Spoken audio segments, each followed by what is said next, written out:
Hi, welcome back guys. This is your friend, the Scion Fanfics. Back with amazing fanfiction. This is the series of What if Deku had Enchanted Talisman Quirk? Now before starting, please give this video a like and subscribe to the channel if you want more videos like this. Now let's get into the fanfic.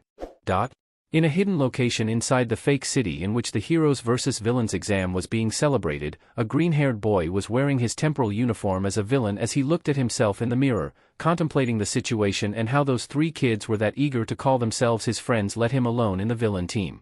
The biggest difference between his hero costume and the one that he was wearing now was that he had just switched the white robes and green trousers for black clothing and a black mask that covered his face from the forehead to his nose. The rest of his gear was the same, as he still wore his greaves, reinforced boots, and gauntlets, which he used to strengthen his hand-to-hand combat performance. Izuku Midoriya knew that Eraserhead hated the fact that he was in his class and that he was eager to get him out of the way so his precious apprentice could enter the class in his place, and all that hate came from the fact that someone with a quirk that Eraserhead considered useless to be a hero not only persevered but managed to win against those with quirks more powerful than his just because he trained harder than them. Izuku's quirk was quite weak and boring if one compared with the average flashy quirk, but what it lacked in raw power and flashiness, it compensated with near-infinite possibilities as long as one was smart in the way of how he used this particular quirk. Enchantment was the name that he gave to his quirk, and in the beginning, he could write certain words in an item in order to give them extra properties based on what he wrote, from silly things like making a blue pen to write in pink instead of blue to more serious things like making some sneakers able to allow the wearer to be unaffected from any kind of damage after a fall from a really tall height. That kind of quirk could have made him have a comfortable future in the support item business if one considered what his quirk could do with any kind of support item that he got his hands on. But Izuku wanted to be a hero, so he tried his best to reach that dream as a kid by any means that were within his reach, from trying to be as fit as possible to try to find ways to use his quirk in different ways, and considering the fact that he was now in the hero course, then all his efforts were well spent. Inspired by the Onmyoto and Shintoism, both real and pop cultural interpretations of them, Izuku ended up finding a way to weaponize his quirk with the usage of ofudas and omomoris as mediums to manifest what he wrote in them. Because for some weird reason, if he used paper talismans or amulets in a way, what he wrote on them was far more powerful for some reason. He could write on a paper slip, turns into a fireball when thrown, and when he threw it to a target, it would turn into a small fireball that quickly disappeared, but if he made that paper slip of similar proportions to an ofuda, then said fireball not only stayed long enough to reach its target but also its flames were more effective for some reason. That same logic applied when he used an amulet. If it had some resemblance with an omamori, then whatever thing that he wrote in that amulet was more effective, a thing that Izuku exploited in the past when he was in Aldera, as stacking multiple omomoris with protective things written on them made him able to minimize the destruction and damage that Bakugo's explosions could cause to him. The greatest weakness of his quirk was that writing things on the fly wasn't as effective as he wanted and he could tire himself if he started to enchant multiple things. But Izuku found a workaround for those limitations. He just had to simply prepare his amulets a day before so he could have them ready to use. Sure, it was quite a hassle in a way, as he wasn't able to peer into the future to know what he would really need to write to be able to use it the next day, but Izuku always tried to prepare amulets for any situation that he could reasonably expect, and he had a cache of amulets saved that he could summon in case that he needed to switch amulets on the fly. That same cache that he was now going to summon in order to do the impossible in this exam. He was going to not just win, but he was going to win harder than everyone in his position could do by incapacitating the 40 students on the hero team way before the end of the day. Eraserhead may have forced him into this position because he wanted an excuse to kick him out of his class, and failing the final exams of the semester could be the best excuse that said scumbag would think that he could use to get what he wanted, but the joke was on Eraserhead in more ways than one, as not only the students that were in the villain team during this exam were unable to fail the exam, because as a way to compensate them for being in a weaker position, they get to pass the exam with an average score by default with the effort that they pulled in the exam used to obtain a better final score. But also Eraserhead bias against him blinded him of the fact that Izuku was far more competent than his classmates, with only one or two in his class being better than him because Izuku relied more on his body than in his quirk to fight. So with his mind set up and the appropriate ofudas and omomoris picked up, Izuku decided to go plus ultra and he was going to win the exam in less than 24 hours, making the remaining days to be unnecessary. It was 1500 hours in the Hero Agency where the students of both hero courses of the first year and Shinso Hitoshi were located. Katsuki Bakugo was designated as the leader of the hero team, but it was clear that Bakugo's leadership skills were leaving a lot to be desired. Bakugo was just shouting at people all the time orders, not bothering himself at all with remembering the names of the people that he rudely called with those nicknames, and said attitude was rubbing Class 1B the wrong way. Class 1A in a way tolerated that kind of attitude because Kirishima was constantly playing damage control, and his tale of Bakugo being a better person than he appeared despite his roughness and unpleasant personality did convince a lot of them of that possibility, with only Izuku and Todoroki being unconvinced, with Izuku knowing that it was bullshit, as he knew that Bakugo was not a good person and he refused to waste time trying to correct the record with someone that was so deluded with Bakugo's supposed manliness, while Todoroki didn't care at all about the situation in the class. Now with their meeting devolving into a shouting match. As Nido Monoma's jealousy of Class 1A and refusal to take that disrespect ended, making that meeting a powder keg ready to explode at the minimal spark, no one was prepared for Izuku's daring assault on the hero base. Izuku broke through a wall like the Kool-Aid Man and just threw multiple ofudas in multiple directions inside the room, and before anyone could react, the ofudas activated and then the whole room was consumed with a bright light that knocked them out of them in an instant. That flash caused the teachers that were controlling the situation from UA to panic for a couple of seconds, and then they saw how the tracking devices that were used to monitor the students and to check their condition started to show that they all had been eliminated as they had been captured by the villain team. The image feed was now back to normal, and they saw how all the students of the hero team had been restrained and captured by the restraining devices that they were given in order to eliminate Izuku from the exam. As for Izuku, he was now looking at one of the cameras with an unreadable expression, as the mask covered enough of his face to make difficult to read his face, but it was clear that he was glaring at the camera with some intense feelings. The villain. Team 1? Present, Mike said, unable to understand what had just happened in front of him, as it was almost unanimously agreed that Izuku had no chance to win with the odds so against him, so to see that Izuku not only had won, but also did it in less than a day was taking far more time to process than expected. As Eraserhead was starting to get upset at the fact that Izuku bulldozed through his scheme while also ruining Shinso's chances to impress the other teachers so he could get the green light to have him in the hero course, Nizu was having the time of his life seeing how Izuku pulled out that daring strategy of his and got away with it. Well, I guess it's time to send the buses there to pick them back. Midoriya had won, so that means that all of the other students of the hero course will fail this exam, as not only they had been eliminated from the exam the moment that he used the restraining gear, but also with so little time that they had to do anything during this exam, then there is nothing to evaluate them. Nizu said. He was the only person in UA who managed to see the potential of Izuku's quirk, and he was in fact surprised with the way that he had decided to cut the exam short for everyone else. He knew that Eraserhead would be upset and would try to find a way to get revenge on Izuku for that, but it was such a shame for Eraserhead that he had lost now whatever say on Izuku's continued education, as Nizu was now obligated to fulfill his part of the deal that he made with Izuku during the previous week after the teams for the exam were formed. Nizu knew that said deal in a way would make everyone happy in a way, as not only Eraserhead would get part of what he wanted, but also a certain student who complained so much about their sister's class hogging the spotlight would also get his wish. Nizu didn't know what Izuku was planning when he came to him with that deal and how he already talked with said student to make the eventual transaction a mutual agreement, but he was curious to see how things were going to play out from now on.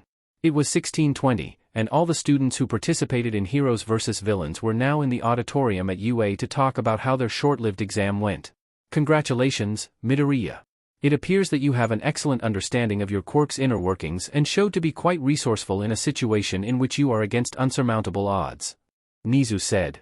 All the students were sulking after their shameful defeat, with some like Kirishima complaining that Izuku was unmanly for what he did, while Bakugo was seething in pure rage after being humiliated by Izuku again. Eraserhead for his part was upset after Nizu told him point blank that unless he wanted his personal student to be expelled on the spot, then he should stay down and don't interfere. So, as part of what we agreed before, you will be transferred to Class 1B, while Nido Monoma will take your place in Class 1A. Nizu dropped that bombshell on the public, causing a severe shock in both classes. What? Eraserhead almost shouted in surprise. This was the first time that he heard about this, and didn't know why he wasn't informed about it. As you heard, Eraserhead. Izuku Midoriya will not be under your care anymore. He had decided to ask for a transfer to Class 1B, and since Nido Monoma accepted the idea to go to Class 1A instead, both students agreed to transfer to the other hero class. Nizu said. The moment that those words left Nizu's mouth, the students of both classes started to react to the news, with some of them feeling almost betrayed at the fact that both students were changing classes at this point. Deku? What is the meaning of this? Ochako Uraraka said, quite surprised at the fact that Izuku was reacting again to that nickname with a face that showed genuine disdain for her, a face that he showed in the first days when she insisted on calling him by that nickname even though Izuku actively told her that he hated that demeaning nickname. After the USJ, Izuku decided to not bother correcting her anymore as she believed that he was starting to warm up to it, but the truth was that he simply gave up on trying to reason with her and was actually recently starting to warm up to said nickname as long as she said it. But then the exam was announced and Uraraka alongside Azui and Ida made the wrong choice that spurned Izuku into cutting ties with them for good. I don't owe you an explanation, Uraraka. Izuku simply said to reply to her question and then ignored her again. Izuku had some trouble forming relationships and bonds with others thanks to the fact that having a weak quirk put him on the lowest rank of the social standing in Aldera, and seeing the lack of loyalty of some people multiple times made him unwilling to forgive any kind of betrayal. He expected in a way that Uraraka, Azui, and Ida would support him after all that they went through, but when Uraraka said that as much as she preferred him as a person, she wanted to pass the exam so badly that she would join Bakugo. In those moments Izuku realized that Class 1A was turning into the same unwelcoming environment to him that was any class in Aldera as long as he was in the same classroom as Bakugo. Monoma. What is the meaning of this? Itsuka Kendo said. Everyone in Class 1B was surprised at the fact that someone that complained so much about Class 1A hogging all the spotlight was now that eager to let them behind in order to bask under the light that he complained so much that it never reached them. I'm looking for my future, Monoma said, quite unfazed by the looks of shock and betrayal that his classmates had. He was sad in a way that the chance to get into the spotlight wasn't available for them as well, but Monoma needed to look for his prospects as a hero, and being in the class that was under the eye of the League of Villains was a chance that he couldn't pass up. Vlad King was sad also to see that happening, as seeing how Monoma in a way became a leader of his class despite how things went, and then discarding his classmates like that was going to damage the class dynamics for a while. Nizu then continued to talk about how Izuku managed to win their little wager that they did before the exam started, and as he promised, the exam would be redone for the others and the teams selected more reasonably this time. That news caught everyone by surprise, none of them expected for that to even be a thing and were hopeful at the chance of being allowed to do the exam again in order to pass it, but Bakugo was too prideful to take that offer and was quite vocal about it. So Nizu decided to automatically fail him. You can't do that, Nizu, Eraserhead said, trying to protect in a way the student that he considered the most capable of being a hero despite his repulsive personality, but Nizu simply laughed at his words and threw at him the same words that he used to justify to Class 1A about why they were skipping the orientation on the first day of class to make his point about how he could actually do what he had done now. The shock on Bakugo's face when the realization that not only he had failed the previous exam because of Izuku's actions, but also screwed himself over out of his own pride was clear on his face, and as the hero and villain teams were redone and this time they were evenly matched, Bakugo silently stared at Izuku with hatred in his heart. Izuku for his part washed his hands from the whole mess and hoped that this gamble of his would at least allow him to endear himself to his new classmates in Class 1B. He already had something akin to a friendship with a couple of them after some chance encounters before lunch hour, and he just hoped that a change of scenery alongside being away from Bakugo in a way would make things go better for him in the long run, as he was tired of dealing with Bakugo for so long and wanted to see how a classroom was if Bakugo wasn't there to ruin it for him, but he didn't know how much this particular decision of his would alter future events. After the week of the heroes versus villains, the students of the hero course had one more week of classes before the now announced summer camp, but while the students of Class 1A were taken to Island with All Might and some students of the third year of the hero course for some reason, Izuku and his new classmates were stuck in Japan. Izuku wasn't even upset at the fact that his decision to switch classes had deprived of the chance to go to Island, as Izuku was that eager to abandon that class that he considered a worthy trade. So why don't you talk a little about yourself, Midoriya? Vlad King said. This was the first class in which Izuku was now part of Class 1B and he wanted to see if he talked about himself a little, then he could break the ice a little, as Monoma's desertion of them had damaged in a way the status quo in the class. Sure. I guess that I will start with that. Izuku replied to his new homeroom teacher's words and then he thought about how he should start. After he made up his mind, he started to speak again. Well, my name is Izuku Midoriya. Some of you know me as the guy who won the sports festival of this year in the most mundane way possible, or the one hero student who helped Ed Shot to capture Stain in Hosu during the internship week, Izuku said, making a comment about the most recent events that happened in which he had a part. Izuku Midoriya won the sports festival this year after he pushed out of bounds the supposed favorites of this year, with Todoroki being neutered in combat when Izuku quickly wrote in the ground, "No ice or cold shall exist on top of me," and those words denied Todoroki from his only means of attacking with his quirk, which turned the fight into a joke as Todoroki relied too much on his ice and was defenseless against someone that knew how to throw hands as the look of a deer staring at the lights of a car that Todoroki showed when Izuku punched him in the stomach to push him out of bounds led him to believe, and with Bakugo being dealt with by simply getting him to fly out of bounds on his own when he tried to boost himself with his explosions to attack him, and Izuku simply dodged his attack on time and quickly kicked him in the back of the head to make sure that Bakugo was unable to recover in time to correct course and not get himself out of bounds.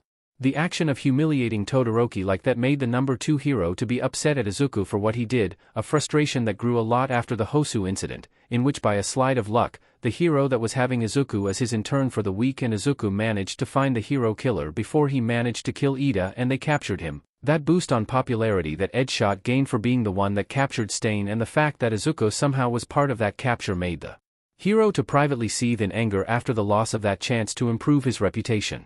I do enjoy the fine art of origami and I'm good enough at sewing to make my own hero costume or any kind of Japanese traditional clothing with only a needle and enough cloth. But considering how my quirk works, then I became good at those things out of necessity despite all the fun that I had learning those things. Izuku admitted. The need for Izuku of having things that were similar to Ofuda's and Omamura's for his quirk to be even more effective did force his hand a little, but being quite willing to learn how to do other things while he was at it was what pushed Izuku to have those particular skills.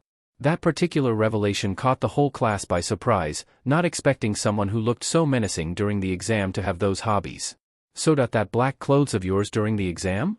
Reiko Yanagi asked. She was one of the few acquaintances that Izuku had from Class 1B since that day when they made some small talk about their hero costumes when the topic came up during their first conversation during an awkward encounter before a lunch hour, and the fact that Izuku praised her choice of clothing for her hero costume started their friendship in a way, but not even she knew about that detail. "Yeah, those black clothes that I used for the short-lived exam were something that I did myself at my house during the preparation week before the exam," Izuku said. A lot of them murmured about that information and some were surprised to hear that, as everyone paid a support company for their gear over doing it themselves. "A shame that I will never use the black robes again in the field that the black hakama may return," thought Izuku said. The class then got even more curious and started to ask some questions about Izuku's skills with a needle to make clothes, and Vlad King was starting to feel hopeful about the situation now after he saw how the class was starting to interact with Izuku. The students of Class 1B spent half an hour asking Izuku about the kind of clothes he could make and how origami helped him with his quirk. This helped the conversation move from his hobbies to what his quirk could do. "My quirk is named Enchantment. And I can write in an item in order to give it extra properties based on what I write on it," Izuku said, and then he showed his right hand and then he activated his quirk. "Whoa," a couple of people said as they saw how a small green flame appeared out of nowhere at the tip of his index finger. "With this flame, like a brush when doing calligraphy, I write what I want in an item to give it an extra capability based on what I write," Izuku said, and then he pulled a paper slip that looked like an ofuda from his pocket and then he started to write on it. His finger moved like it was a calligraphy brush as he wrote on the paper, and a couple of seconds later, the paper emitted a soft green glow that quickly died down. Izuku then showed the side of the paper in which he had written and there was nothing there. "What did you write there?" Itsuka Kendo asked, curious about what she had seen just right now. Izuku simply moved to her desk and let the ofuda there.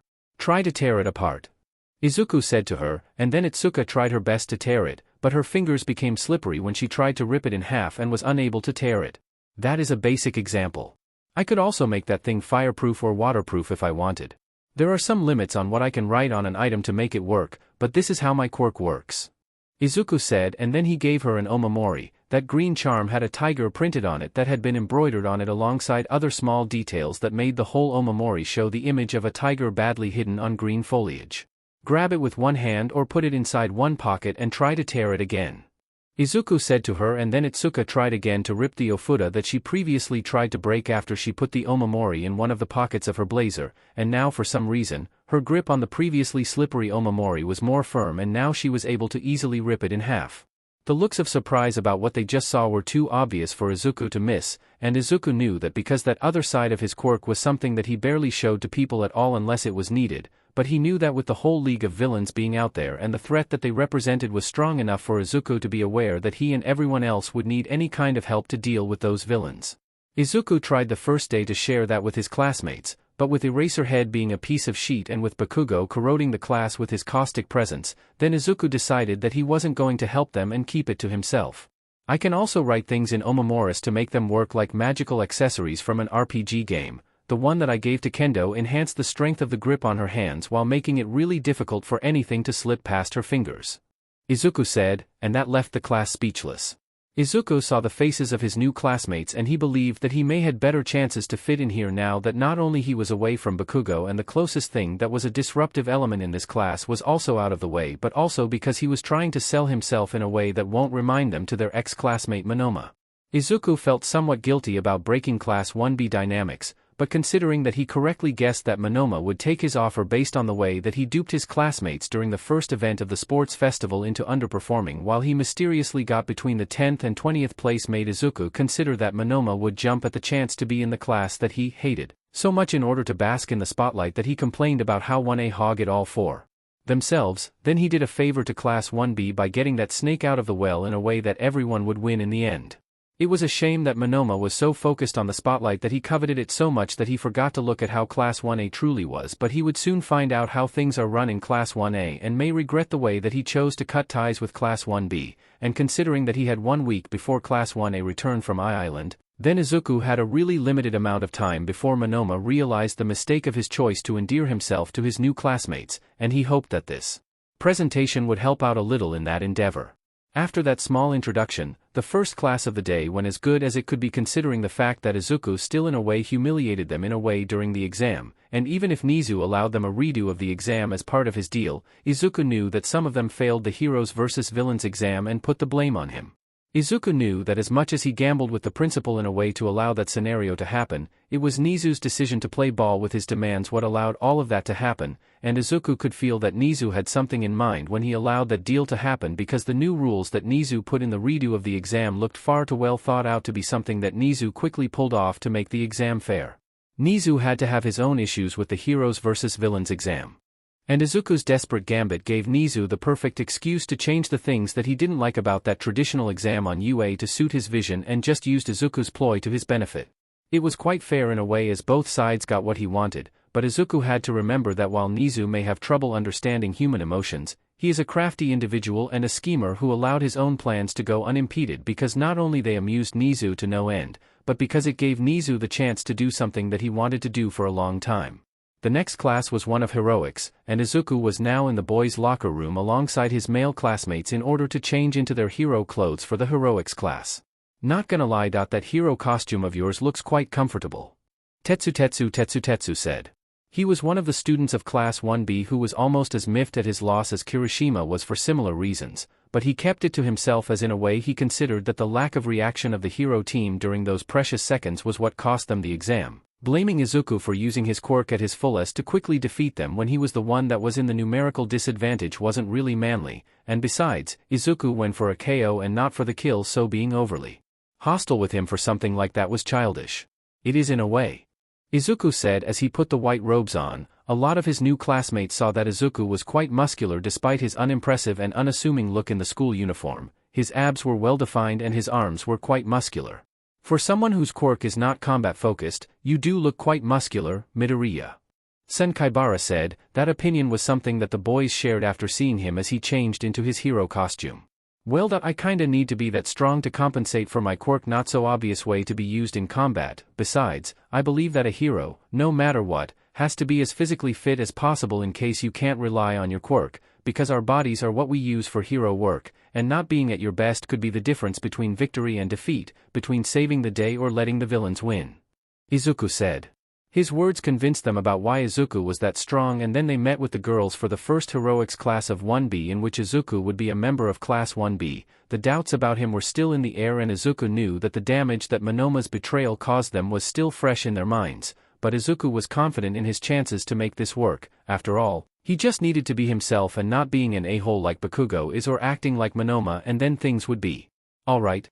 And speaking about Monoma and Bakugo, Izuku was sure as hell that those two were going to be at each other's throats almost all the time during normal classes, and Monoma would quickly find out that actions have consequences, and that whole stint in the gates of Class 1A in the month before the sports festival wasn't going to make him well liked at all with the same class that he came to complain like a petulant child after that life and death experience that was the USJ. But that was not his problem.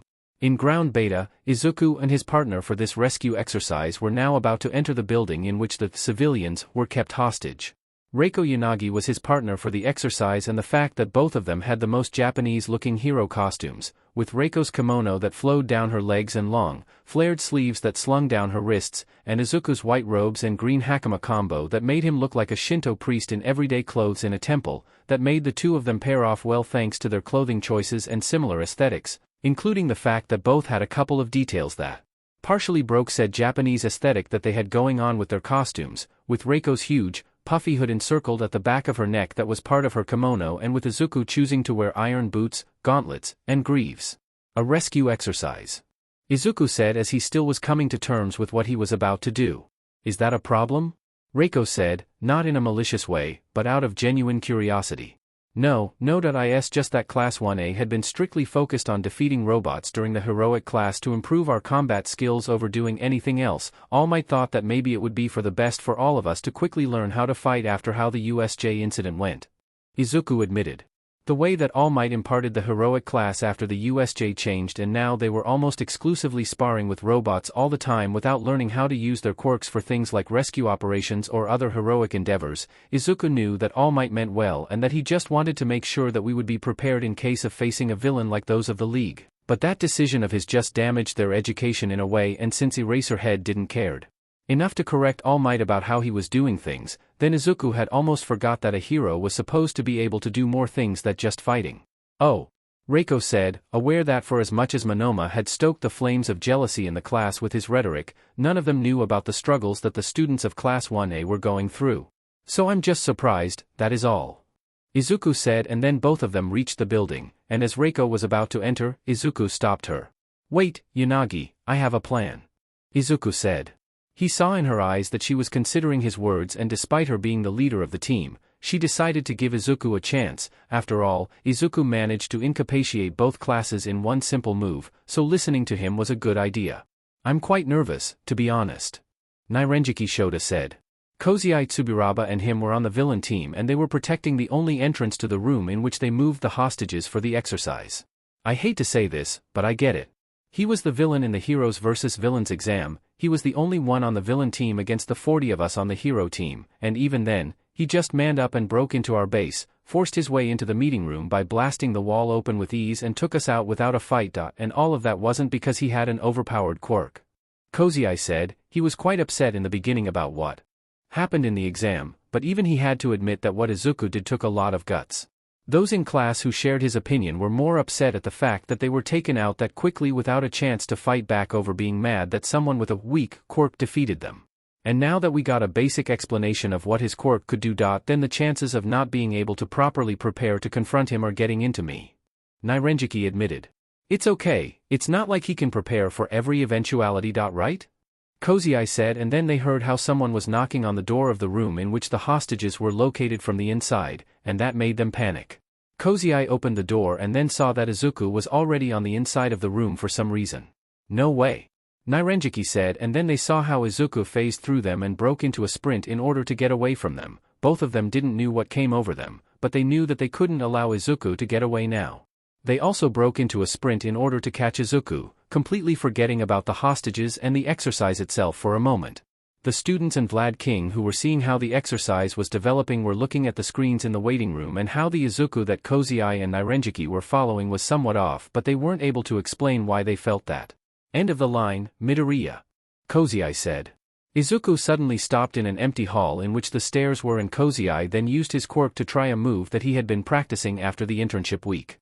Kozai activated his quirk and sent out squares of air after he breathed out some air from his mouth, and shaped them into a box to imprison his opponent. He knew that the solidified air that he could produce was somewhat weak, but he had no other option but to use that move that he was trying to turn into his ultimate move to try to stop Izuku. Did it work? Nirenjiki said as he saw how Kozai managed to trap Izuku inside that air prison of his that he had been trying to pull off. Izuku was unable to move now and made no signs of trying to resist. Kozai was about to say something about how easier had been capturing Izuku after he showed little resistance when he had stopped moving. But then they saw how Izuku's body was starting to fade out of existence in front of them. Everyone was surprised to see that, and when Izuku fully vanished out of thin air, what stayed in his place now was an ofuda whose letters that were written on it glowed with a green light. Before said glow died down, the ofuda gently fell into the ground and it took a couple of seconds for both Kozai and Nirenjiki to realize the situation. "Oh," Nirenjiki said, as his mind somehow possessed now more clarity than before after the fake Izuku that they had been following had disappeared. "The hostages." Kozai shouted in a panic as he now remembered about the exercise that they were supposed to do and how they had left the room in which the hostages were located unprotected after both somehow got so focused on the fleeing Izuku that they had forgotten about everything else. They both ran as fast as they could in order to return to the room with the hopes that they could correct their lapse in judgment, but when they reached the room, they saw that the hostages were nowhere to be seen. "The exercise is over. The hero team won," Vlad King said, and both the students that were in the hero team and villain team heard those words through their communication devices to know that it was over now. Kozai and Nirenjiki felt somewhat disappointed about how they had been deceived by a decoy, but they took the loss in stride and then walked to the waiting room where their classmates would be waiting. In the waiting room, Vlad King reviewed the exercise with the students to show them how they did things and how to improve in case they did something wrong. Kozai and Nirenjiki saw how Izuku and Reiko did the exercise on their side, and they alongside their classmates how Izuku convinced Reiko to go along with his plan, and how they combined their quirks to win. Izuku's quirk was weak in a way and relied on what he could write in ofudas and omomoris to work his way around his limitation, and despite that workaround made Izuku quite difficult to fight with, his ofudas were limited in a way with the power and skill to throw them to his targets, with the one that he used to bait Kozai and Nirenjiki as an example. A phantom replica that completely caches the attention and focus of those the replica interacts with. Those words were written on that ofuda that turned into a decoy that fooled the boys on the villain team, completely erasing from their minds the fact that they were doing a heroic exercise or that they were there to prevent Izuku and Reiko from saving the hostages when the decoy phased through them. Said replica had a glaring weakness, and said weakness was that the phantom only moved as far as the ofuda moved in the air, and no matter how much Izuku tried to be smart about it by trying to write extra things to make the ofuda lighter or even able to stay in the air for a while, said ofuda in the end would touch the ground and then the decoy would disappear. But there is where Reiko quirk entered in. Reiko's quirk, Poltergeist, allows her to control nearby objects telekinetically, and that means that she could use Izuku's ofudas in ways that he could not, for example, allowing her to move that ofuda that created the decoy with ease to make sure that it could distract Kozai and Nirenjiki for far longer than Izuku could have managed should he had thrown the ofuda himself, and even if Reiko had to stay still and focus only on that ofuda to be able to do that in order to extend the range of her quirk, Izuku giving her a couple of omomoris that lessened the strain that she received when pushing her quirk a little harder made the experience far less unpleasant that she knew it would be should she tried to do this on her own. She also appreciated the fact that the ofudas that Izuku had her use to set up the rescue operation as she moved the decoy through to the floor before she took them to that hall were really light. The class saw how Izuku first put an ofuda in an area close to the building in which the villain team was, and then he told Reiko to move one ofuda that he gave to her to the rooftop of the closest building to where the hostages were located. They saw how after Reiko moved that ofuda to the rooftop and Izuku told her to go with him to where he put the first ofuda, both Izuku and Reiko suddenly disappeared in a puff of smoke, only to then reappear on the rooftop in which Reiko had put the second ofuda. Reiko was actually surprised to see how that was even possible, but Izuku then told her that he would give her another ofuda that she needed to slip into the room where the hostages were for Izuku to rescue them, and when the teleportation ofuda was set up, Izuku gave her a couple of omomoris to help her with her quirk and then gave her the last ofuda for her to use. In the end, as Reiko used her quirk to move the decoy to keep the villain team distracted, Izuku moved the hostages to where the teleportation ofuda was, and from the rooftop to the safe location where the first ofuda was located, Izuku and Reiko managed to rescue the hostages and win that rescue excessive with a creative use of their quirks and how they combined their strengths to win, a little too well in Vlad King's opinion, but they impressed the class with their performance. During the lunch hour, Izuku sat alone at a faraway table as he was used to do because if he had to listen to Kirishima praising everything that Bakugo did as manly even during lunch, then he would actually commit a murder inside UA, and Izuku considered that UA already suffered enough after the mess of the USJ. The first classes of the day in his new classroom had been surprisingly nice in his opinion, and aside from getting used to the questioning of how his average clothing was able to work that well as a hero costume, his new classmates barely questioned his worth in his class as a hero student. A thing that wasn't a thing in Class 1A as Eraserhead was too busy trying to paint him as unfit to be a hero, and with people listening to Bakugo's denigrating comments about him after Kirishima started to run damage control for Bakugo's reputation, and it took saving Ida's life from his own lack of judgment during the Hosu's incident to get up to 3 people in the class to have faith in him, those same 3 that in the end chose Bakugo over him during the Heroes vs. Villains exam, even if they knew that Bakugo was an unpleasant person because they cared more for their grades over supporting him. But now, Reiko Yanagi decided to sit at his side to talk to him. Midoriya. Could we talk? She said. Sure, why not? Izuku said, and then she saw how she pulled the omomoris that he gave to her during the heroic class and put them on the table. I wanted to return them to you after the heroic class. But I forgot. Reiko said. She saw how Izuku looked at them before he simply shook his head. Nah, you can keep them. Izuku casually said, not minding really much about parting ways with those omomoris that he gave to her during the heroic course. Are you sure? Reiko asked, as she was surprised that Izuku was willing to part ways with them. Positively, I made and perfected those particular omomoris in the past in order to see if they could enhance the performance of a quirk, and since your quirk in a way is similar to the one my mom has, then I know that you would appreciate them more than I do. Izuku said. He experimented with his omomoris to see if what they wrote to them to give someone a boost could empower a quirk, and thanks to his mom's help, he knew that he could do that. What is your mom's quirk? Reiko asked, and Izuku had no trouble sharing that info with her. A really weak telekinesis-like power with some gravity-related elements. She can just pull small objects into her direction with multiple hand movements. I say that has some gravity-related elements because as long as she is moving her hand to pull that item into herself, said item would float in the air for a couple of seconds. Izuku said. I see. Reiko said, she didn't know about that detail. So I can say that I know that they could help you. But if the problem is the omamori itself, then I can make a customized one for you. Izuku said, and that caught her attention. A customized one. Yeah, I can make the bag itself to have the color and the pattern that you want if you wish. At least you will know then that you have a handcrafted omamori over one that is done in a factory to be sold as a store as a souvenir. Izuku said with a hint of disdain in his voice, a disdain that Reiko picked up. You can do that. A new female voice reached Izuku's ears, and then he turned his head to see that it was Kanoko Komori, who was accompanied by a group of girls from his new class. Yet as long as you give me some instructions about how you want the omamori to look, then I can make one. Izuku said, and then he saw how Kanoko was looking at him with some glee in her eyes. The other girls that followed her, who were Yui Kodai and Pony Tsunatori, sat at the table as Kanoko did, and then the rest of the meal was filled with petitions to make a couple of custom omamoris for them. Izuku had no real issue with that, as he not only was used to making omamoris from scratch, but he found it a neat way to make friends with his new classmates. In the end, the rest of the class also got into asking a personalized omamori for themselves, and Izuku was willing to deliver for those who wanted one. A thing that Izuku knew that he wasn't going to do with his ex-classmates at all, but he should try his best to stop thinking about them and move on with his life.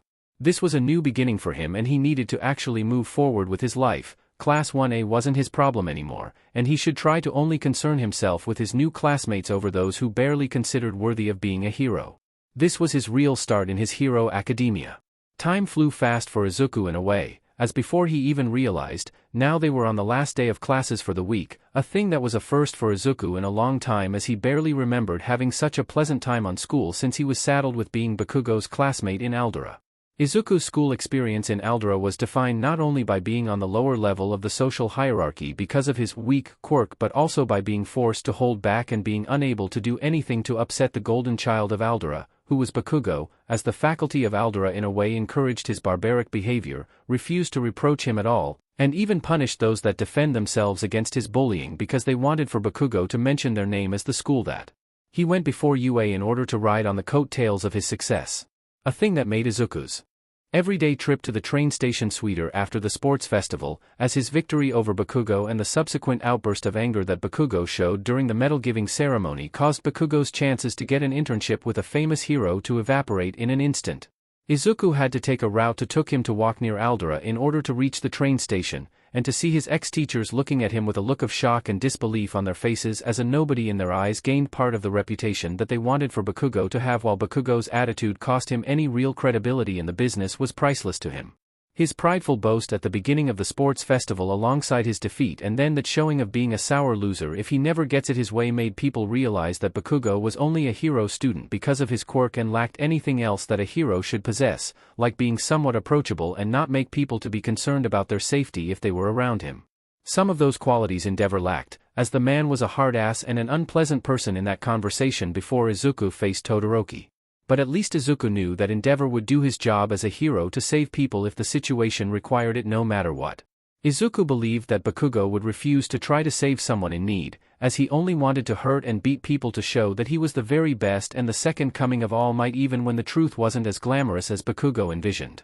Izuku was still trying to understand why Eraserhead believed that Bakugo was hero material even when the truth was that Bakugo was the kind of person that he had expelled from the hero course in the past school years without any hesitation. But considering that Eraserhead also favored a kid of the general course that had a massive chip on his shoulder and acted like he was entitled to be a hero just because he was bullied in school because of his quirk, then Izuku started to believe that Eraserhead truly believed that villains in the making deserved to be heroes.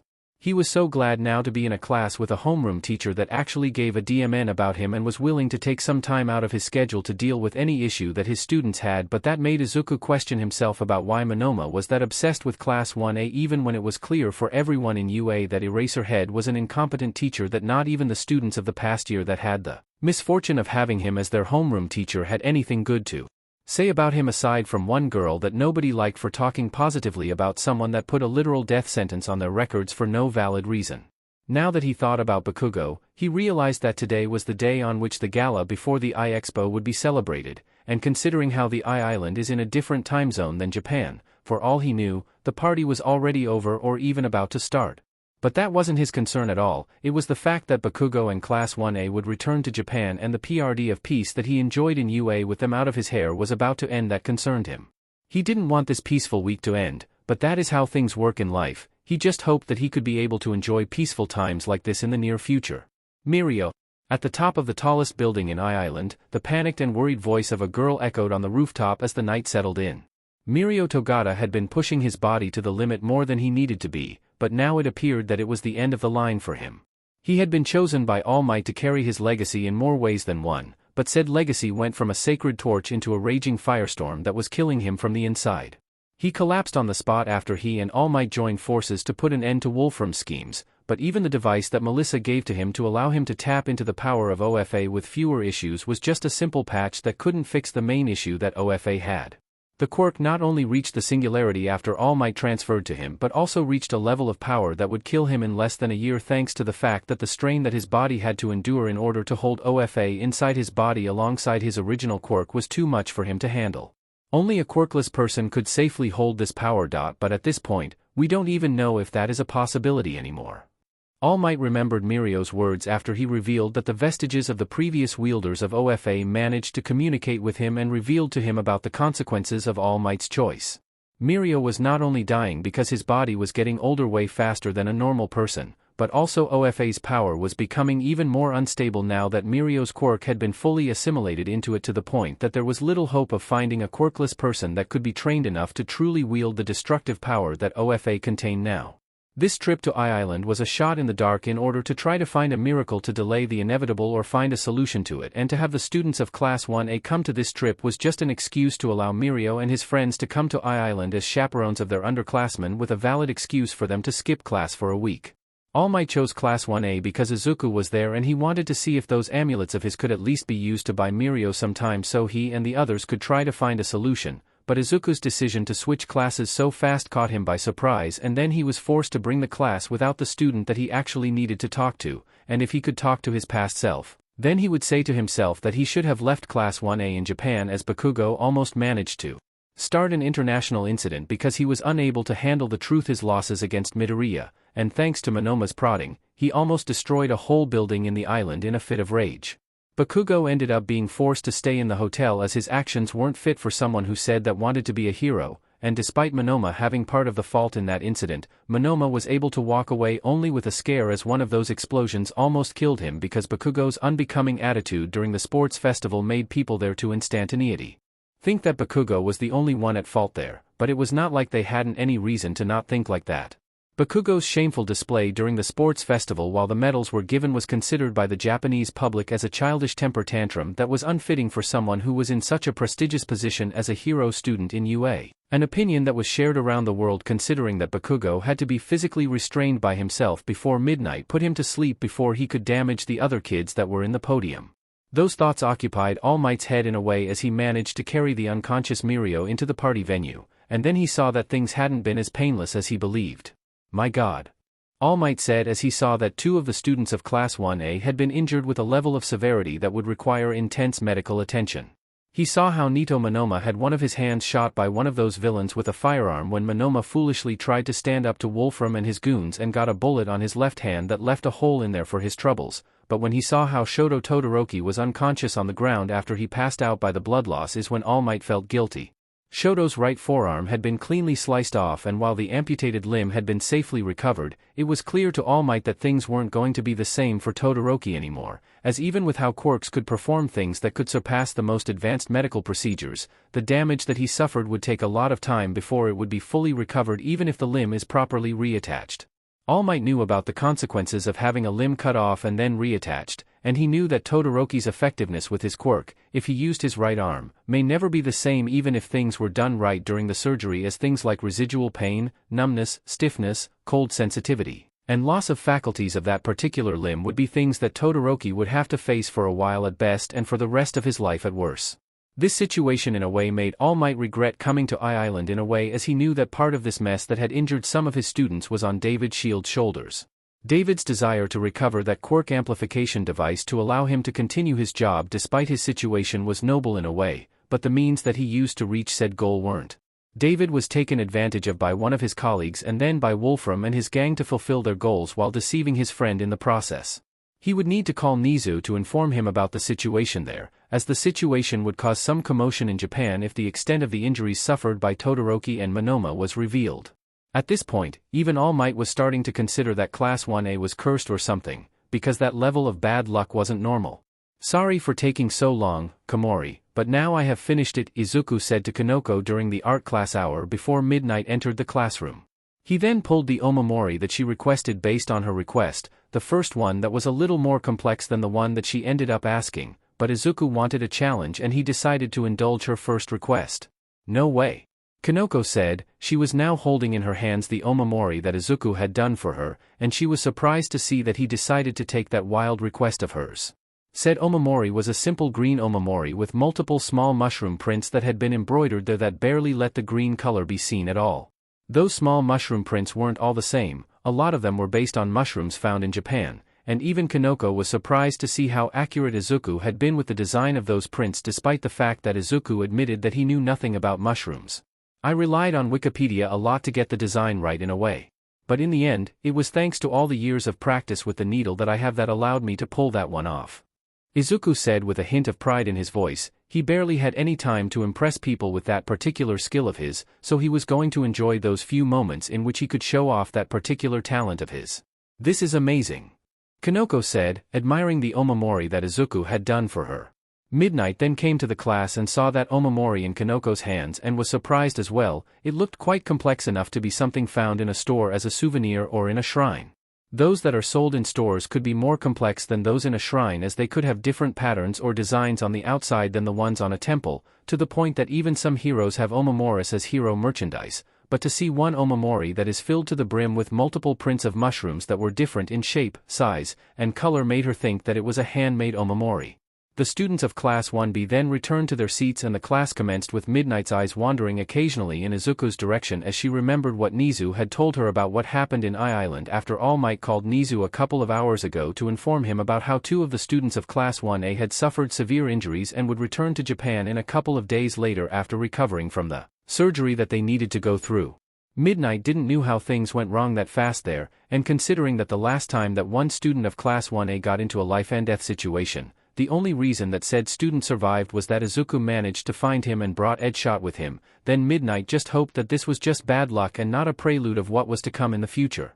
In a hospital in Island, 2 boys who had been injured during the incident during the Expo were trying to discuss the news about how those injuries they had received would alter their lives forever despite the early treatment that they received.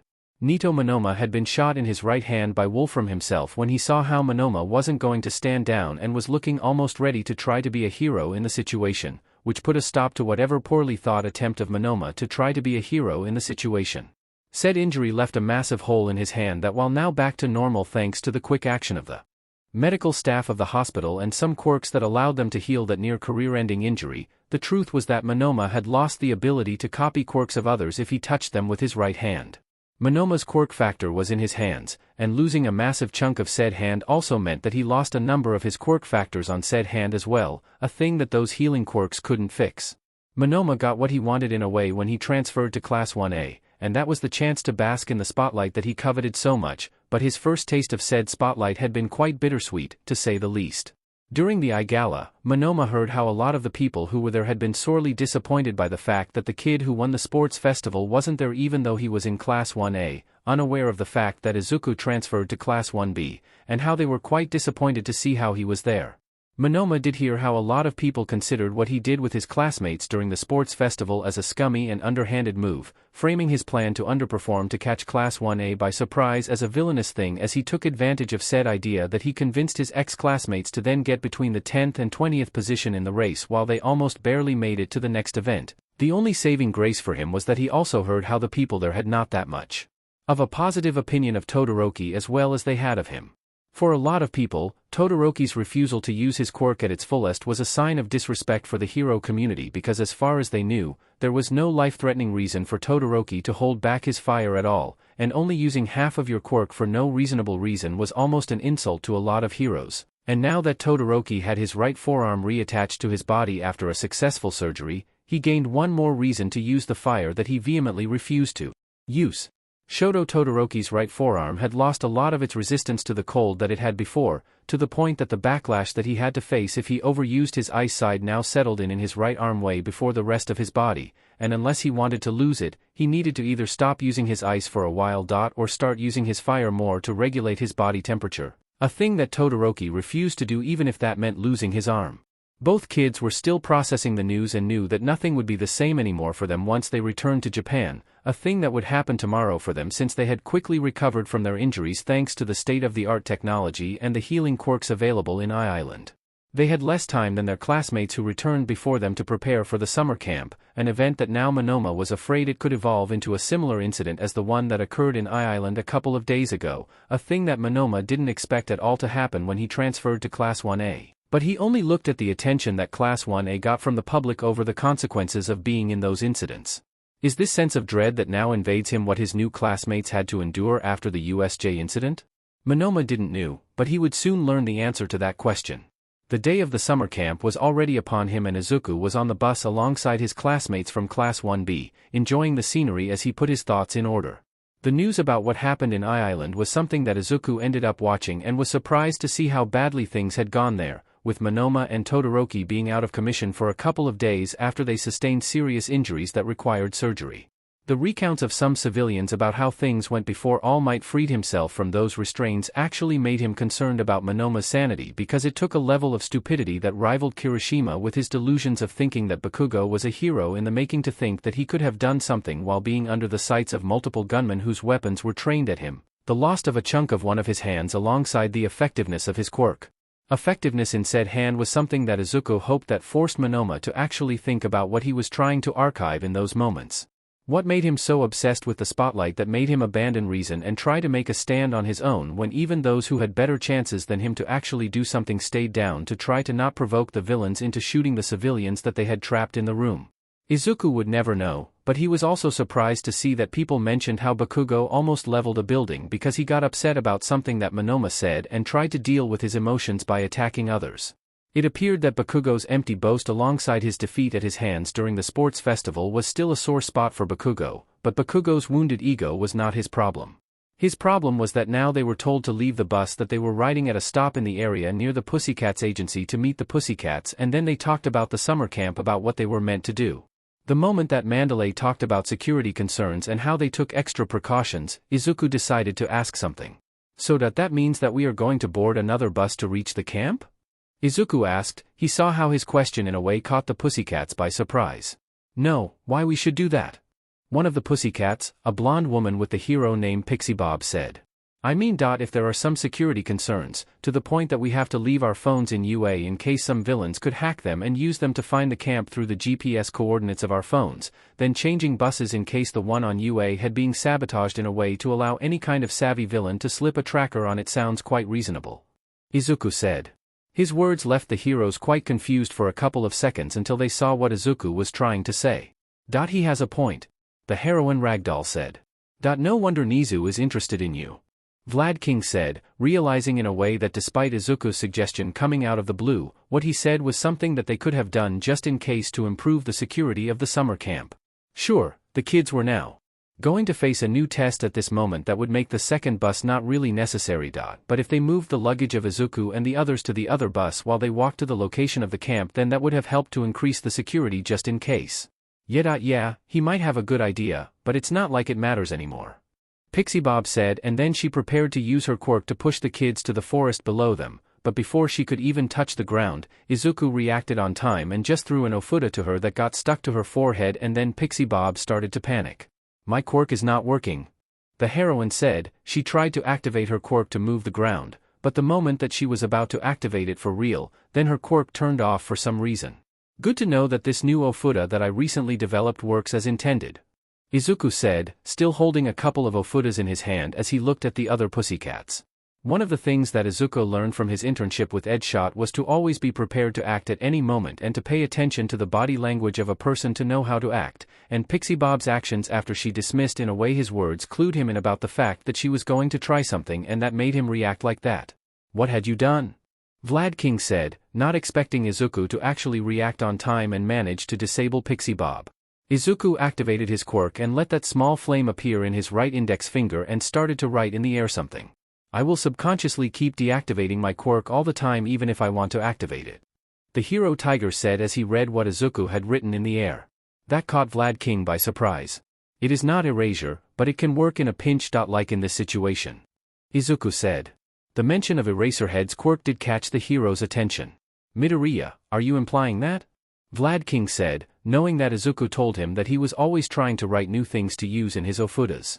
Yeah, that is the closest thing that I can write at the moment to try to replicate erasure, but I'm not cancelling a person's quirk. That ofuda only forces the person to think that they can't use their quirks while forcing their subconsciousness to comply as well, preventing any random outburst in a panic. But it has some flaws that I need to iron out.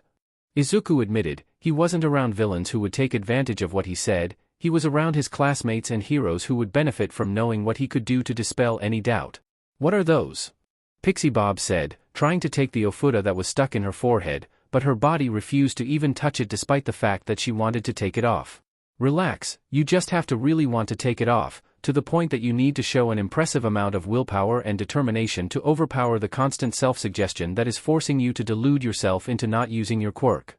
Izuku said. Those words made Pixie Bob try as hard as she could to force herself to push through those tufts in her mind that prevented her from activating her quirk and not touching the ofuda, and she managed after 10 minutes of constant focus and determination to grab the ofuda that was in her forehead and took it off. Finally. The heroine said with a sense of relief, a relief so strong that she then fell asleep from the effort, almost falling to the ground if not for Tiger catching her on time. Oh, I also forgot to tell that the effort needed to pull it off would cause the person to fall asleep for a while. That was in the beginning an unexpected side effect that I tried to correct. But since that ofuda was designed to work as a restraining tool, then I decided to turn that side effect into a feature, killing two birds with one stone. Izuku said with a sly smile, looking at the pussycats with innocent eyes while he had ruined the trial that they had in mind. But it was not Izuku's fault that Edshot drilled into him the idea that he should take advantage of his ofudas in that way by getting ready to throw them at the first opportunity that he saw someone trying to attack him in any way. So what's next? Izuku said as he looked at the pussycats with a serene yet menacing expression on his face as he had ofudas in his hands ready to use them if needed. Vlad King was now thinking about how Izuku was almost channeling the ruthlessness that he pulled off during the Heroes vs. Villains exam, and before the situation could escalate, Mandalay decided to abort the idea of having the kids walk from here to the camp, and then everyone returned to the bus as she sensed how Izuku was quickly getting hostile with them after Pixie Bob almost shoved them into the forest without any explanation. The travel to the summer camp on the bus was somewhat tense after that, but considering that Izuku shared with them all that after dealing with Eraserhead's logical fallacies and falsehoods for so long, he had developed an intense hatred of that kind of methods and would respond in kind should any hero on a mentoring position try to pull something like that on him. Then Vlad King realized that Izuku wasn't bluffing at all about him responding at the first sign that someone tried to do something like that, but that Izuku would have actually done the trial of going from their stop to the location of the summer camp if they had actually told him that detail first before Pixie Bob tried to push them away without any warning. It appeared to him that when the Pussycats told him that they had the whole thing under control and that they would do the same thing that they did to Class 1A at Eraserhead's request to Class 1B had backfired in the worst way possible, and that may have soured Izuku on this summer camp somewhat. The students of Class 1A reached the summer camp quite late on that day, as thanks to Bakugo's constant explosions and destruction of his surroundings, none of them had an easy time reaching the camp. When they reached the place, they saw that the students of Class 1B and Izuku were eating dinner like it was nothing. The fact that Izuku looked far happier with the students of Class 1B than with any of them was something that made certain people of Class 1A feel quite upset at the situation. Ochako Uraraka, Tsuyu Azui, and Tenya Ida saw how Izuku had quickly moved on from their friendship and was having a good time with the people of Class 1B, talking with almost everyone in that class, as a lot of those students looked up to Izuku in a way. Uraraka and Azui barely remembered seeing Izuku so involved with his classmates, as he was quite reserved during his stay in Class 1A, but now that they realized that their constant decision to put Bakugo over him had caused Izuku to walk away from them, then maybe it was understandable that Izuku was happier away from them. Whatever interest that anyone in Class 1A could have in listening to Izuku about himself or his quirk died quickly when Bakugo rudely interrupted Izuku when he tried to talk about the topic almost all the time, and by the time the sports festival, then no one bothered even to try again. And that lack of interest in trying to talk with Izuku about himself or his quirk left them all unprepared for what he did in the sports festival and the Heroes vs. Villains exam. Eraserhead's biased opinion about Izuku's quirk that was unfit for heroics alongside Bakugo's dismissive opinion about Izuku, in general, did put Izuku in a position of the underdog in class despite being quite fit and creative in the usage of his quirk, and even if he managed to win against Todoroki by negating him the chance of using his ice on the arena in which they fought, no one, not even those that were his friends in Class 1A, believed in his chances to do something meaningful during the final exam, and now Uraraka regretted opening her mouth to say those things that she told to Izuku to justify why Ida, Azui and herself chose Bakugo team over his, despite knowing that Bakugo wasn't a kind or likable person.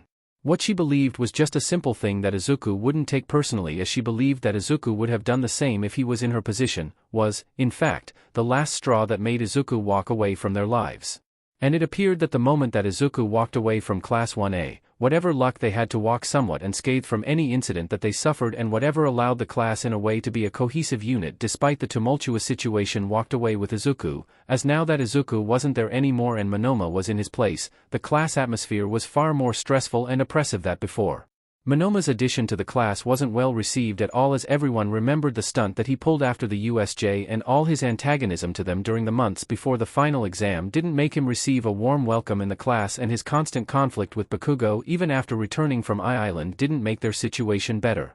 All in all, Class 1A was now going downhill, as no matter what Kirishima said about Bakugo, the truth of the matter is that he is an annoying prick who now is even more volatile than before, since he wasn't able to focus on insulting or demeaning Izuku. Then everyone else in the class became his targets, and Eraserhead disinterest in trying to get Bakugo to behave despite being a disruptive element just made the situation in Class 1A to quickly deteriorate the moment that they returned from I-Island and had their first classes with Monoma as their classmate. The situation was getting out of control, and with no sight of a solution to restore the peace in the class, the only thing that they could do was to brace for whatever came from them until they either quit heroics or were killed during an incident with any villains, a thing that some of them were dreading that could happen to them considering how the I-Island events went. The routine for the hero students of both classes during the morning before they stopped to eat and then continued before dinner was to do some quirk strengthening exercises that in some cases were almost literal torture in order to push their quirks and bodies to the limit to improve themselves. Almost all of them were doing them, but only Izuku, Monoma, and Todoroki were the only ones who did something else. In Todoroki's case, his refusal to use his fire side, even if it was apparent that overusing his ice side now could cause him more damage than just a simple frostbite, forced the Pussycats to have him sit out of any exercise that could compromise his health, despite Eraserhead's protest that they shouldn't take it easy with Todoroki and that he should get used to his situation now. A thing that also applied to Monoma, as the loss of his effectiveness with one of his hands to copy quirks made the pussycats to bench him as well regardless of what Eraserhead said about they dealing with it.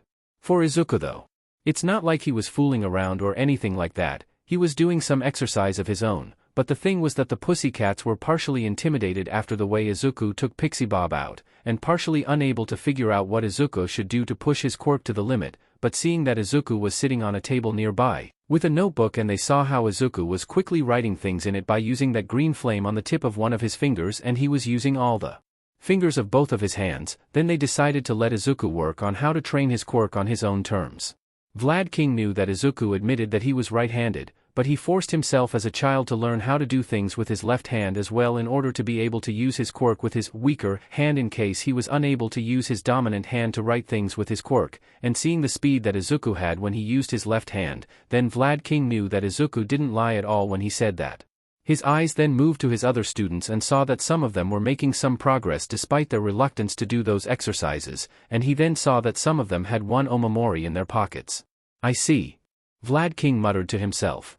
It appeared that Izuku did lend them a hand again with their training by lending them an omamori to make the training less arduous for them. That was a thing that Izuku started to do when Tetsu asked Izuku if he could make a weighted omamori to help him train his muscles, a thing that started as a joke, but Izuku delivered an omamori that added extra weight to the person who wore it based on the amount of weight that Izuku wrote into it. Tetsu did decide to add some extra weight in his day-to-day training by adding first 10 kilograms, and then moving to 25 kilograms by the looks of it. Izuku had omamoris that either helped people to increase the weight of their bodies to train their physical resistance or helped them to deal with the fatigue accumulated during every physical activity so they could recover faster after each training session from things like muscle soreness or similar afflictions after extensive exercise without dealing with any pain. Those little things helped the class a little to start being less reluctant to train hard, as no matter how much Class 1A was forced to train harder in order to be ready in case they had to face any villain attack again, those in Class 1B still weren't willing to push themselves harder even if Monoma was stoking the flames of jealousy in the class. But the moment that Izuku entered the class and they saw that Izuku trained as hard as he could, that started to motivate the others to do the same in a way. It had been only 2 weeks since Izuku entered Class 1B, but he had a positive impact on the class that not even Vlad King expected to happen, and he was happy in a way to see how the class started to grow and develop on its own now, but it was a shame that for as much as Class 1B was growing, Class 1A was devolving at a similar pace. What would take for Class 1A to stop going backwards and then start to grow again? That question echoed in Vlad King's mind, but he didn't have the answer to that question yet. It was now the first night after their intensive training in the summer camp, and the students of Class 1A were exhausted. All of them aside from Monoma and Todoroki were pushed to the limit of their quirks and physical endurance and now they were resting in the open onsen that was in the camp. Minoru Mineta was quite upset at the fact that the bath was separated by a wooden wall so boys and girls were on different sides and Monoma believed that he deserved something nice after this day of suffering. With his mind made up and with all of his male classmates not even bothering with trying to stop him, Mineta got out of the bath and then reached the wooden wall, his eyes fixated on the top of it, the place in which his dreams would become a reality today. It's all or never, Mineta said as he pulled one of the sticky ball on his hair to stick it there so he could use it to climb that wall that gatekeeps him from getting the eye candy that he thought he deserved, but then he saw how that sticky ball fell to the ground with no fanfare and then Mineta stood there in silence, unaware about why that was happening. He tried again and again, with no success as he quickly ran out of sticky ball in his hair to try to put in the wall and when it was obvious that it would never happen, he started to cry in frustration. Why? He shouted in frustration and defeat as he was unable to overcome the only obstacle in front of him to reach the promised land that was the top of that wooden wall, his chances to peer at his female classmates who would be almost naked on the other side evaporating in the air as his tears evaporated when they touched the ground.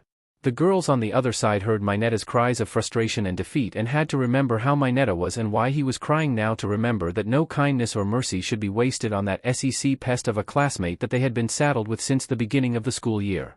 The girls were silently looking at the wooden wall that separated the onsen for both genders and saw that something had been written on that wall. Those unmistakable glowing green letters that were in the wall were the sign that Izuku had done something to the wall to put a stop on Mineta's antics even before they entered the bath. Only when one with lecherous and lascivious intentions lays its hands or quirk on this wall, this message will appear on the other side.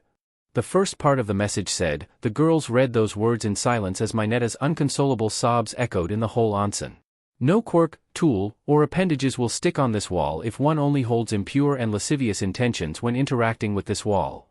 The rest of that message said, and they realized that Izuku had enchanted the wall when he and the students of 1B went to the bath earlier than then, and now they sadly remembered that Izuku was the only student on 1A that actively stopped Mineta in his attempts to act like a deranged pervert on them, while the others either didn't care or only tried to talk to him. And with Eraserhead not caring at all about his perverted antics, then now they are on their own to deal with Mineta and his antics. The sounds of Bakugo then shouting at Mineta to stop being a nuisance reached the other side of the wall, and the girls were aware that Bakugo only said that because Mineta's crying fit annoyed him to no end. The girls were at least somewhat grateful that Izuku done something for them in this particular situation, even if he wanted nothing to do with them anymore. "Shut the F up already, you worthless pervert midget." The anger-fueled shouting of Bakugo reached the cabins in which the students of Class 1B were located now after a constant echo of Mineta's mournful cry of sadness and desolation. Tetsu was in the room with Izuku, Kozai, and Shirhai, and he saw that Izuku was smirking a lot at the moment. "Midoriya, is something wrong?" Shirhai Kurwaro asked. He and the others were there in order to ask Izuku if there were ways for him to use his quirk to enhance their powers, and then they saw how Izuku started grinning like someone had given him the best news of his life as the cries of Mineta echoed in the campsite. "Oh, sorry, I just can't help it. The sound of justice being served makes me quite happy in a way," Izuku said as he calmed down, as it was clear that the little enchantment that he set specifically for Mineta had not only been successfully activated but also had done what was meant to do, to stop that scumbag from acting like a degenerate unbecoming of a hero in the making.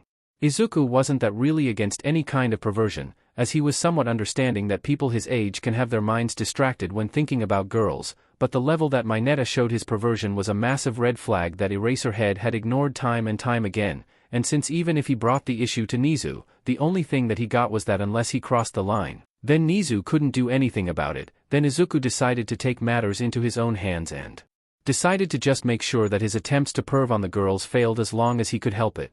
He wasn't perfect, as there were times that Mineta managed to escape his vigilance, like in the sports festival when he lied to the girls and forced them to dress as cheerleaders for no reason at all, but not even leaving Class 1A was going to stop Izuku from making sure that the SEC pest that was Mineta wasn't going to get away from his unheroic behavior as long as he drew breath. He pushed his personal crusade against Mineta aside and focused on the request of his classmates who came to ask him for help at these hours of the night, but considering that he shared the cabin with them, then it was not like they would get in trouble for staying up a little more than necessary. "Are you sure that this is going to work?" Tetsu said. They were now eating dinner during the second day and Izuku had prepared an omamori for his quirk only, which was a good thing, but Izuku was now with an iron bar that he was going to use to test the effectiveness of said omamori by hitting him in the stomach while he holds the omamori. That is what got him somewhat concerned. "Don't worry, man, this is as safe as it could be, you are going to barely feel a thing," Izuku said as he prepared himself to swing the bar at Tetsu's abs. Izuku was aware that this kind of way to show the results of his brainstorming ideas was quite shocking, but Izuku also enchanted the iron bar to minimize the damage done by it, so there was no real danger. "Okay, then, I trust you," Tetsu said, and then he let Izuku take a swing at his abs with that iron bar. As he saw how Izuku was about to hit him and how he could not activate his quirk on time, he saw how the iron bar suddenly bounced away after hitting him in the stomach with enough force to make it fly away from Izuku's hands. "A success, if I say so myself," Izuku said as he saw that said enchantment that he quickly designed for Tetsu worked as intended. Tetsu touched the area that Izuku tried to hit with that iron bar and he sensed that it had turned into steel without him even thinking about it. As I said, that would allow your body to react quickly enough to instant harden the part of your body that is about to take a hit and would also repel the attack as well. Think of this as a perfect parry on a fighting game of sorts, Izuku said as he picked up the iron bar and then decided to let Tetsu contemplate that omamori that he quickly created for him to try that enchantment. This was the second day of the camp and Tetsu wanted to see if there were ways to use Izuku's quirk to help him improve his effectiveness in combat despite the limitations of his quirk, as despite the fact that he was able to coat his whole body with steel in order to increase his defense, he was still somewhat limited in what he could do, so he asked Izuku for help and he decided to try something to help him. That omamori was designed to help him deal with physical projectiles or in case he was caught by surprise and wasn't fast enough to activate his quirk in time. Izuku warned him that he would have to train more with what he had to improve and that whatever he could do with his quirk couldn't help him if he refused to apply himself harder. He took those words seriously and resolved to train hard to become even stronger than he was without trying to rely too much on Izuku's omamoris in that regard. Izuku's omamoris were a nice help, but at the end of the day, they needed to learn to rely on their talents first and use those omomoris not as clutches but as tools that could help them in their future careers. The rest of the week on the summer camp wasn't as different as what they did on the first day, but Class 1B managed to adapt to the strenuous physical exercise somewhat better than Class 1A did. But on the last day before they returned to UA, things took a turn for the worse. "You are definitely excited about this, aren't you, Yanagi?" Izuku asked Reiko as both were in the forest, participating in a test of courage during the last day of the summer camp. "Yeah, a little. I like a good scare from time to time and want to see what our classmates can pull off." Reiko replied to Izuku, unaware that today, she was going to get more than she bargained for, as the shout of panic of that boy that tried to punch Izuku in the ball on the first day of the camp echoed in the distance, and that made both Izuku and Reiko to rush in that direction to see if that grumpy brat was alright. Both reached a clear in the forest in which they found a panicking and crying Koda alongside a blonde-haired guy with a prosthetic eye and a bloodlust that was almost palpable in the air. That man grinned like a madman when he saw Izuku and Reiko there. Finally, something more entertaining to beat to death than a scrawny child. The man said as he put his sights on Izuku and Reiko, he was a villain and came to find some people to fight and kill, and he had found his first targets. "Who are you?" Reiko asked, trying to maintain her composure in the situation despite the fact that she was now actually scared. "The name is Muscular. I came with a bunch of idiots that are part of the League of Villains to cause some damage to the heroes by killing some of you lot and then kidnap a stupid brat called Bakugo," Muscular said, revealing the plans of the League of Villains and the fact that they were there as well, a dumb move in general, but since Muscular only cared about his vices, then his only priority was to kill people over helping in the capture of Bakugo. "Of FING course this is because of Bakugo," Izuku said in an exasperated way. He didn't know why the League wanted to kidnap Bakugo, but he knew that he would have to deal with that rabid beast of a man first before thinking about why Bakugo became a target for the League. "I don't give a f about that screaming idiot, but Shigaraki said that he would make a good villain, so he wanted to kidnap him to try to persuade him, a waste of time from my point of view, but it's not like I care about that scrawny fucker's plans. I came here to kill as many heroes or hero students as I can and that is the only thing I care about," Muscular casually said as he activated his quirk, covering his whole body aside from his head with enhanced muscle layers in a slow way to intimidate Izuku and Reiko. "You know, considering my story with Bakugo, I am half a mind to let you go into the camp to do a favor to the world by killing that pest, but I'm training to become a hero, and as much that I would actually love the idea of hearing his screams of agony as the light of life abandons his eyes, I can't allow you to do that," Izuku coldly said, enerving both Reiko and even Muscular himself, who almost stopped using his quirk at the moment out of the shock of hearing a hero student admitting something like that. "That is a first for M," Muscular tried to say, but as he opened his mouth to comment on the fact that this was the first time that he heard someone in the hero business being so open about his hostility against someone, Izuku quickly pulled one particular ofuda that Reiko almost recognized and then Muscular forehead had said ofuda attached to his forehead, and seconds later, his quirk deactivated on its own and all that muscle layer that was meant to enhance his body suddenly returned inside his body. "Yanagi, take the brat and run to the camp to warn them that we are under attack," Izuku said to Reiko, who then snapped into action and grabbed the crying Koda from the ground and ran as far as she could to watch the heroes of the attack of the League of Villains. "Oh no you don't," Muscular said and tried to prevent Reiko from escaping, but Izuku got in the way and threw a haymaker at Muscular, maintaining good eye with enough force to push him back. "Sorry buddy, but you are facing me now. And as you can see, I don't play fair at all when in a life or death situation. After all, you just admitted that you wanted to kill as many of us as you can, so why should I give you a fair fight?" Izuku said, cracking his knuckles as he glared at Muscular. Izuku knew his kind, the kind of people who believed that they could do what they wanted just because they had the power to do it, and Izuku was done with being nice to scumbags like that. Muscular still was a formidable opponent despite the lack of his quirk to back him up, but as Izuku said, he wasn't going to play fair at all. Muscular felt how Izuku had kicked him in the nuts with enough force to make him almost pass out in pain after Izuku had dodged a telegraphed haymaker of Muscular, and Izuku then continued wailing on him until he was sure that Muscular was out of commission, punching him in the face, especially in his good eye to make sure that the villain wasn't going to be in a position to resist in case that he woke up again. When Muscular lost consciousness after a while, Izuku then looked at the unconscious villain before he tried to see if he had in him an ofuda that he could use to keep the villain in place for a while. Ed shot not only drilled into his head about being always ready to throw an ofuda or two in case of an incoming attack during his internship with him, but also to always carry some of his ofudas that were meant to be used to incapacitate and restrain his enemies on his person all the time. Izuku did pick up some of his ofudas to then help in the test of courage to make the experience more worthwhile alongside some of those that Edgeshot insisted that he should always carry with him all the time, but never expected that he would have to use them in this situation. Izuku would have to thank the man for his wisdom the next time he did an internship with him. That smell, Izuku said as the smell of something burning reached his nostrils, and then he started to hear how flames were starting to appear in the distance. Sheet! Izuku shouted in frustration as he remembered that some of his classmates were also in the forest with the intention of scaring both Reiko and him. Izuku was panicking somewhat as he saw how those flames in the distance became bigger and knew that he hadn't anything on him to extinguish those flames, as all the ofudas that he had were either party tricks to scare his classmates or were specifically for capturing and incapacitating purposes. Then a branch on the tree in which Muscular unconscious body was resting fell to the ground and multiple leaves started to float in the air after the branch hit the ground. Izuku saw those floating leaves and then closed his eyes.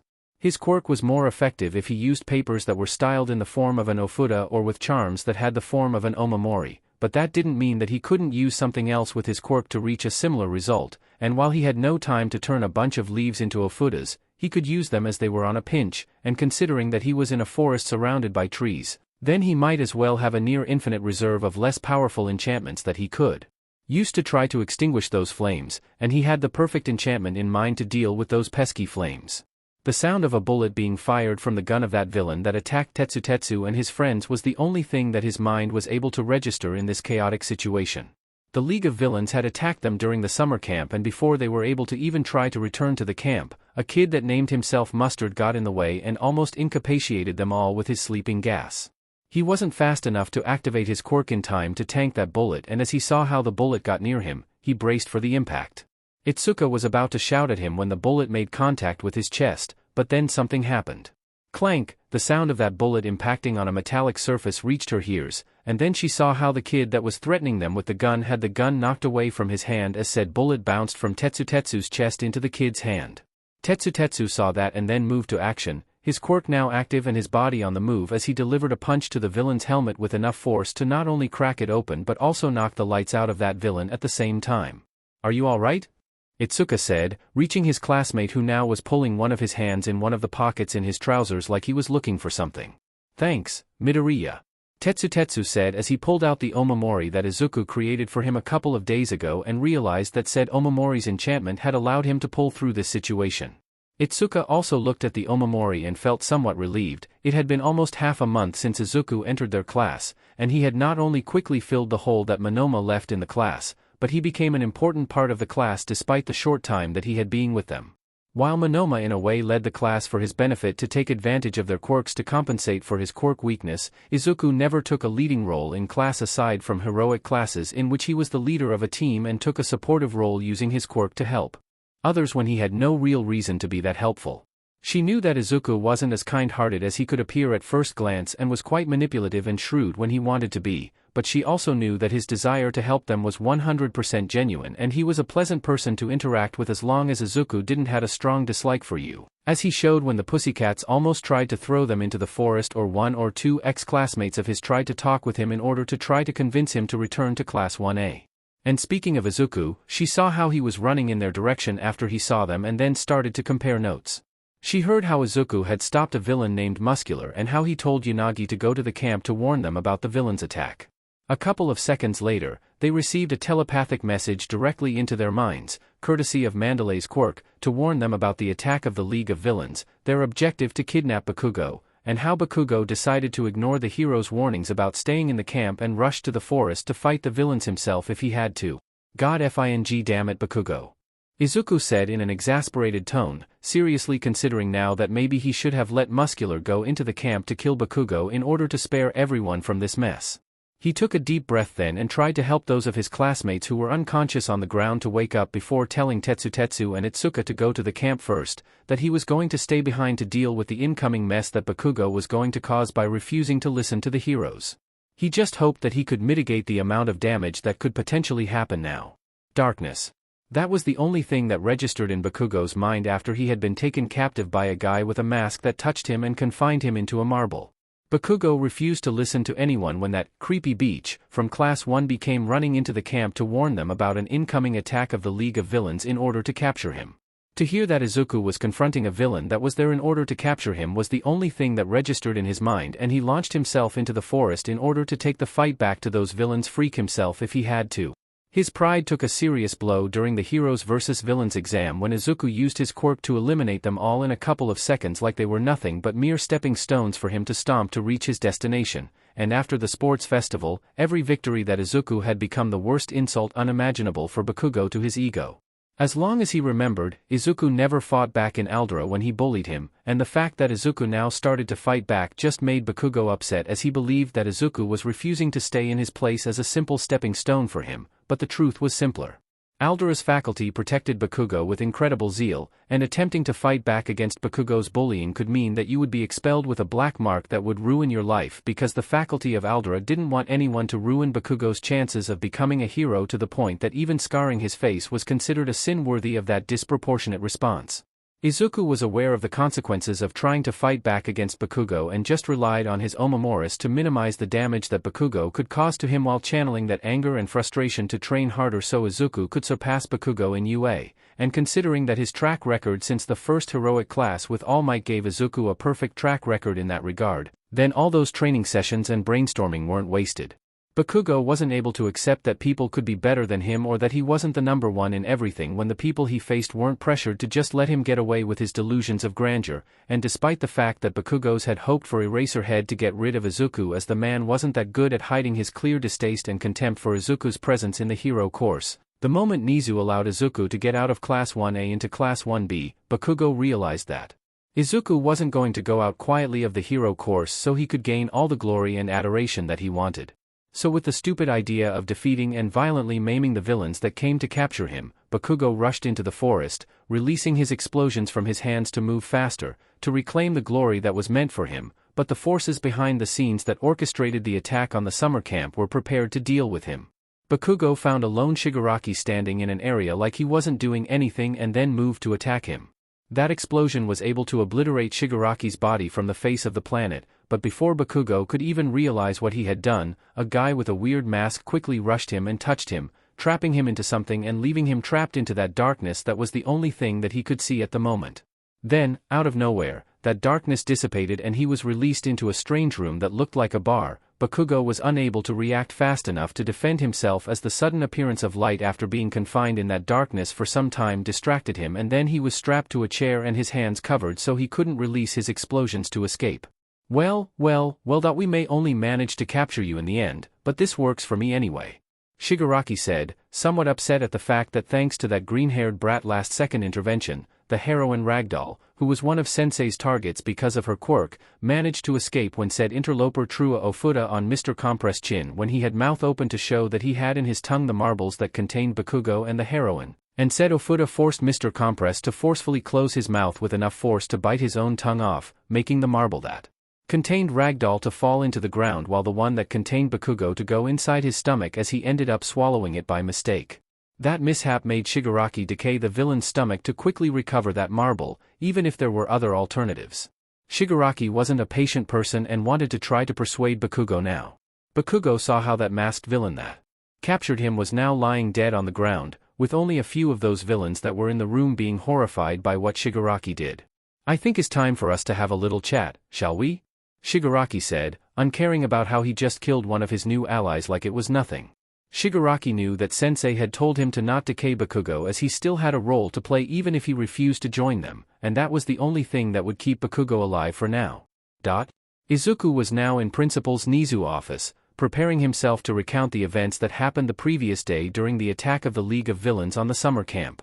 A detective who was friends with All Might was in the room in order to check the veracity of his testimony even if Izuku had no reason to lie to them, but considering the situation, then Izuku wasn't that mad about that kind of measure. "So could you talk about what you did after you subdued Muscular?" Nizu asked.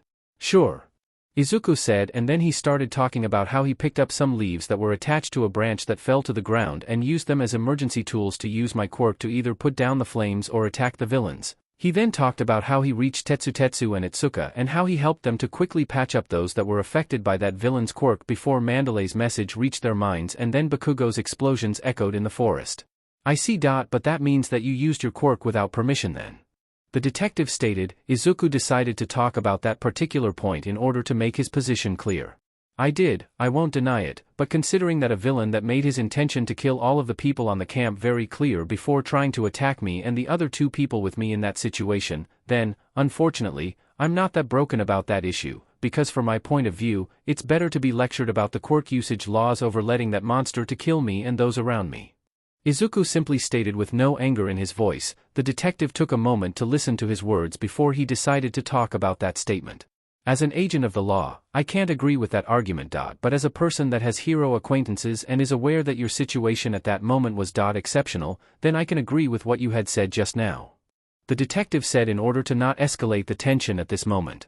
Izuku simply acknowledged his words and then waited for more questions from the man. Questions that came soon enough as Izuku was asked to recall how he managed to deal with a villain named Moonfish and how he managed to injure a villain that had captured both Ragdoll and Bakugo before he escaped. I was running in the direction in which I heard the most recent explosion after Mandalay's message reached me. Izuku started talking about yesterday's events. Parts of the forest were on fire and I managed to extinguish those flames with these words written on the leaves that I grabbed. He said and then wrote on a piece of paper the words, absorb as many flames as it can and then dissipate. That was the enchantment he used. I had to use a lot of those leaves because my quirk is more effective on pieces of paper that had similar proportions to an ofuda or to amulets that are similar to an omamori, but I used those enchanted leaves to extinguish as many flames as I could to open a path to the few students that were still in the forest. Izuku continued to explain. And as you tried to follow the sound from which that explosion came, the detective said. Izuku nodded and then confirmed that this is how he reached Moonfish as he was fighting Tokoyami. Yeah, I found on the way to reach the source of that explosion the villain named Moonfish as he was fighting against a Tokoyami whose quirk had gone out of control. Izuku said, not being fond of that memory as he had no choice but to incapacitate both Moonfish and Tokoyami with one of the few ofudas that he had on himself, the one that emitted a light so strong that incapacitated people, in order to prevent Tokoyami from killing the villain during that moment of him going berserk. As much as you people try to say that I defeated Moonfish, the truth was that it was Tokoyami the one that wailed at him until Moonfish was near death. I stepped in to knock both out of commission not only to stop Moonfish, but to prevent Tokoyami from making that kind of choice in a moment in which he had little control over himself. Izuku admitted. I see. Nizu said, being aware that Tokoyami's issues with his quirk when he gets out of control was something that needed to be solved fast, but his decision to allow Eraserhead to be the homeroom teacher of Class 1A had done little to correct those glaring flaws on those students that needed some help. Sato and Shoji were there, injured but alive, and after patching them up a little with the few resources I had, I told both to take Tokoyami back to the camp before I continued my search. And then I reached that villain with the mask that was showing his mouth and how he had 2 marbles on his tongue that contained people from what the other villains were saying to Mandalay and Tiger. Izuku said as he remembered how he broke into a sprint after tending those 3 and then saw how an injured Mandalay and Tiger were unable to react on time as that man with a mask was showing how he had the captured Bakugo and Ragdoll in those marbles in his tongue. I pulled one ofuda and threw it to the villain's chin, which made the villain bite off his own tongue, and that made him swallow one of those marbles when the other fell to the ground. Then said villain was dragged through the portal made of black mist and then the villains escaped with Bakugo on tow. Izuku said. He then was asked some more questions related to what he had told Nizu and the detective before he was allowed to leave. Thanks for your testimony, Midoriya. But there is one last issue that I want to talk about with you. Nizu said as Izuku was about to get up from the chair where he had been sitting for a couple of hours. Sure, what is it? Yanagi told us that you said some words to Muscular that weren't heroic, Nizu tried to say, but Izuku simply shrugged and told them why he said that. Make no mistake, I loathe Bakugo's existence and everything that he stands for. But what I said in those moments was just a ploy in order to buy enough time to catch the villain by surprise. I just needed to sound convincing enough to shock the man hard enough for him to drop his guard so I could slap that ofuda on his face to neuter his offensive capabilities. Izuku said, remembering that Edgeshot told him that for someone like him, being a combat pragmatist should be the way to go to compensate for his quirk's apparent shortcomings. That meant that even talking could be weaponized as long as he said things in an outrageous way to cause some shock in his foes to make them drop their guards in the worst moment possible. I see. Nizu said, willing to drop the issue there as if Izuku said those outrageous words in a life-or-death situation in order to deprive that serial killer of his preferred means of killing people, then Nizu wasn't going to criticize him for playing dirty to make sure that a monster in human skin like Muscular was ended in Tartarus for the rest of his life. The most believable lies are those that had some truth behind them, and for as much as I wouldn't lose any sleep if something bad happened to Bakugo, I'm not going to be the one to do anything to him. I want to be a hero, and personal vendettas like that had to be left out of the way for sake of others. If I really wanted to harm him, then I would have already done that years ago, because motives are the last thing that I lack to want to hurt him. Izuku said to Nizu and the detective to put an end to that discussion. Nizu waited for the detective to say one word about Izuku's last comments about what he did to Muscular and his feelings about Bakugo, and when he confirmed that Izuku was telling the whole truth there, then Nizu relaxed somewhat. It was clear to Nizu that the issues between Izuku and Bakugo were far too deep to be a rivalry going wrong as Eraserhead had foolishly suggested, and considering that Izuku decided to try to stay away from Bakugo over escalating hostilities or fighting back outside of situations in which they had to fight like the heroic classes, the sports festival and the heroes versus villain exam, then Nizu considered that Bakugo was the problematic one in this situation and not Izuku like Eraserhead tried to imply. Nizu knew that after rescuing Bakugo from the hands of the LOV, things were going to change for the sake of UA and the students there. But Nizu didn't know how much things were going to change after that rescue mission. The students of the first year of the hero course were now residing in a temporal residence inside UA in order to keep them safe after the debacle of the summer camp. Both courses were in different buildings in the same area, and now Izuku had finished his talk with Nizu and that detective. He decided to return to the place in which he and his classmates were residing now. Midoriya. Reiko said as she saw that he had returned to the residence after his talk with Nizu and the detective, and she was not the only one that saw that.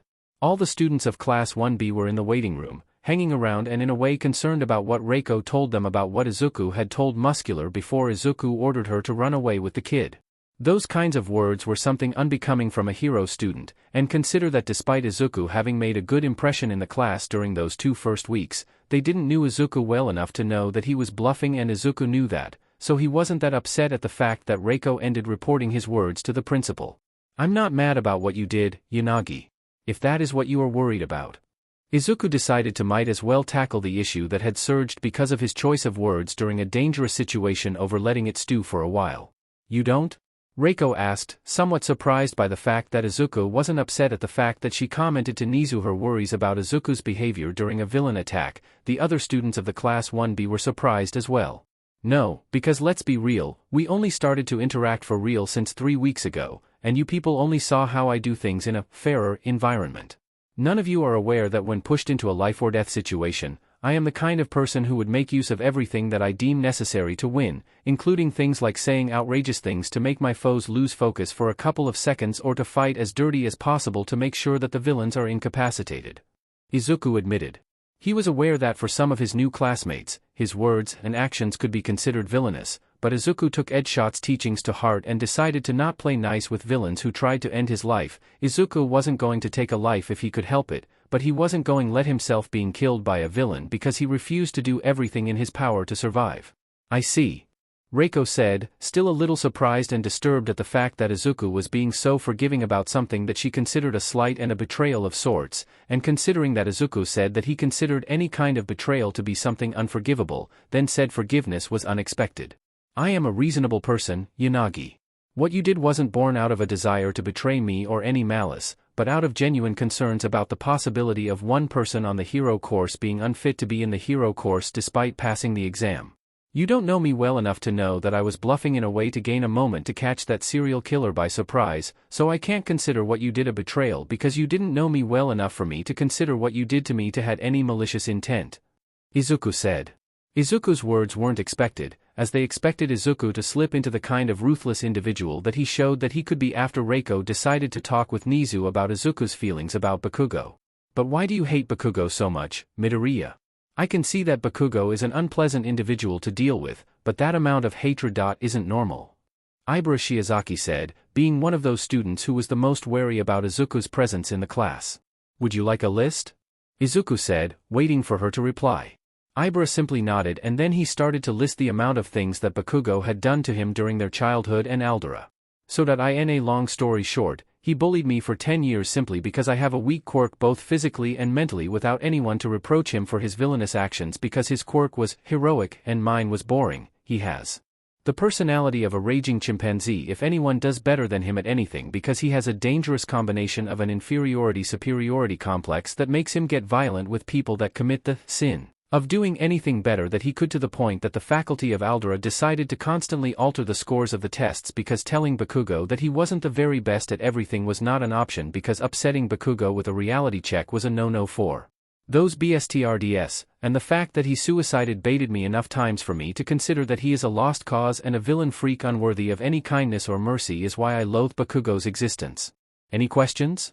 Izuku said after he was done recounting the shared past that both Izuku and Bakugo had, and the looks of horror and sorrow in his classmates were the only things that Izuku needed to see to know that his words had been heard by them. That's horrible.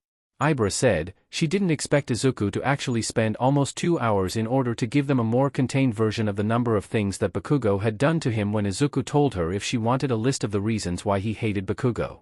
How did you manage to endure all of that?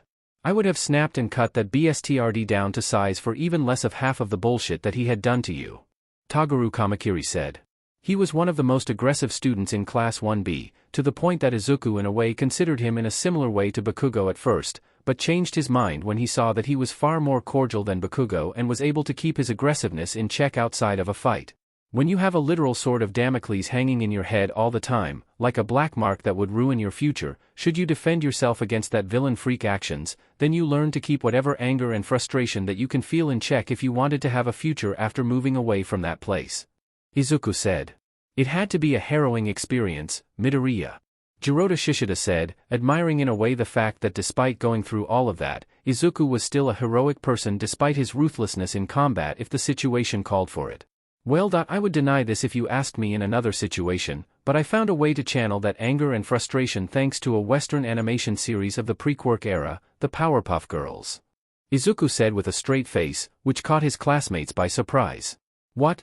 Yui Kodai said. That was how much of a surprise his comment caused. Yeah. Sounds ridiculous, but is true. It was one chapter about a demon guy giving one of the Powerpuff Girls a magical set of chalks, and what really stuck into my mind after seeing that chapter on that retro TV channel was the idea of using your anger in constructive ways over destructive ways, so I channeled my anger and rage at the unfairness of the situation into training my body, mind, and quirk to become the hero that I wanted to be over trying to destroy or hurt Bakugo. After all, I hate him and the way he behaves, and acting like him to deal with him was the last thing I wanted to do. Izuku said. His memories about said chapter were a bit fuzzy, but that particular message stuck in his mind and was a way for him to deal with his anger before he reached the hero course. Well, if it works, then who we are to complain about it? Setsuna Tokage said, being as dumbfounded about what Izuku had said, but she decided to quickly move on to another thing, as she also knew about that series that Izuku was talking about and memories about how she cried almost a whole day when she saw that chapter. And she knew that she would cry again if she thought about it.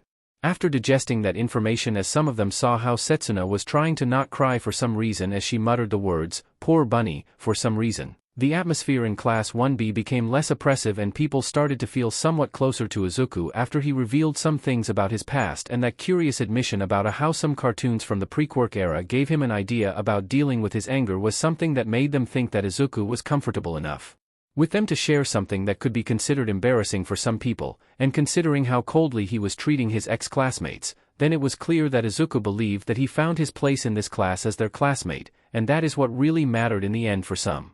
The day for the rescue mission that UA and certain heroes were preparing in order to save Bakugo was almost at hand. The students of classes 1A and 1B were completely unaware of those plans as the faculty of UA refused to get them involved in a situation that was out of their depth, but there were a couple of students of Class 1A who refused to stand on the sideway. Eijiro Kirishima was upset at the fact that Bakugo had been kidnapped by the League of Villains, despite the fact that Bakugo risked himself being captured when he refused to stay in the camp and decided to take the fight to the villains. He was quite disappointed in his classmates as almost all of them refused to join him in his goal to try to rescue Bakugo after all the times that they had been together, but that was the problem that Kirishima was ignoring. Class 1A aside from Kirishima had no choice but to look back at how things were in the past and how they were now, and they sadly realized that the only reason that Kirishima's arguments about Bakugo having a heart of gold despite his abrasive personality only worked because Bakugo was too busy focusing his worst actions and traits on Izuku, as the others received only demeaning nicknames, so none of them were that affected by Bakugo's actions. But now that Bakugo was getting more and more aggressive with them, even to the point of threats of violence since Izuku wasn't there, then the truth about Bakugo's character became too clear for everyone except Kirishima to see.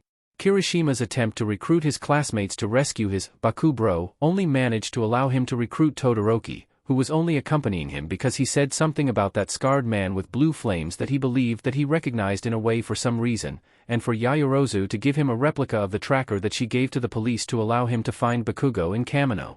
He knew that he had no real chance to rescue Bakugo like that, so he had no choice but to try to find Izuku in order to convince him to join him so he could use his unmanly ways to save Bakugo. So he waited for the day before the raid in order to try to talk with Izuku in a moment when he was alone, and when the time was right, he tried to persuade him. Midoriya.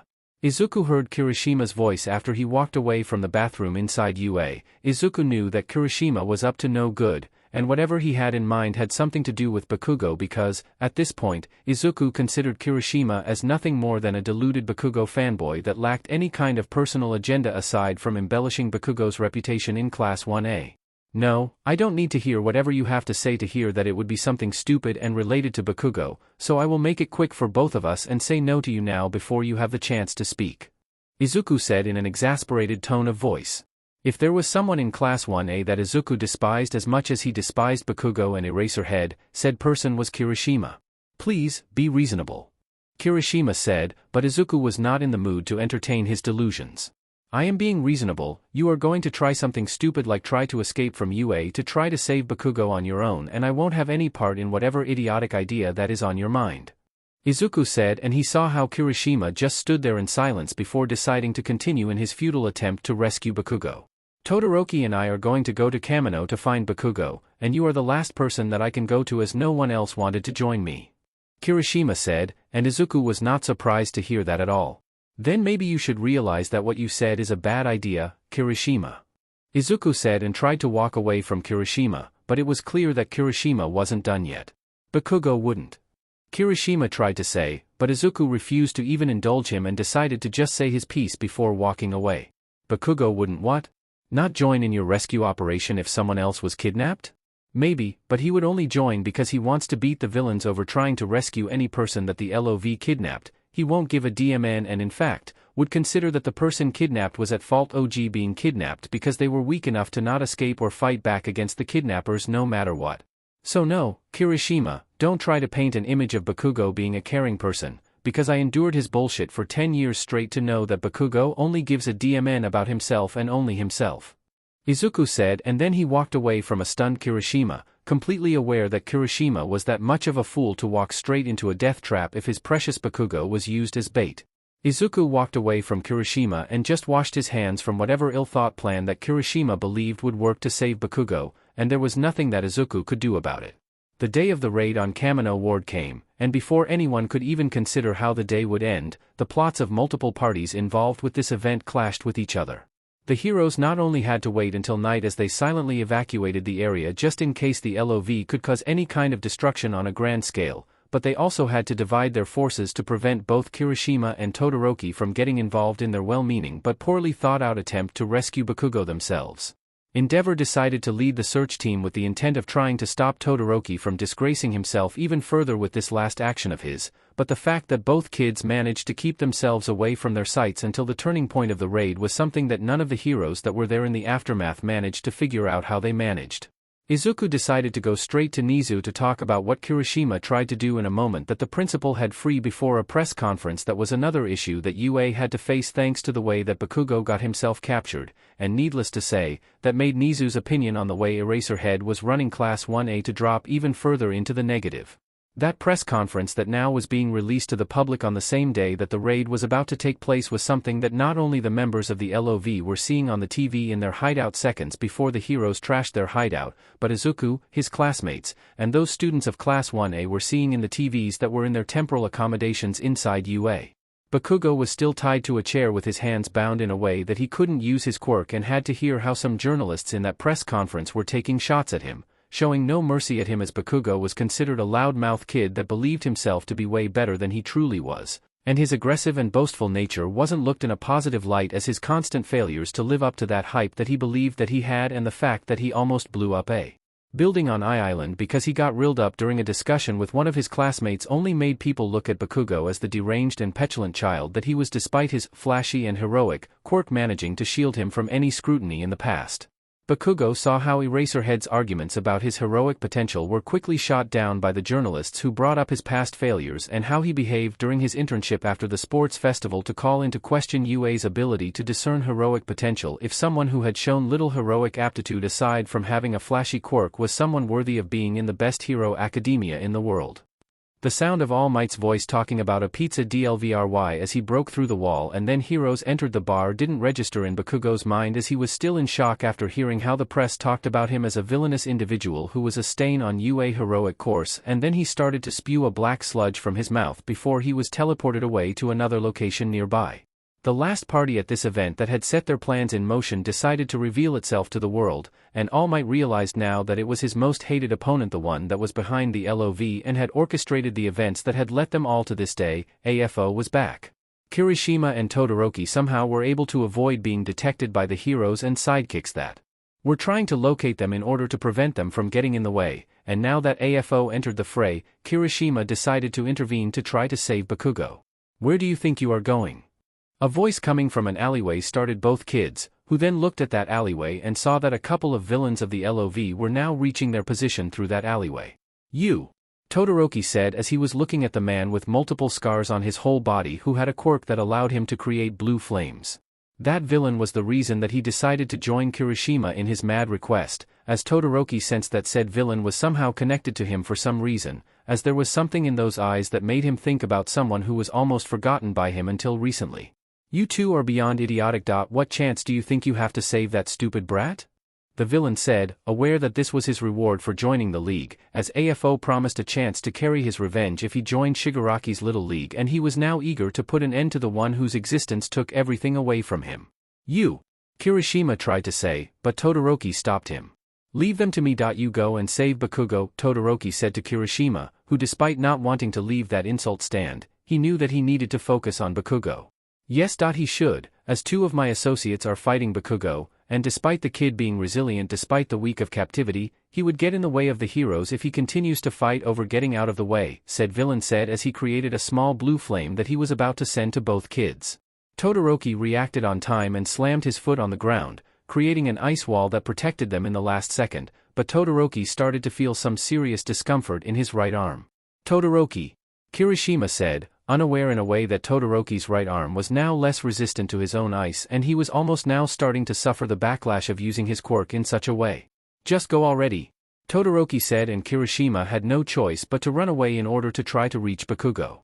The villain saw how Kirishima was getting out of the way and reaching Bakugo's position, and he let him go unimpeded despite his desire to burn him to a crisp as well as he wanted to deal with Todoroki. But this was the price of his deal, and now that all the pieces were in place, Dabi wanted to see what was that supposed master plan that AFO had in mind. A battle of titans was now taking place in Kamino Ward. All Might, the paragon of heroism and righteousness, was now fighting against the man who started it all, the one person who survived the dawn of quirks and had lived in the shadows of Japan as he waited for the opportunity to reclaim what was his while he built his empire of evil. AFO had survived their last encounter despite the severity of the wounds that All Might had inflicted on him in the fight that they had years ago, and now, both of them were fighting to the bitter end one last time. All Might was on his last legs with OFA, as the transfer of the quirk to Mirio not only started to reduce his time limit, but now his body was burning through the last remains of OFA that were still inside of him. But that didn't mean that AFO was in a better condition than All Might was, as All Might was able to see that even if AFO was defeating heroes left and right aside from him, AFO wasn't nearly as powerful as he was in the past. All Might was unable to fight at his fullest because Bakugo was still in the area and two of the villains that were part of the league were making sure that Bakugo was unable to flee. Bakugo was valiantly but foolishly engaging in a fight against a blonde girl with a knife and a man with a strange bodysuit, and All Might was able to see that Bakugo had no intention to retreat at all despite the situation, as even if Bakugo managed to create an opening that he could use to disengage from the fight to escape to safety, he instead stubbornly refused to fall back to safety and continued to fight as he spewed death threats at the villains. The situation was in a stalemate of sorts in which it was clear that the situation was now turning in the villain's favor as not even All Might was able to cause some significant damage to AFO to get him to stop. But then, in one instant, something changed. "Baku bro," Kirishima said as he entered the fray in order to punch the man with the suit in the face to knock him unconscious. That distraction allowed Bakugo to deliver a point-blank explosion to the blonde girl that shoved her out of the way and incapacitated her at the same time. "Shitty hair?" Bakugo said in his usual ways, surprised to see him here. Yeah. I'm here, we need to get out of here now. Kirishima tried to say, but Bakugo had no intention of running away from a fight, and even less from a villain that had orchestrated his kidnapping. Stay out of my way, shitty hair. I'm going to kill that BSTRD. Bakugo said, leaving a nearby All Might almost stunned at the sheer lack of common sense and preservation that Bakugo was showing now. In those seconds, All Might unwittingly took his eyes away from AFO, and even if he remembered his situation quickly enough to not let his guard down, the moment that he saw that AFO wasn't in front of him, that was the moment that he started to fear the worst. Come on, bro, we are getting in the way of the heroes. Kirishima said as he tried to convince Bakugo to relent. F off, shitty hair. Get out of my ass. Bakugo started to shout, but then as he was about to tell Kirishima to get out of his way, he saw how AFO got behind Kirishima and then punched him from behind. AFO's arm went through Kirishima's back, and Bakugo saw in first person how AFO's bloody hand grabbed him by the face, and then everything turned dark for him. No! All Might shouted with impotence and rage as he saw how Kirishima had been critically wounded and Bakugo had his quirk stolen from him at the same time.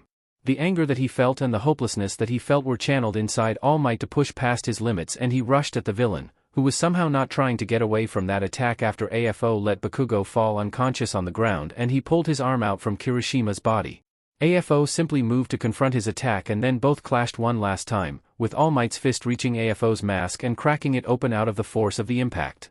To All Might's surprise, AFO fell to the ground and out of consciousness, appearing to be out of the fight for good. Then, All Might's body deflated and he knew that his time as a hero was over now. The truth about his condition was now revealed to the public and there was nothing that he could do about it. This was a victory in the end for the heroes despite how things went, but as All Might saw AFO's uncovered face after he destroyed part of his mask with that last hit, he was unable to consider it a full victory for some reason. That med smile.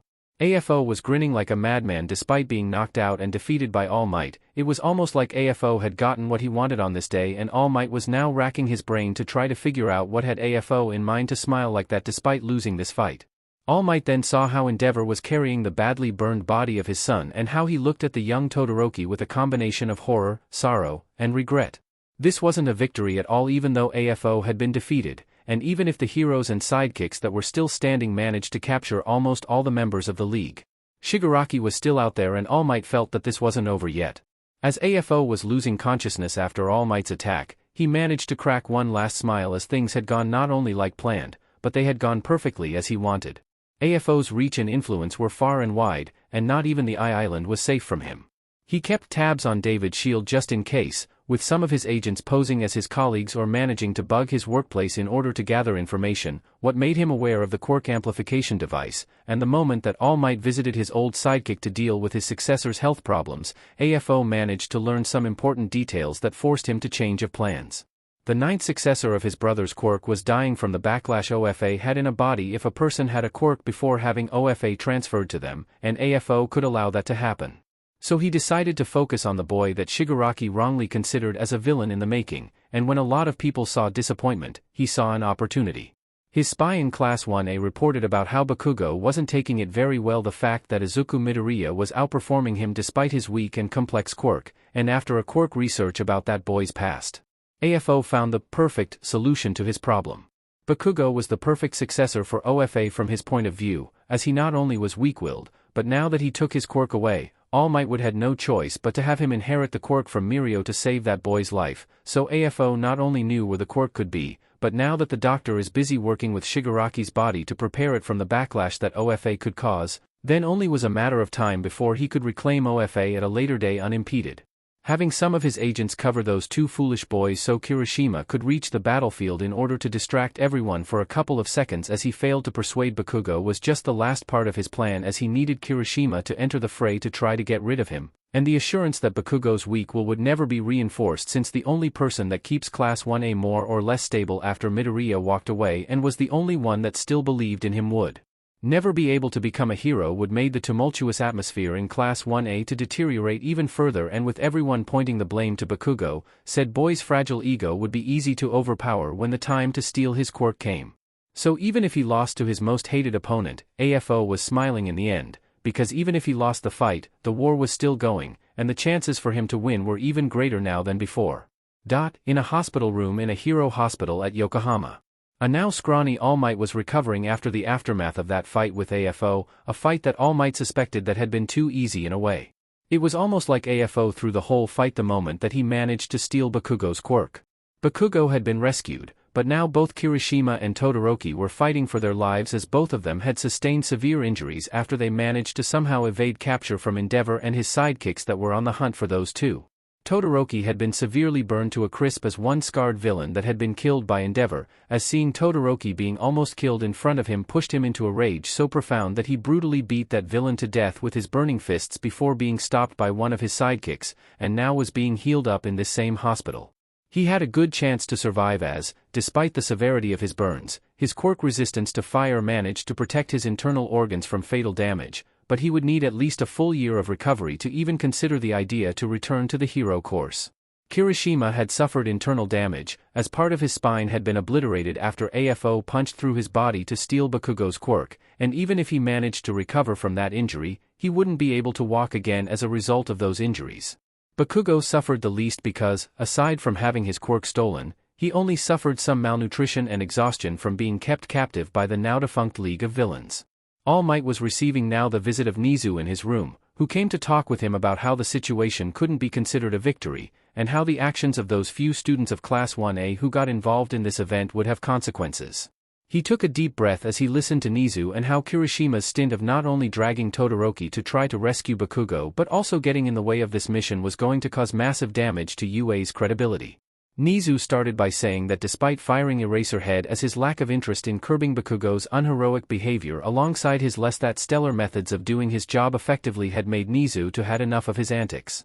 The fact that his decision to expel Kirishima from the hero course with a black mark would stand, but not the one of expelling the rest of the class as they didn't talk with him or Nizu to warn them about Kirishima's plan like Izuku did, and even one of them gave him a tool that allowed Kirishima to find his way into Kamino was the only concession that Nizu would do for Eraserhead, as Nizu decided that other disciplinary methods will be used to deal with them over expelling them all with a black mark like Eraserhead wanted.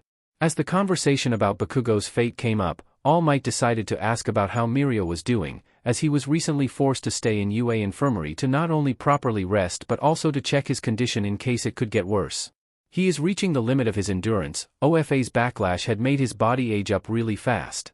Nizu said, aware of how OFA now was revealed to be a death sentence to someone with a quirk.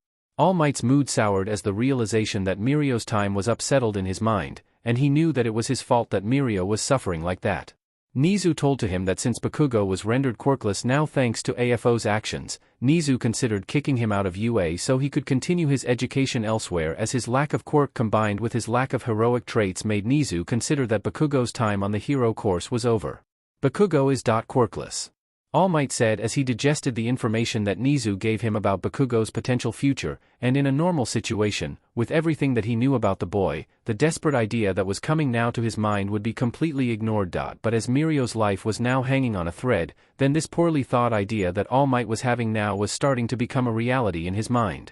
All Might at least was aware of the fact that Bakugo was unworthy of this power as he not only was anything but heroic, but his actions and lack of capabilities when thinking about the consequences of his actions didn't paint a good image of Bakugo as a hero.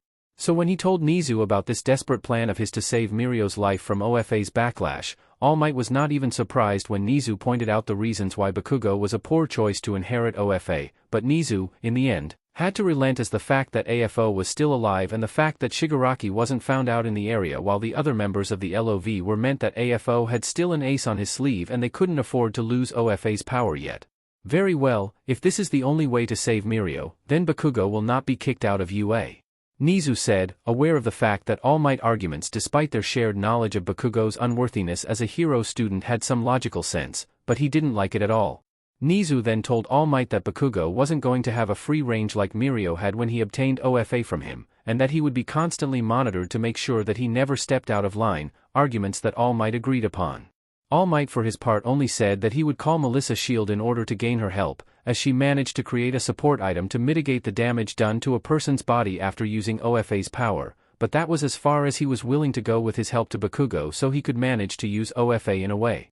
Fate always had favored Bakugo since he was a child, from a flashy quirk and rich parents to an easy time in school before he reached UA, in which he had been the top dog all the time as people were intimidated into not fighting back against him. But the moment Izuku broke free from the bench of destiny that forced him to deal with Bakugo all the time as his classmate, whatever held Bakugo from facing the consequences of his own actions and his vile behavior started to fade away. This situation was the last time that fate favored Bakugo at all. But considering that a dark hand had orchestrated this situation in a way to allow this possibility to happen, then one could truly consider it a favor?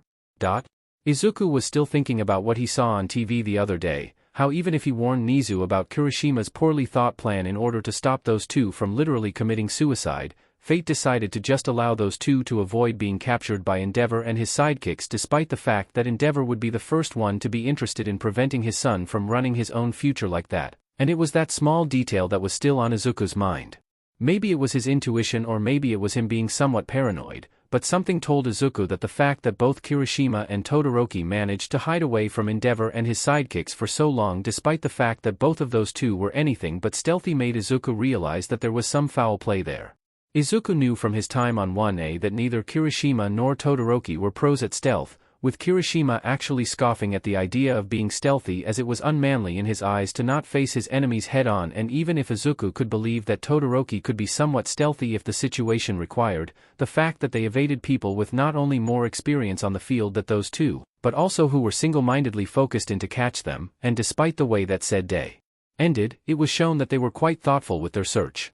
That made Izuku realize that maybe someone else had to be involved and had helped them avoid capture for so long without them even knowing that they were being helped, because the only other reasonable explanation was that those two had been insanely lucky before the raid started, and that one explanation was too ridiculous for Izuku to even consider it.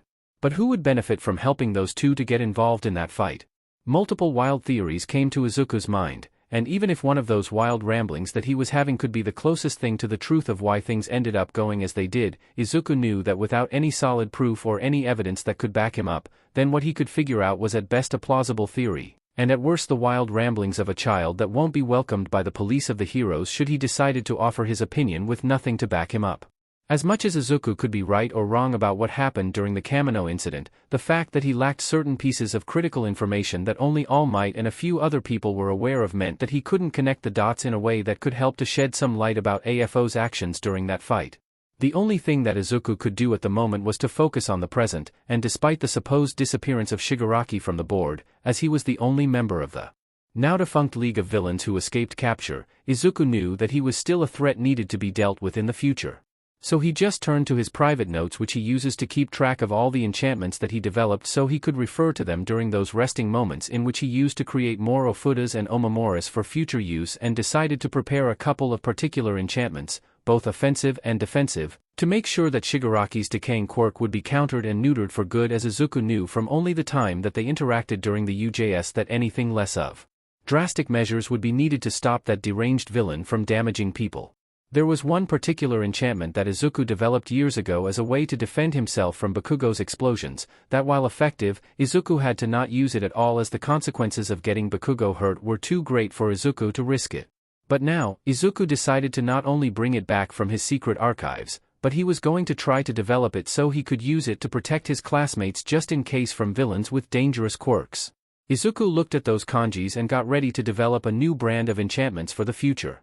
He just hoped that this was the correct choice of words to work with.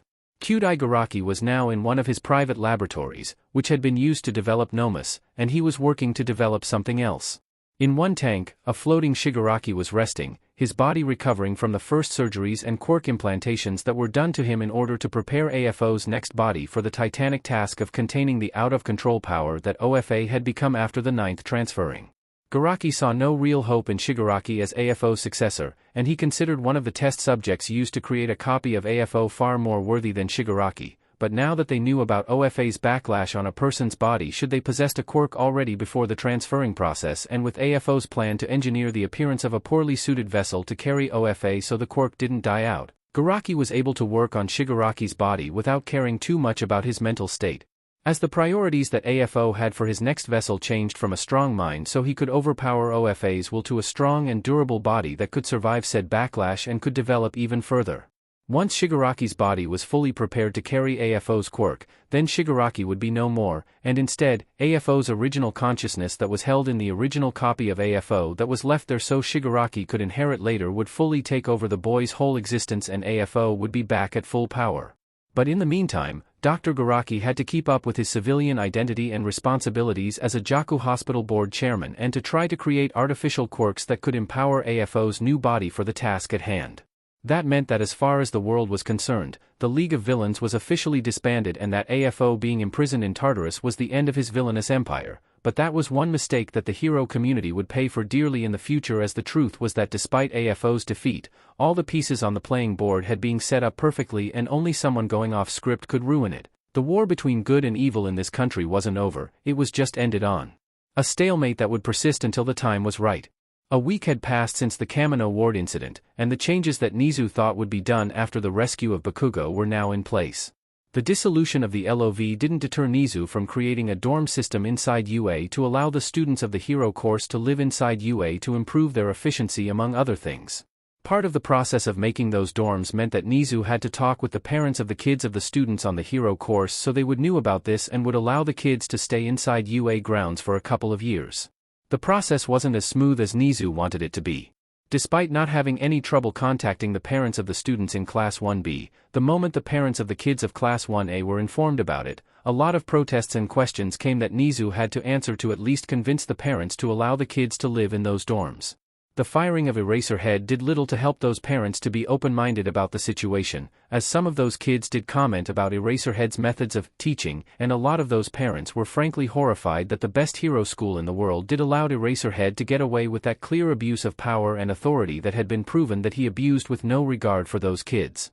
Nizu did had to explain to the kids of the second year of the hero course who had the misfortune of having Eraserhead as their homeroom teacher and their parents that no, that black mark that Eraserhead was so carelessly putting on their records on that first scare of the school year was retired from their records by Nizu because even he understood that said black mark being a permanent fixture in their records for something so trivial and minimal was unacceptable.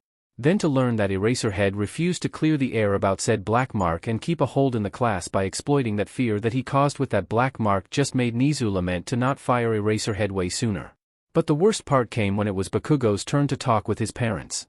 It was clear to Nizu that part of Bakugo's character came from his mother, and that wasn't a good thing.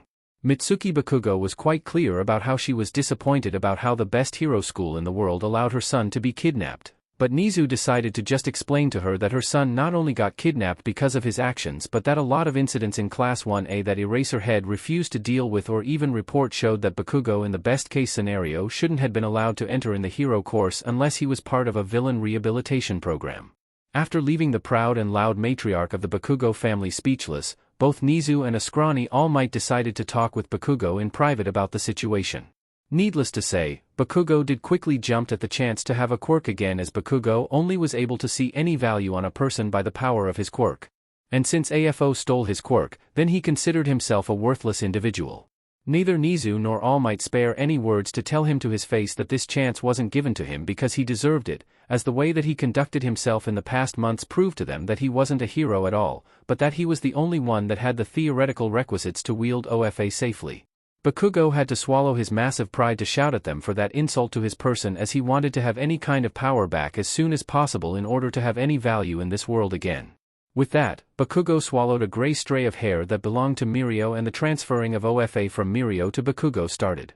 Bakugo's condition to return to UA and to get help to master this power was that he was going to stay away from both students of the first year of the hero course, as the fact that Mina Ashido's hysterical attack in which she almost permanently injured Bakugo for what happened to Kirishima with her acid while constantly shouting insults at him a couple of days before the students were allowed to return to their homes was proof that Bakugo had no place in the hero course anymore, and that meant that he would had to be on a private residence apart from others and would had a teacher or two always on the lookout to keep an eye on him so he could work on his training and continue his studies in private. All Might for his part called Melissa Shield in order to have her to help in the development of a support gear that not only would allow Bakugo to not hurt himself that much from using OFA, but also works as a restaining device to remember Bakugo that he was not being trusted this power at all because they had faith in him as a person. The beginning of the next semester in UA came, and considering the fact that All Might had retired after the truth of his situation had been revealed and his time as a hero was over meant that things weren't going to be the same anymore. Who is it? The sound of people knocking at the door of his new room in that dorm caught Izuku's attention. He was done setting up his new room, and aside from some extra details that he had set up on his own with the principal permission, Izuku had spent a lot of time doing that, to the point that he missed the whole "let's see each other's rooms" idea that Pony suggested and everyone was willing to go with. "It's me, Yanagi. Can I enter?" Reiko asked. Izuku was almost sure that she wasn't the only person at the other side of the door, but it was not like he had anything to hide here. "Sure. That also goes to anyone else who is curious to see how is my room," Izuku said, and then he opened his door, and he saw that Reiko, Itsuka, Kanoko, Tetsu, and Shirhai were in the hallway. They entered the room and they saw that it was quite spacious in comparison to some of the rooms that they had seen before. "Whoa!" Kanoko said as she saw that on one wall of the room, a couple of wooden mannequins that wore pieces of Japanese clothes occupied that part of the room. Those pieces of clothing were quite flashy despite the Japanese aesthetics, and the most impressive thing was that one of those mannequins was wearing a kimono with the color and some prints that made them think about UA. "I guess that you weren't kidding when you said that you were able to make your hero costume on your own, Midoriya," Shirhai said, seeing how one of those mannequins had a copy of Izuku's hero costume. "Yeah. What started as a necessity for me to use my quirk more effectively became the gateway for me to become a tailor in all but name," Izuku said as he felt somewhat embarrassed now about people seeing some of the things that he did in his spare time. "That is pretty cool actually," Itsuka said. She saw that Izuku was good with a thread and needle when one of her shirts broke during the summer camp and Izuku offered his help to patch it up. Izuku complied with her request to be present as he fixed her shirt, as she didn't trust him that much yet and was surprised to see that Izuku came to the summer camp with a sewing kit that he used quite effectively despite her skepticism in those moments. "Well, that I in that big wooden chest in that other wall, I keep all the fabric rolls that I use for my creations. I bought all those rolls in one of the few stores in all of Mustafa that I like, the Tatsumi Textiles. The owner of that place is quite an intense man, but he is quite cool once you get to know him," Izuku said, remembering the good times in the past and how he learned how to sew and do "stupid cute sheet," as the man said in a joking manner, from the owner himself, who didn't look at him like he was weird because he asked him to teach him how to sew. Learning how to sew, knit, and work with textiles in order to do clothes and even plushies for children was one of the things that Izuku used to de-stress himself from the pressure that he had to deal with in Aldera, aside from his constant training and developing of his own quirk.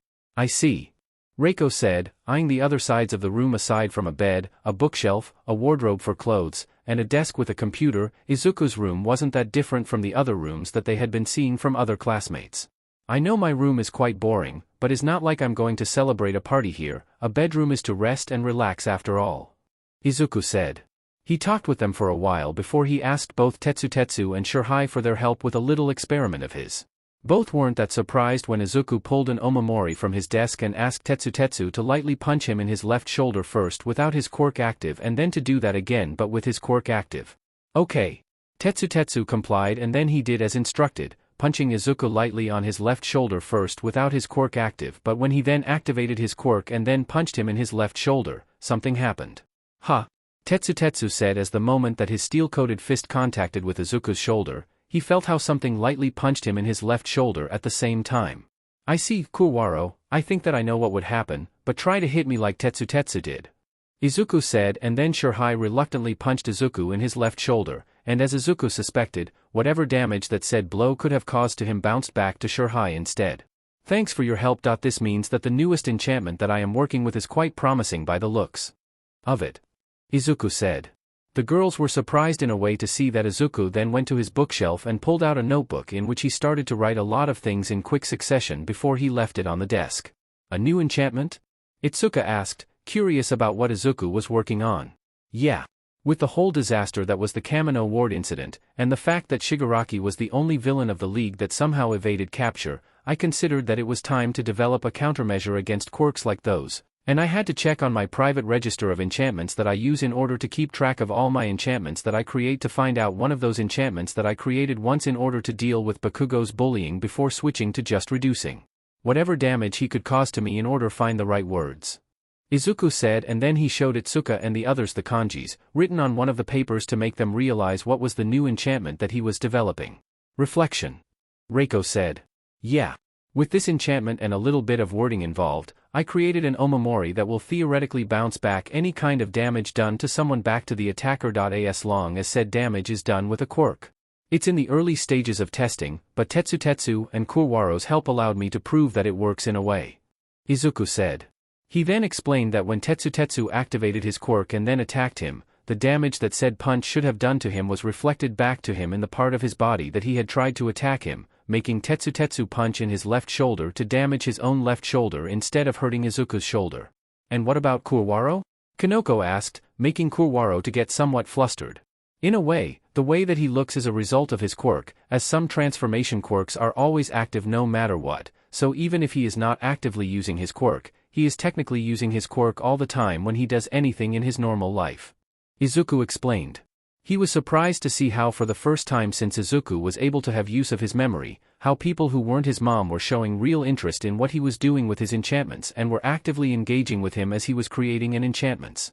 Could have gotten this level of interaction with Class 1A if Bakugo had never been allowed in the hero course, or if his new hype man had enough common sense to realize that Bakugo was anything but manly and refused to try to convince people in the class of Bakugo's supposed kindness that never existed. He doesn't know, and frankly, he doesn't care at this point. He was happy where he was now, and that is what mattered to him. Bakugo opened his eyes after he went to sleep and saw himself inside a strange void, surrounded by strange people who were looking at him with judgmental stares in their eyes. He couldn't hear anything in that conversation despite being a dream, as he was only a pair of eyes, but it was clear from what he saw that he was the topic of their discussion. Their expressions on their faces went from horror and anger to pure apathy and indifference, but one thing was clear. Those 7 figures were clearly defined that looked like normal people didn't look at him with any confidence or trust. That frustrated Bakugo to no end and ended up waking, screaming, and sweating like crazy, only to realize that he wasn't in his house anymore. He was in UA, and he had been left on a private residence away from the others as Nizu had decided that to allow Class 1A to heal from the events that had recently happened, Bakugo had to stay away from them as far as possible, and considering how Ashido had to be physically restrained by a teacher before midnight incapacitated her, then it was clear that the only reason that Bakugo was still allowed in the hero course was that he fulfilled the requisite necessary to carry OFA without dying. In the process, now that he was quirkless and nothing else, Bakugo almost destroyed his right arm after he tried to use 2% of OFA power and had to be operated on to save the arm from being damaged beyond repair, and he hated the fact that he now needed to rely on others all the time in order to become a hero. Bakugo believed that he never needed to rely on others to become a hero, but the truth was that he only came as far as he could because others either shielded him from getting into trouble, because of his attempts to intimidate people in the past with explosions could have gotten him branded as a villain if a police officer caught him in the act, or were apathetic enough that didn't care at all of what he did, so never tried to enforce any kind of DSPLN measure on him, but now all of that was over. Nizu was clear on the subject. He either shaped up and became a decent human being before becoming a hero, or Nizu would refuse to give him any resource that he could need in order to deal with OFA's destructive power, and considering that using a mere 2% in a concentrated part of his body almost maimed him from life, then Bakugo couldn't afford yet to flip out and fall back on what he was used to do when he wasn't able to get things to go his way. Bakugo had no choice but to swallow his pride and deal with the situation that he found himself in, but Bakugo wasn't the forgiving type of person, and he would wait for the chance to retaliate at the injustice that he was enduring, but considering the pain that he was dealing with even when recovering from that surgery, then it would be a really long time before Bakugo could get revenge in those who were making his life harder now. Provisional hero license. Izuku thought as he listened to Vlad King's words about the exam that would happen in less than a month that they would participate in order to be given a license that would allow them to use their quirks to save lives in exceptional situations without having to suffer any repercussions by violating the quirk usage law, as they weren't heroes yet. In order to prepare for that exam, Vlad King told them that they would need to create at least 2 signature special moves that they would use in combat as a way to show their progress with their training and to show themselves in a marketable way, as heroism was still a business to make money at the end of the day. For that reason, they started to have more intense training sessions at Gym Gamma during the remaining days of the summer break before the beginning of the next semester. Everyone in a way had something to work with in order to create a signature special move, as their quirks were unique enough to make that a thing. But Izuku was the only one who had no way to create a special move that he could use in the way that the teachers defined, as he not only relied more on what he prepared beforehand but also his quirk could do a lot of things based on what he wrote when he enchanted something. So Izuku's quirk unique flexibility denied Izuku in a way the chance to create special moves if one was 100% willing to follow that definition. So his training was less about creating a special move, as he could use his handmade ofudas to do a lot of things in an offensive way, and more about lending a hand to his classmates to create their own special moves. "So, are you sure about what you are asking, Midoriya?" Midnight said. She was now the new homeroom teacher of Class 1A and said position would become official when the next semester started, but until then, she was helping both classes with their training to develop their special moves. "Yeah. I need you to use your quirk on me to see if this enchantment works with quirks that are long-ranged in a way. I tested with my classmates' quirks, but a quirk like yours could help to determine if it works or if I need to write something else," Izuku said. His commitment to make sure that this new enchantment that was meant to counter dangerous quirks like the one that Shigaraki had meant that he needed to use himself as a guinea pig in order to test its effectiveness. "Okay then, you asked for this," Midnight said, and then she used her quirk to release a gas that reached Izuku, and then Izuku somehow managed to stay awake, but by the look on his face, Izuku wasn't satisfied with the results of that. At least the omamori to prevent people from forcefully falling asleep works. But the reflection one didn't, Izuku said, aware now that since Midnight's quirk didn't damage him in any way, then the reflection enchantment didn't kick in and caused her to fall asleep instead.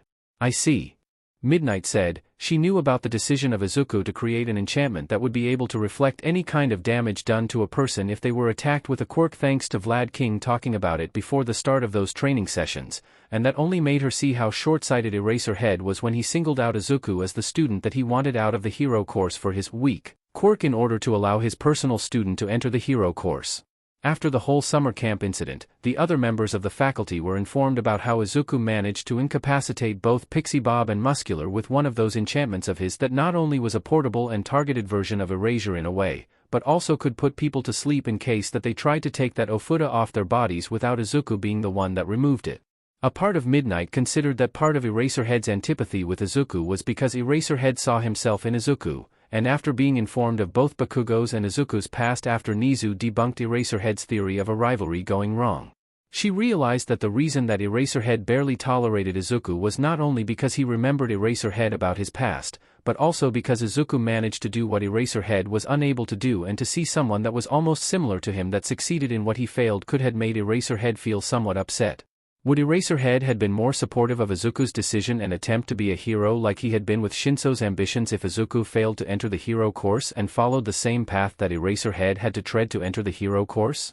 She doesn't know, and at this point is a pointless question to ask, as Eraserhead's license as a teacher had been terminated and he was banned from being a teacher after Nizu fired him. Now she had to deal with the class that he had let to their own devices as he only focused on his personal apprentice, and if she was honest with herself, Midnight would have to make a lot of work to try to whip them back into shape and to put them back on track. But maybe that was her punishment for talking to Eraserhead in order for him to take a job as a teacher when it had become pretty clear that the man wasn't suited to teach a whole class of teenagers. A couple of days before the temporal license exam came, both classes of the hero course ended up in the infamous Fake City, in which one of the first signs of Bakugo's unworthiness as a hero was shown. They were all reunited there for a reason. A friendly competition of sorts between the two classes that had a different meaning for the students of Class 1A, as this was the first disciplinary measure that Nizu had imposed on them after what happened before the Kamino Ward. None of them did what Izuku did when he came to warn him about Kirishima's plan to go to Kamino to save Bakugo, and even one of them gave Kirishima indirect help so he could reach Bakugo and met that cruel fate that ended his career as a hero.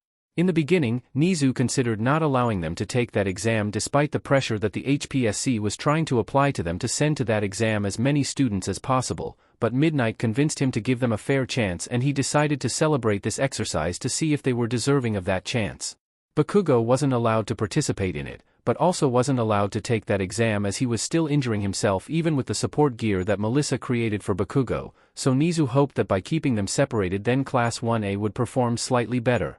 The deal was simple: they had to impress Nizu for them to be allowed to participate in the exam, and while the students of Class 1A believed that it meant that they needed to win against the students of Class 1B, Nizu meant that they had to show that they had enough potential for Nizu to consider the idea of letting them take part on that exam for the temporal license.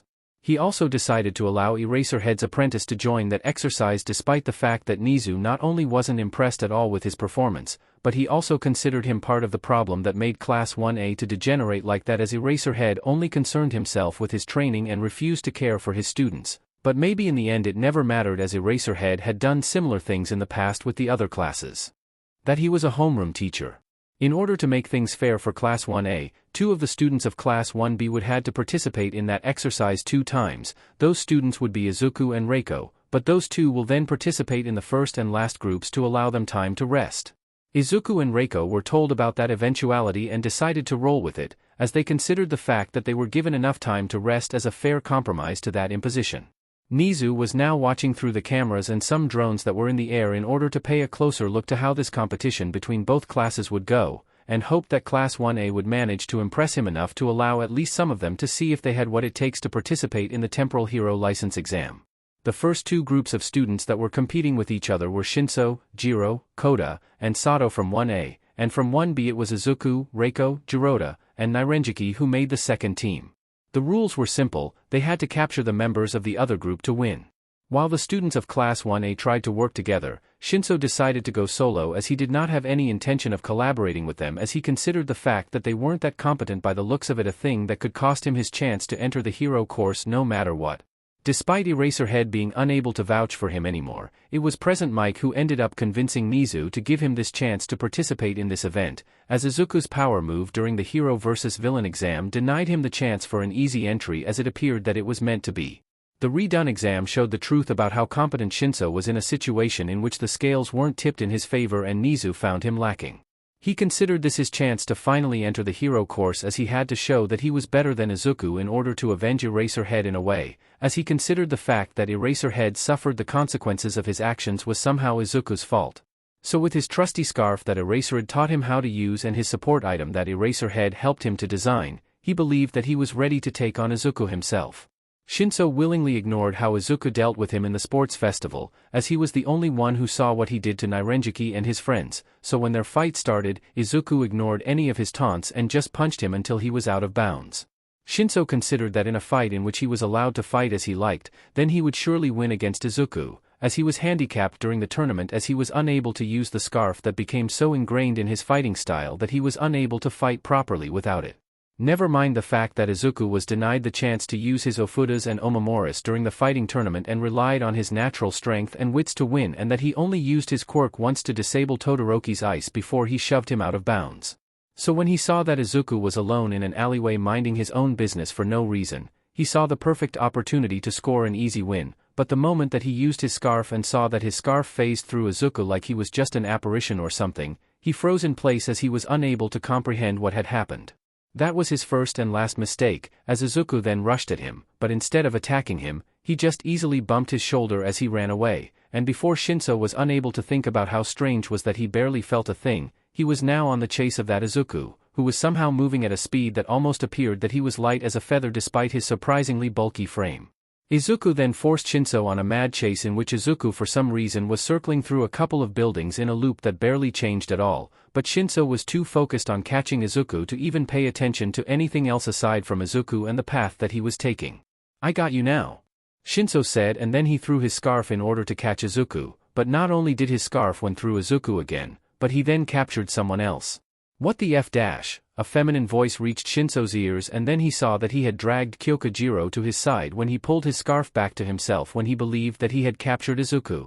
"Now, Yanagi," Jirota said, and then from the rooftop of one of the buildings in the surroundings, multiple Ofudas descended at them with an impressive speed. Neither Shinso, Jiro, nor those other students that were there were able to react in time to the subsequent flash of light that had incapacitated them all in an instant. When the cameras and the drones that were recording the fight were able to see what had just happened, they saw that only the students of Class 1B that had been in the area had somehow managed to avoid being incapacitated by that blinding flash of light that had become a nightmare for some of the students of the hero course. In that alleyway which Shinso had run into with no care in the world and had distracted his own teammates with his own scarf, only Jirota, Nirenjiki, and Izuku were standing still. On one of the rooftops near that alleyway, Reiko was watching over the three of them with a serene expression on her face as she saw that their plan had succeeded. They had won this round. Ochako Uraraka held her breath as the time for the last group of students to participate in this exercise approached. Azui and she were the last students of Class 1A that were left to participate, and she didn't know how the two of them were going to fare against 4 students of the Class 1B at the same time. Midoriya, Yanagi.U2 will join up with Uraraka and Azui to fill their group with 4 people, Midnight said. Those words caught the students of Class 1A by surprise, as none of them expected that to happen. Uraraka saw how Izuku was chatting with the students of Class 1B in a casual and friendly manner despite the fact that both of them were going to compete against each other really soon. Uraraka barely saw Izuku be that happy when he talked with someone when he was in Class 1A, but considering that Bakugo was almost hounding him all the time, even during lunch hour, before he parted ways with them, maybe the problem about why Izuku never felt comfortable in Class 1A was because of Bakugo. A thing that became almost a reality for all of them the moment Izuku was out of the picture. Everyone in Class 1A fell prey to Kirishima's misinformed words about Bakugo being a better person than he appeared to be, and while she asked Izuku why he refused to buy that argument, the fact that he told her straight to her face that he had dealt with Bakugo for 10 years and knew how he truly was should have been a red flag that no one should have ignored like they did. Kirishima was quite a social person and far more approachable than Izuku ever was, but considering how Bakugo almost made his personal mission in life to bully and belittle Izuku, then maybe it was understandable for Izuku to not be as social and approachable as Kirishima was. With no Izuku to take Bakugo's full attention and to act like a lightning rod that took all the bullying and abuse in Class 1A, Bakugo showed how truly unpleasant he was to them. But the truth was that Bakugo had always been that unpleasant, and Kirishima's claims of Bakugo being a good person despite his abrasive attitude only worked because Bakugo was too focused on Izuku to show how much contempt he had for his classmates. What truly made Izuku walk away from them despite having tolerated Bakugo for so long? Ochako Uraraka still made herself that question as she was unable to see what was the tipping point that pushed Izuku to that point of deciding to leave them all to rot. Maybe this exercise was a chance for her to finally get that answer, to get some form of closure for their broken friendship, but she may not like the answer that she wanted to find for that question.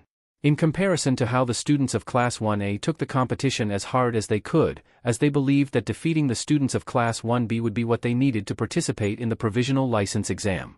Izuku and Reiko took this chance to compete with some of their classmates in the successive in the same way that they all competed with each other during heroic exercises. Izuku was now trading blows with Tetsu and Kozai while Reiko, Uraraka, and Azui were dealing with Itsuka and Pony. Those students of Class 1A were surprised at the sight of seeing how Izuku decided to not use his Ofudas or Omomoris against those two because they decided to make a bet about who could win in a hand-to-hand fight between the three of them, and the winner could skip doing cleaning duty in the dorm for a month. It was strange for some of them to see Izuku interacting on friendly terms with someone in his class, considering how Izuku was somewhat reserved with them, but as Izuku decided to stay away from them when they decided to believe that Bakugo was a nice guy despite his manly exterior, then maybe the problem about why Izuku became so distant with them, aside for the three students that he was friends in a way, was part Bakugo and part themselves. Sorry for being late. Those two were a handful, Izuku said after he was done with his honor-bound fight with both Tetsu and Kozai as he rejoined the girls in order to deal with Itsuka and Pony. I know you are strong, Midoriya, but how do you manage to take those two at the same time? Itsuka asked in a casual way, despite how heavy this exercise was for Class 1A, like they weren't competing for the right to participate in that exam and were just sparring with each other during heroic class despite being on different teams. Well, Shota does know a lot about boxing, so when he talked about a thing called peekaboo boxing style, I paid attention to it and decided to check it out, and it turns out, I like it quite a bit. Izuku said, remembering how Nirenjiki talked about that style of boxing when he was watching one of those matches on TV, and Tetsu asked about how those two guys fought. So do you learn how to box in that style? Pony asked, still trying to adapt to the language. No, I am not that good, but I took part of that combat style into my own, and considering what said style entails, with things like charging at the opponent, provoking him into attacking them to capitalize on that opening for counterattacks, then creating openings for me to use my Ofudas in a close combat situation, sounded like something that I should look into. Izuku said. He decided to just become more aggressive in combat, relying on forcing both Tetsu and Kozai into attacking him to then retaliate in those seconds, but since Izuku had decided to just stick to melee only in order to honor their wage, then that sparring match between the three of them was far more cleaner than what he could do in a real fight. The fight between Izuku's group and Itsuka's group continued for a while, with Izuku freeing both Uraraka and Azui from the task of fighting Itsuka so they could focus on Pony, as it was Reiko the one that kept the horns that Pony could shoot with her quirk at bay, but eventually, both Itsuka and Pony were outlasted and captured. Good job, you two, Itsuka said as she got up from the ground and released from her restraints after the exercise was over. Pony, Tetsu and Kozai quickly joined Ituska and they started to talk about how they did in the exercise, with Itsuka scolding the boys for that wager that Tetsu proposed, and in the end, the students of Class 1B ended up laughing at the whole thing. That made Uraraka finally ask the question what she wanted to do to Izuku for so long after he decided to abandon them. Why Deku? Why did you have to leave Class 1A? Uraraka said. Izuku heard that nickname again after almost a month of not hearing that nickname, and it took a lot of him to not cringe at that nickname again. Izuku revealed to his classmates during his TED Talk about why he loathed Bakugo's existence, about the truth about that nickname that Bakugo shouted all the time, and how he loathed it with a lot of passion. So to see Izuku go from smiling to getting almost frustrated was understandable for them. You know, I may like you as a person way more than I like Bakugo, but I can't afford to fail this exam. So, I'm sorry Deku, but I will join the hero team. No hard feelings, okay? Izuku said, quoting almost word for word the argument that Uraraka told to him when he asked her if she wanted to join his team during the hero versus villain exam. To hear those words being thrown back at her shocked Uraraka to the core. All my life, I have been always in this position in which I am always left to rot while Bakugo gets everything going to his benefit. I believed that maybe this time I would be at least allowed to have something that Bakugo couldn't destroy by being the worthless piece of shit that he truly is, like real friends, or a normal experience in a classroom in which that villain in the making would be told to shape up or be expelled, but no. I got instead friends that were that quick to desert me without missing a heartbeat, to the point that they would tolerate Bakugo over standing at my side, and a classroom that was quickly shaping to be the same sheet that I already dealt with in the past thanks to Kirishima's delusional takes about Bakugo being a good person despite acting like a bully, and Eraserhead refusal to do his FING job as a teacher unless you were that purple-haired scumbag from Class 1C. Izuku said as he glared at Uraraka, not with anger or hatred, but a mix of disappointment and indifference in his face. I did save you from that incident during the entrance exam, as you weren't able to save yourself fully from that debris that almost injured you. I saved Azui from being killed by that deranged villain that is Shigaraki when she was almost caught by surprise by that villain, and I managed to push her out of the way while forcing that nutcase to back away from them and eat it. Well, let's say that I saved him from his own poorly made choices in a critical situation. So I at least expected for you to actually give a thought to my proposition to join me in that exam on my team, but you three not only barely spared a thought at my request, but you had the gall to say those words to me. Izuku continued, and the students of both classes that were witnessing in the waiting room thought one of those TV, how Izuku decided to let everyone know about how he decided to abandon Class 1A and that left no student in Class 1A unaffected. So, I decided to try my luck with a gamble. I knew that to transfer to other classes you either talked with your homeroom teacher so they could prepare the paperwork. Or you could skip the middleman and bring the issue to Nizu. I did that, and then after I brought that offer to Monoma, all was set in motion, and then the rest is history. Izuku decided to say before he walked away from her and his own classmates, as he was still somewhat bothered after having to deal with an issue that he considered over from his point of view.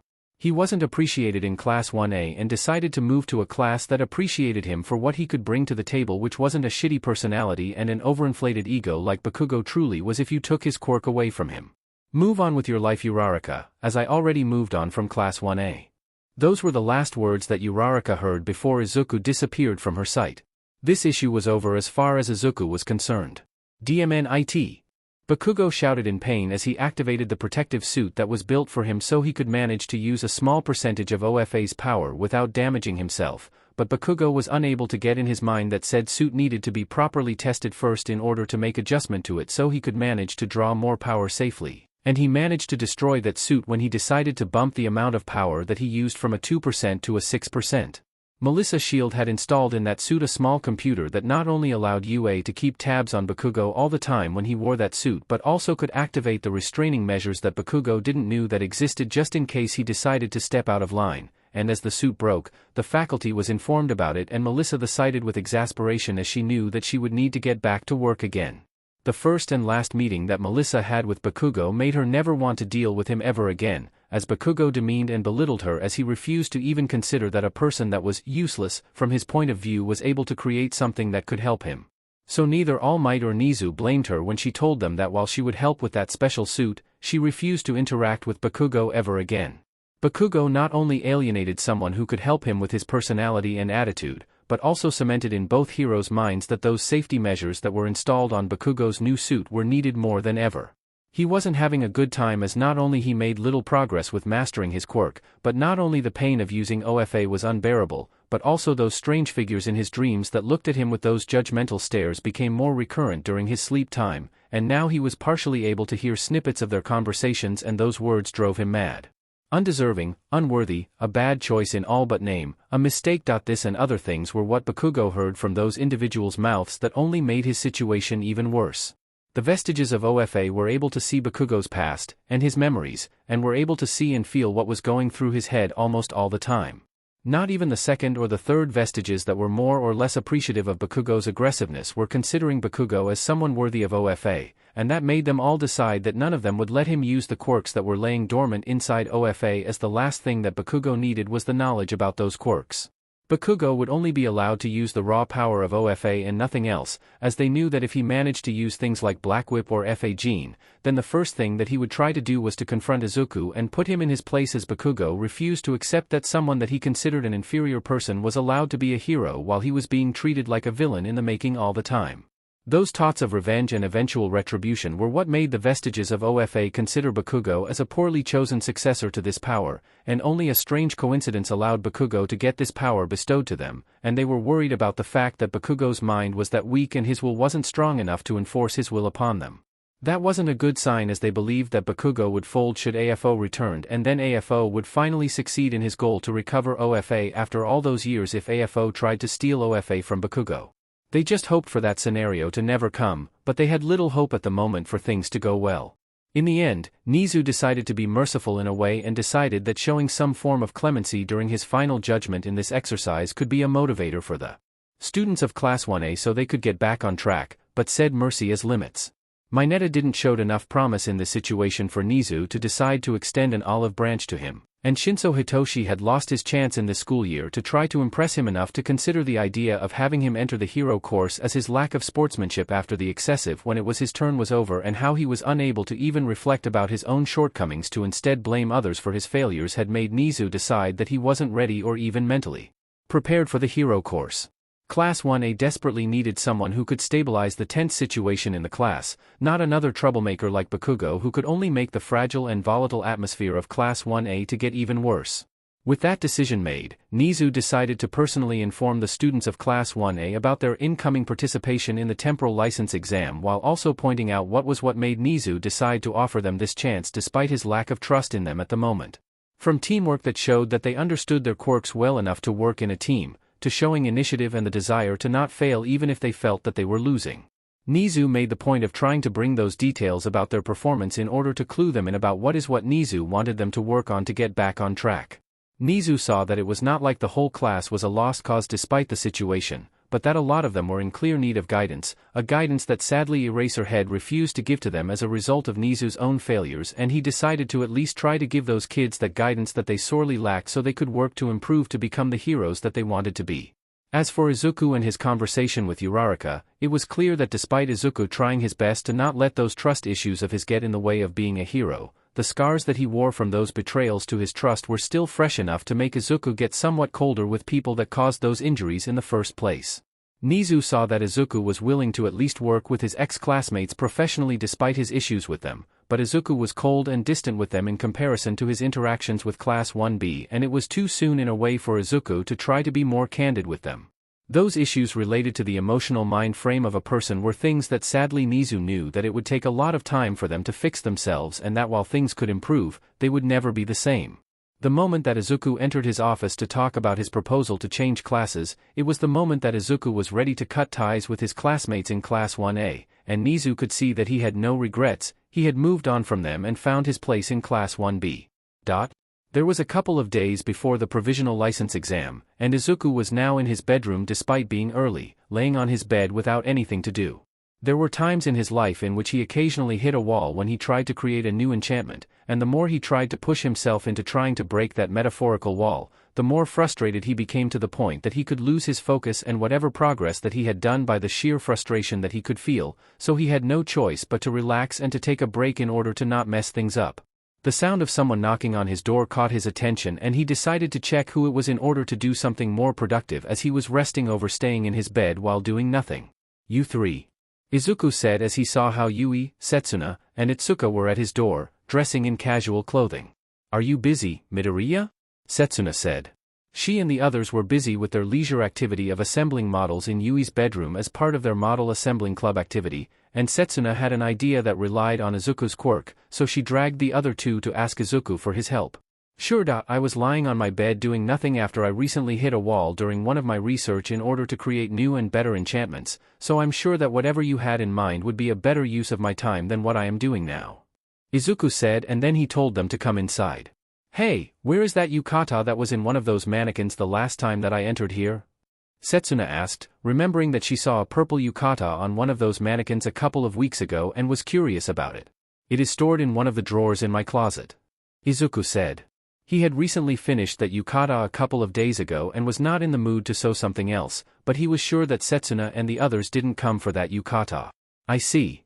Setsuna said, a little sad to hear it, as she did like how it looked. Do you want it?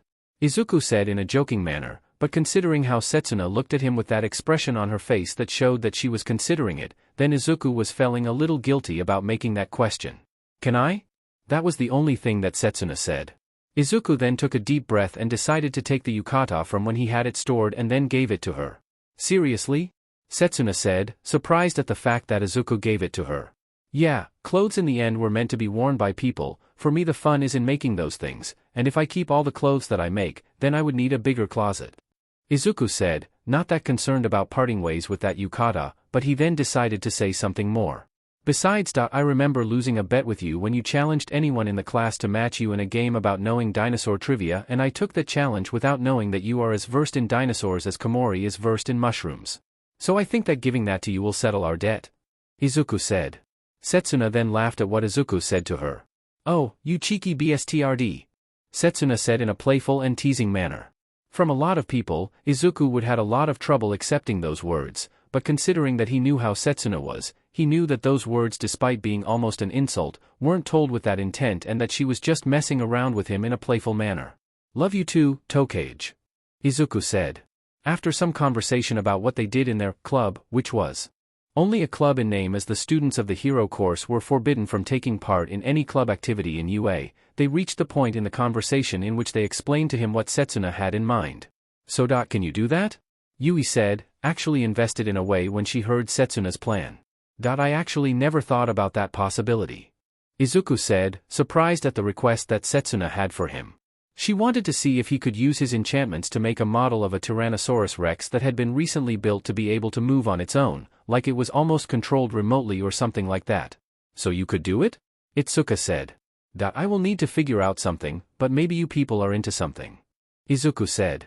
He never thought about the idea of making inanimate objects move like Setsuna suggested, as he was focused more on finding offensive or defensive ways to use his quirk, but maybe this train of thought could expand his arsenal in the long run. He told them that he would look into it, as something like that was something that he never thought about and would take some time to figure out something, but he promised them that he would talk with them the moment that he had something in mind. The girls thanked him for his promise of looking into it and then walked away from his bedroom. Huh? Izuku then started to think about what he could write to get the desired result for the girls to make their models to move on their own, and in comparison to what he was trying to do before he forced himself to stop, he was now having a lot of inspiration. Maybe he should give it a shot to this idea to take his mind off his previous mental block and focus on something productive. So what are those restraining devices on Bakugo's suit, Melissa? All Might asked his niece as he was visiting her in her private lab inside UA. Aware that his request wasn't making her happy at all, as Bakugo had shown to be an unpleasant person to deal with and her lack of a quirk only made Bakugo discriminate against her even before knowing why she was there. Well, in the area of the neck, a cocktail of a quirk-suppressing serum and a sleeping drag mixed together is located there alongside a needle that would painlessly prick Bakugo's neck to forcefully administer the drag remotely with the push of a button.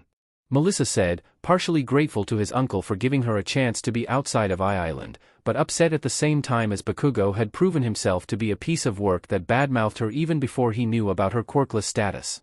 She wasn't even able to explain why she was there, as the moment that she said that she was quirkless, Bakugo decided to insult her and tell her that she wasn't even worthy of being a stepping stone in his path to greatness.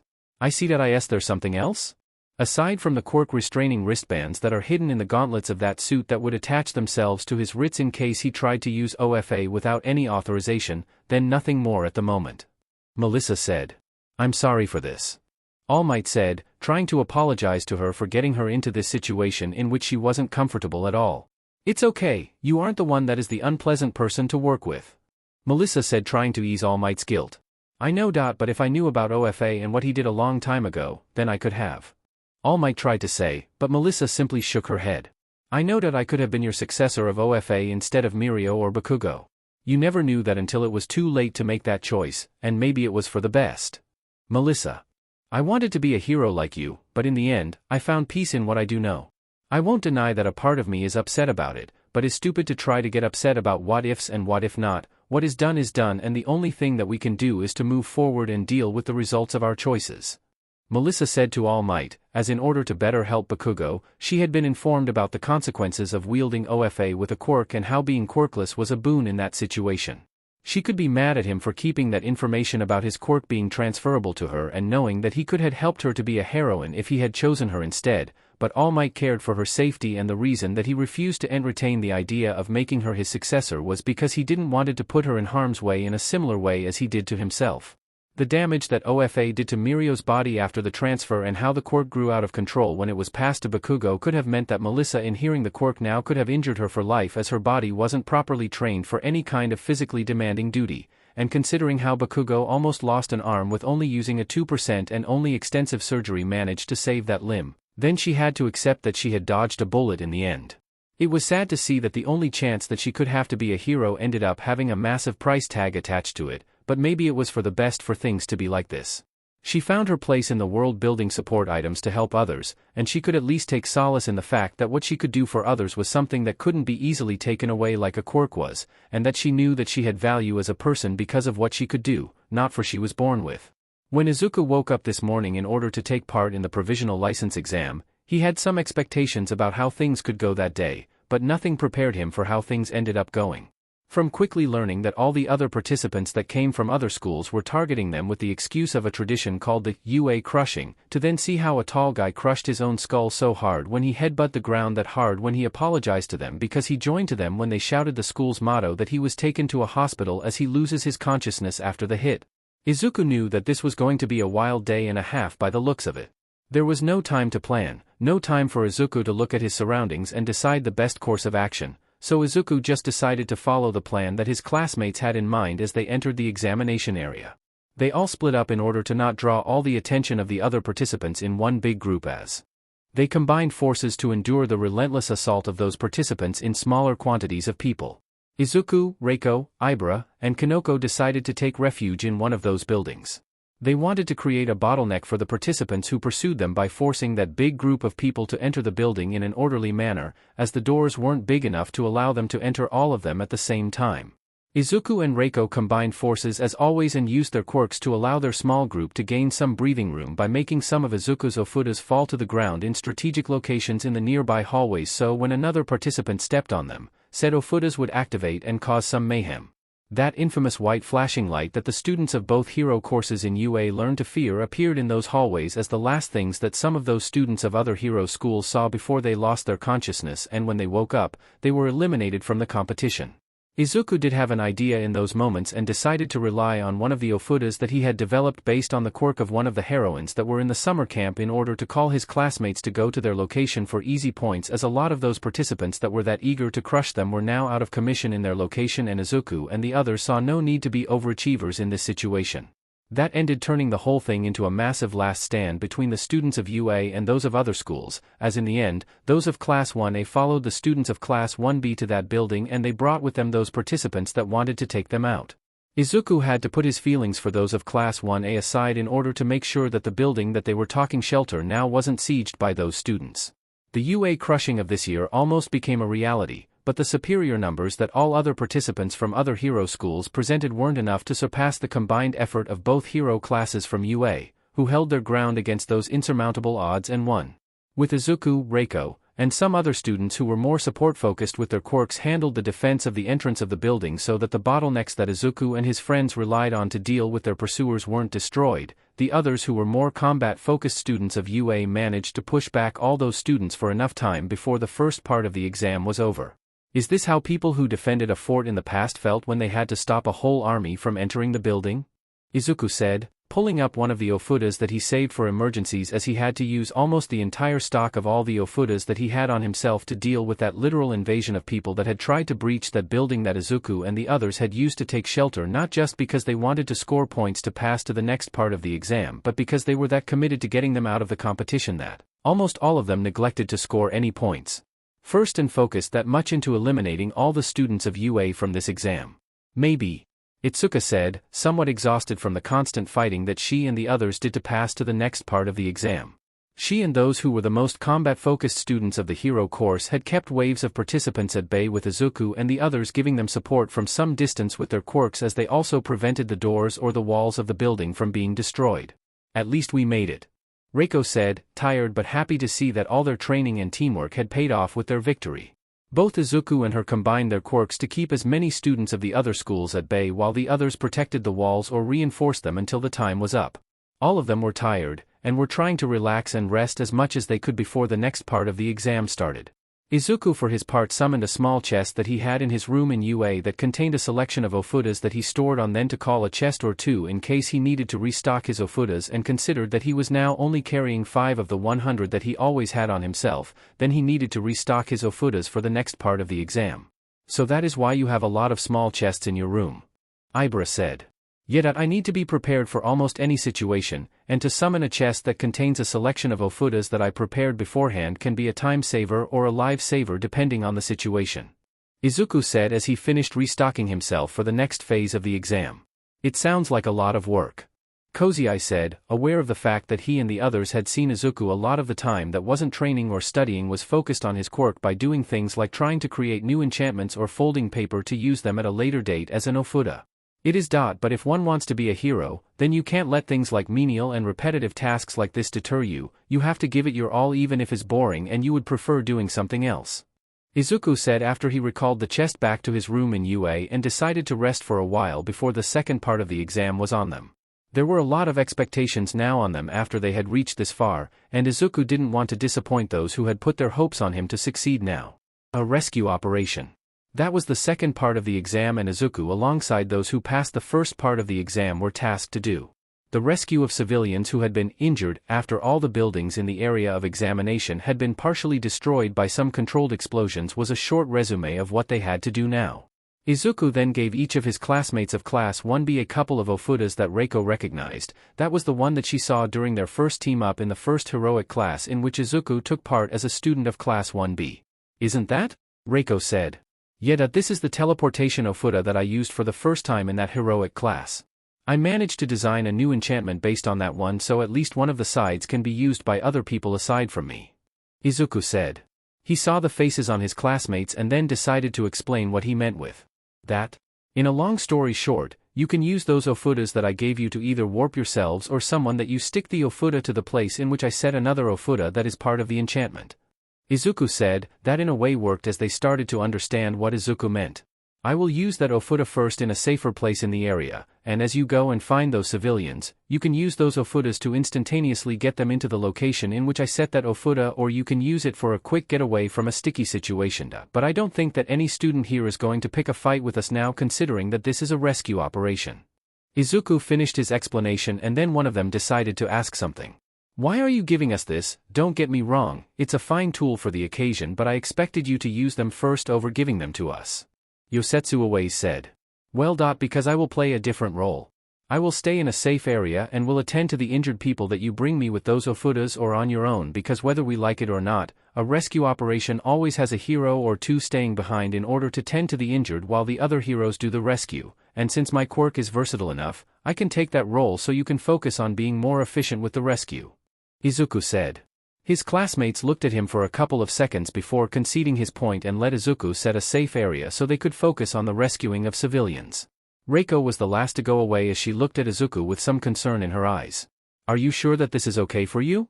Reiko said, aware of the sense that Izuku was having with his words, but concerned about the fact that Izuku was taking a more passive role in comparison to the previous part of the exam.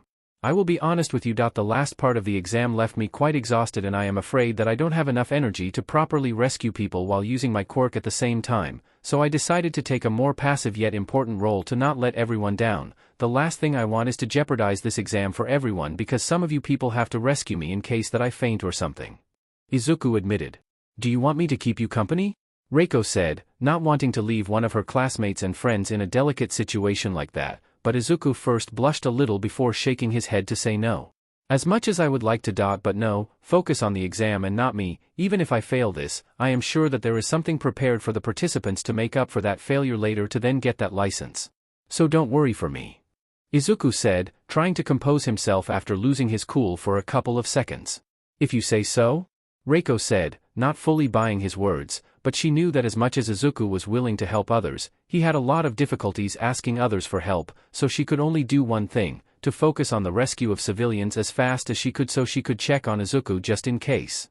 It was not like she expected any trouble or anything like that, but one could never be sure, and considering how the HPSC decided to detonate those buildings with explosions to create the stage for this rescue operation, then who could say to her that there wasn't anything else prepared for this exam?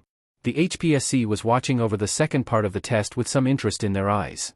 They were on the lookout for potential recruits for their hero initiative that created powerful yet loyal heroes that worked for them like Hawks was, and now their sights were set on Izuku Midoriya.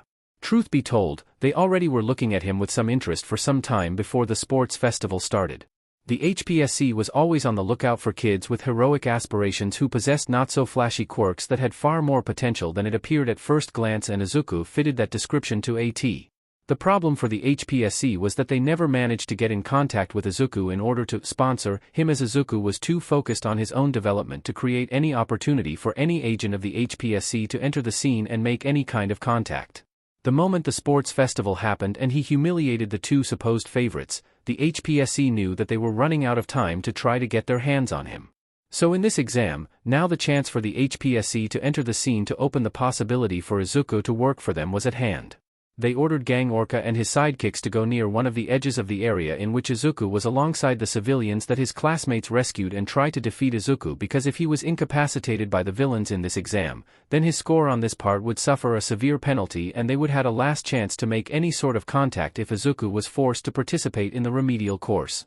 If that failed, then nothing would happen, as kids with a similar potential that Izuku had shown were somewhat common, and to sabotage a hero in the making who had some reputation after his feats in the hero community made a lot of heroes to look at him as a potential hero on the top 10 was not only stupid but a waste of time for those involved.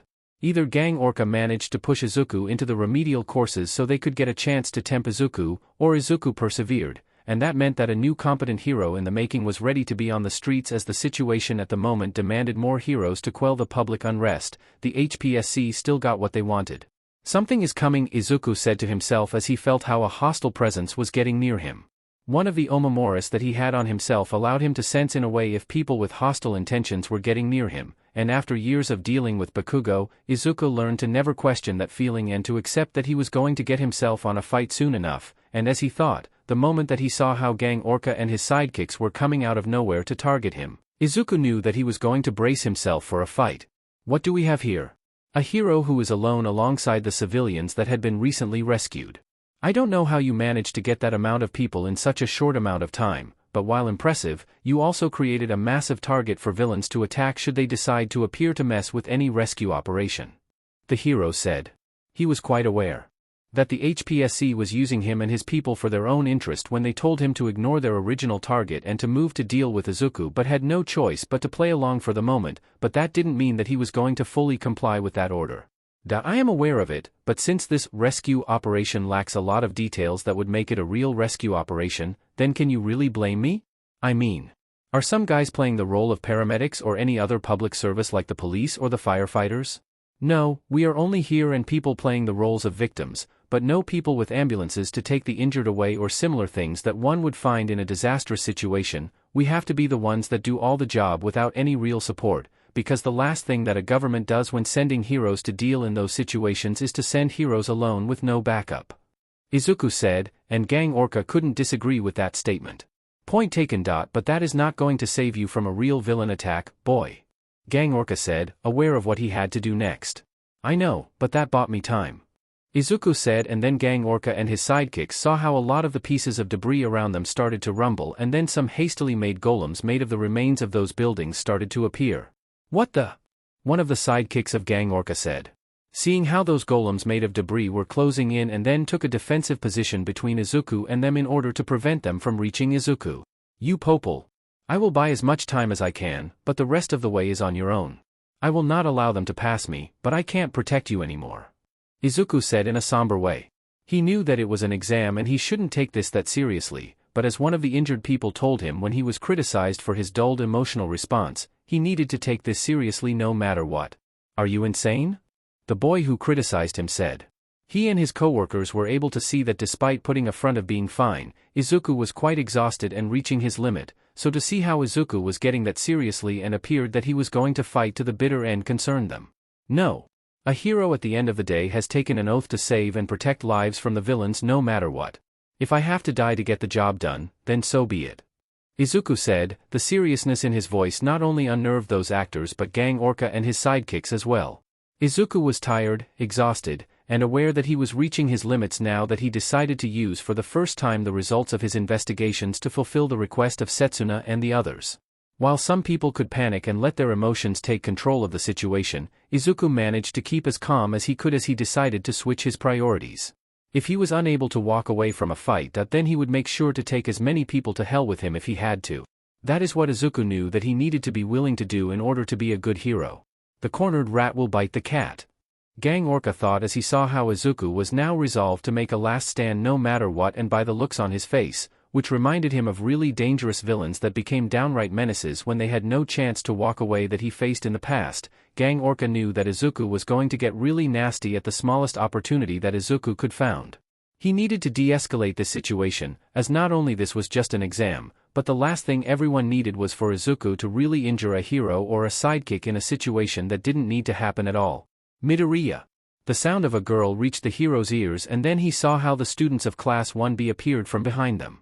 Gang Orca saw that Izuku was somewhat shocked to see them here and decided that this was a chance to de-escalate the situation while giving a middle finger to the HPSC for pushing him and his people into this particular situation. Gang Orca and his sidekicks fought the combined force of Class 1B as Izuku held the line, and while Gang Orca and his sidekicks were defeated in the end, the fact that Gang Orca was able to talk his way out of that defeat to the HPSC as being overwhelmed by those kids thanks to those restraints, when the truth was that he gave the order to hose sidekicks to let themselves being defeated as a way to protest was the best part. Izuku opened his eyes after he had blinked for just a second after he saw his classmates. He was in the waiting room alongside his classmates and his homeroom teacher, who were looking at him with some concern in their eyes. "Midoriya, are you okay?" Vlad King said. Surprised to see that Izuku somehow recovered that fast after passing out from exhaustion during the exam. Izuku had somehow passed out while standing still despite the situation, and only when Reiko got near him to check on him and gently tapped him on the shoulder to see how he felt on the ground unconscious the others realized what happened.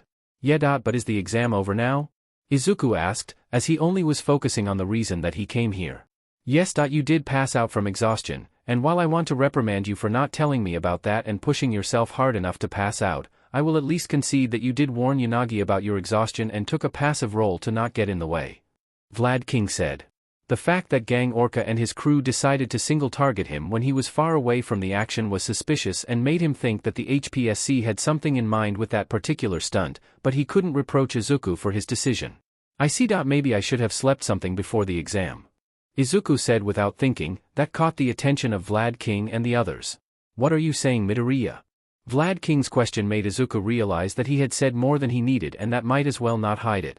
"I kinda forgot to sleep the whole night as I was busy with my research, and by the time I realized that it was the next day, I spent the whole night awake," Izuku said, feeling somewhat embarrassed about it. "Midoriya," Vlad King said, unsure about how to answer that. I know, I shouldn't have done that considering that today we had the exam, but I promised Tokage and the others that I would try to get something for that request that they made to me, and one thing led to another, and when I finished, it was 7:30 a.m. Izuku said. Setsuna and the others felt somewhat bad to know that Izuku almost handicapped himself in order to fulfill that promise that he made to them, even if they didn't expect Izuku to take it that seriously. "On the positive of that all-nighter that I pulled, I managed to create a new enchantment that well, you people saw what it did," Izuku said, referring to those golems made of the debris that he made to create a defensive line to prevent Gang Orca and his sidekicks from following him. Those golems, unfortunately, could only do one thing before they returned to normal, so they were not so useful at the moment aside from having them to do that one thing only until he perfected the enchantment. "I see. But Midoriya, you need to take better care of yourself. You managed to persevere this once because it was a controlled environment, but in a real situation, then you could die or put others in danger if you refuse to properly rest," Vlad King said, knowing that making Izuku understand his mistake was the better way to get his point across. Sorry. Izuku said. As long as you not only understand that, but never do that again, then all is fine, so now go to pick your heroic license. Midoriya, you passed the exam after all despite passing out in the end. Vlad King said. Izuku managed to pass in the end because despite Izuku fainting in the end because the civilians that he escorted to safety were moved enough by his decision to hold the line until the bitter end and to see that he practiced what he preached that they decided to ignore the fact that he lost his consciousness in the end, so they didn't take off that many points from his score in the end to allow Izuku to pass the exam. Izuku was the last of his group to pick his new temporal license as a hero, an important step for Izuku to take in his path to become a hero, and aside from a new scolding that he received in UA for pulling an all-nighter before the day of the exam, Izuku walked away satisfied in the end. He knew that he wasn't going to live it down the whole fainting during the exam out of exhaustion, but he wasn't that bothered by that idea if his classmates teased him about it. Izuku guessed that this was how one felt when dealing with people that one considered their friends. Hero work studies. Izuku was thinking to himself as he listened to Vlad King's explanation about them and what they entailed. In a few words, the Hero Work Studies was a longer and more formative version of the internship week, but instead of being a guest at a hero agency, you were a real sidekick and even got paid for it. The thing was that you would skip a whole month of class if you took part in the Hero Work Students as it was an off-campus activity. The idea of having to take supplementary classes to compensate for that month working on an agency was quite daunting but was a reasonable trade-off. There was also the fact that one had to rely on their own networking connections from the sport festival to secure their spot in an agency for the work studies because the past method in which the students of UA were recruited by the hero agencies themselves ended up causing many complications that ended with a lot of infighting between agencies before UA decided to force the students to make that effort themselves. So after the explanation was over and everyone had some free time before the next class, Izuku saw that Reiko wanted to talk with him about something. Midoriya. Can I ask you something? Sure, what do you need, Yanagi? Do you have plans to participate in the hero work studies? I'm on the fence to be honest. The pros and the cons of both sides are something that I need to consider, but I think that I would eventually do it. Izuku admitted, still considering the benefits of participating in the hero work studies. I see. Reiko said. I did my internship with Edge's Hot.so, maybe it would be nice to go there again to thank him for his words of wisdom in that week. Izuku said, thinking that it would be fun to go there again to spend some time training with the man. Edge shot did help him to perfect his skills of throwing things with his hands, and he had made good use of that skill as far as he was concerned. Can I join you? Those words caught Izuku by surprise. Sure, why not? Izuku said, not having much time to process what had happened. Thank you, Reiko said, and then she returned to her seat in the class. Izuku wanted to say something, but then the next teacher came, and then their next class started. On the first day of the hero work studies in which Izuku, Reiko, and Itsuka ended up on the doorstep of the agency of the newly minted group of heroes named the Lurkers.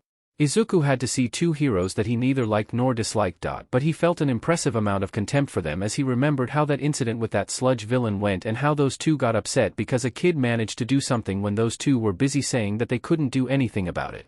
Kamui Woods and MT Lady were there as well as Edgeshot, and it was clear to anyone that was in the vicinity that Izuku didn't have a positive opinion of those two if that look on his eyes of barely restrained contempt was taken into consideration. Good to see you again, Midoriya.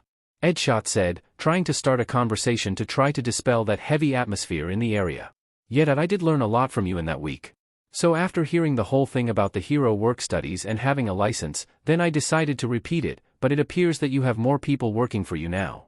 Izuku said, still looking at both heroes with some contempt in their eyes but deciding to focus on Edgeshot. So this two are your classmates that asked to come with you then?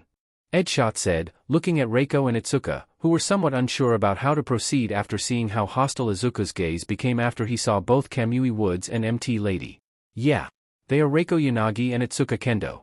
Yanagi was the first to ask me before I called you the first time, but since Kendo had a less than stellar internship during the internship week and wasn't willing to return with that heroine under the same conditions, then she asked me a couple of days ago if I could help her, and for that reason, I called you the other day. Izuku said. A couple of days before starting the hero work studies, Izuku found a somewhat distraught Itsuka in the living room. She was frustrated because if she wanted to do the hero work Studies, she not only had no choice but to work again with Iwabumi but also participate in her publicity stunts. Itsuka didn't like one bit the idea of going through that experience again and was more vocal about it than she imagined. Izuku did told her that he was willing to help her with that regard, and for that reason, she was there alongside Reiko and Izuku. I see. Edshot said, aware that sometimes, the hero students from any hero school could get a bad experience during the internship week if they ended up working with a hero that wasn't as morally standing as they were meant to be. She is the class representative of my new class, Class 1B, and she is a menace in hand-to-hand combat not only with her skills, but also because her quirk allows her to make her hands bigger, allowing her to hit things way harder. Izuku said, trying to say something that could impress the hero to help Itsuka. The tense atmosphere dissipated a little as Izuku started praising his two classmates who were with him to give Edshot a better impression of them. After some time, Edshot took them to where they were going to stay for a while, and they were told to rest, as they would go tomorrow to a nearby city in order to help a hero with the patrolling of a city in which there had been a resurgence on villainous activities from part of the near-extinct Yakuza. Edshot shared fewer details about what they would do aside from the name of that hero, whose name was Sir Night Eye, and Izuku then recognized that name. Sir Night Eye was the second sidekick that All Might had in his whole kara as a hero before he had to quit after the Kamino Ward incident. Izuku would admit that he barely paid attention to All Might after their interaction stopped happening when he moved to Class 1B, and considering that All Might was for some reason preventing Bakugo from being expelled despite him being responsible for that mess that ended his career, then Izuku had even less reasons to deal with the man.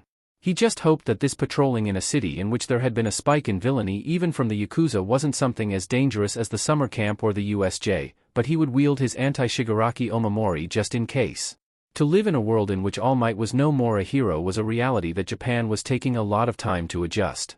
The HPSC had neglected a lot of things thanks to the fact that All Might's whole presence was that much of a deterrent to any villain in the country that now that they were forced to pick up the slack after All Might's retirement, then they were scrambling for any idea that could give them some time to then plan a better solution for a transition from a time in which the number one hero in the world wasn't active anymore. The first measure that they took was to flood the streets with hero students in order to quickly amass the necessary workforce to cope with the loss of All Might, sacrificing the quality for the quantity by easing up the requirements to pass the temporal license exam so more hero students would be able to take the Hero Work Students program to act as sidekick despite not being ready to be on the field yet.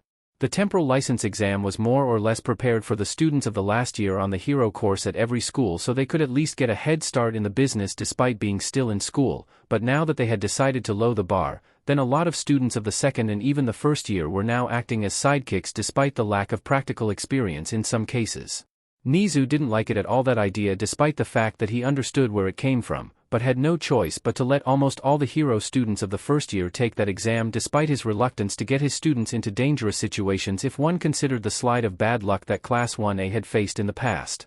Edshot was concerned in a way from Izuku and his classmates for that exact reason, so he had some of his most trusted sidekicks to follow his group just in case so they could intervene if the situation was too much for Izuku and the others. Unfortunately, the decision of Sir Night Eye to conceal certain information from Edshot when he requested his help to patrol the city would have unforeseen consequences for everyone involved. Izuku saw a little girl in an alleyway who looked scared and quite horrible as she wore a plain, short-sleeved dress that looked somewhat dirty, had bandages wrapped around both her arms and legs, stopping at her wrists and ankles, and looked quite malnourished.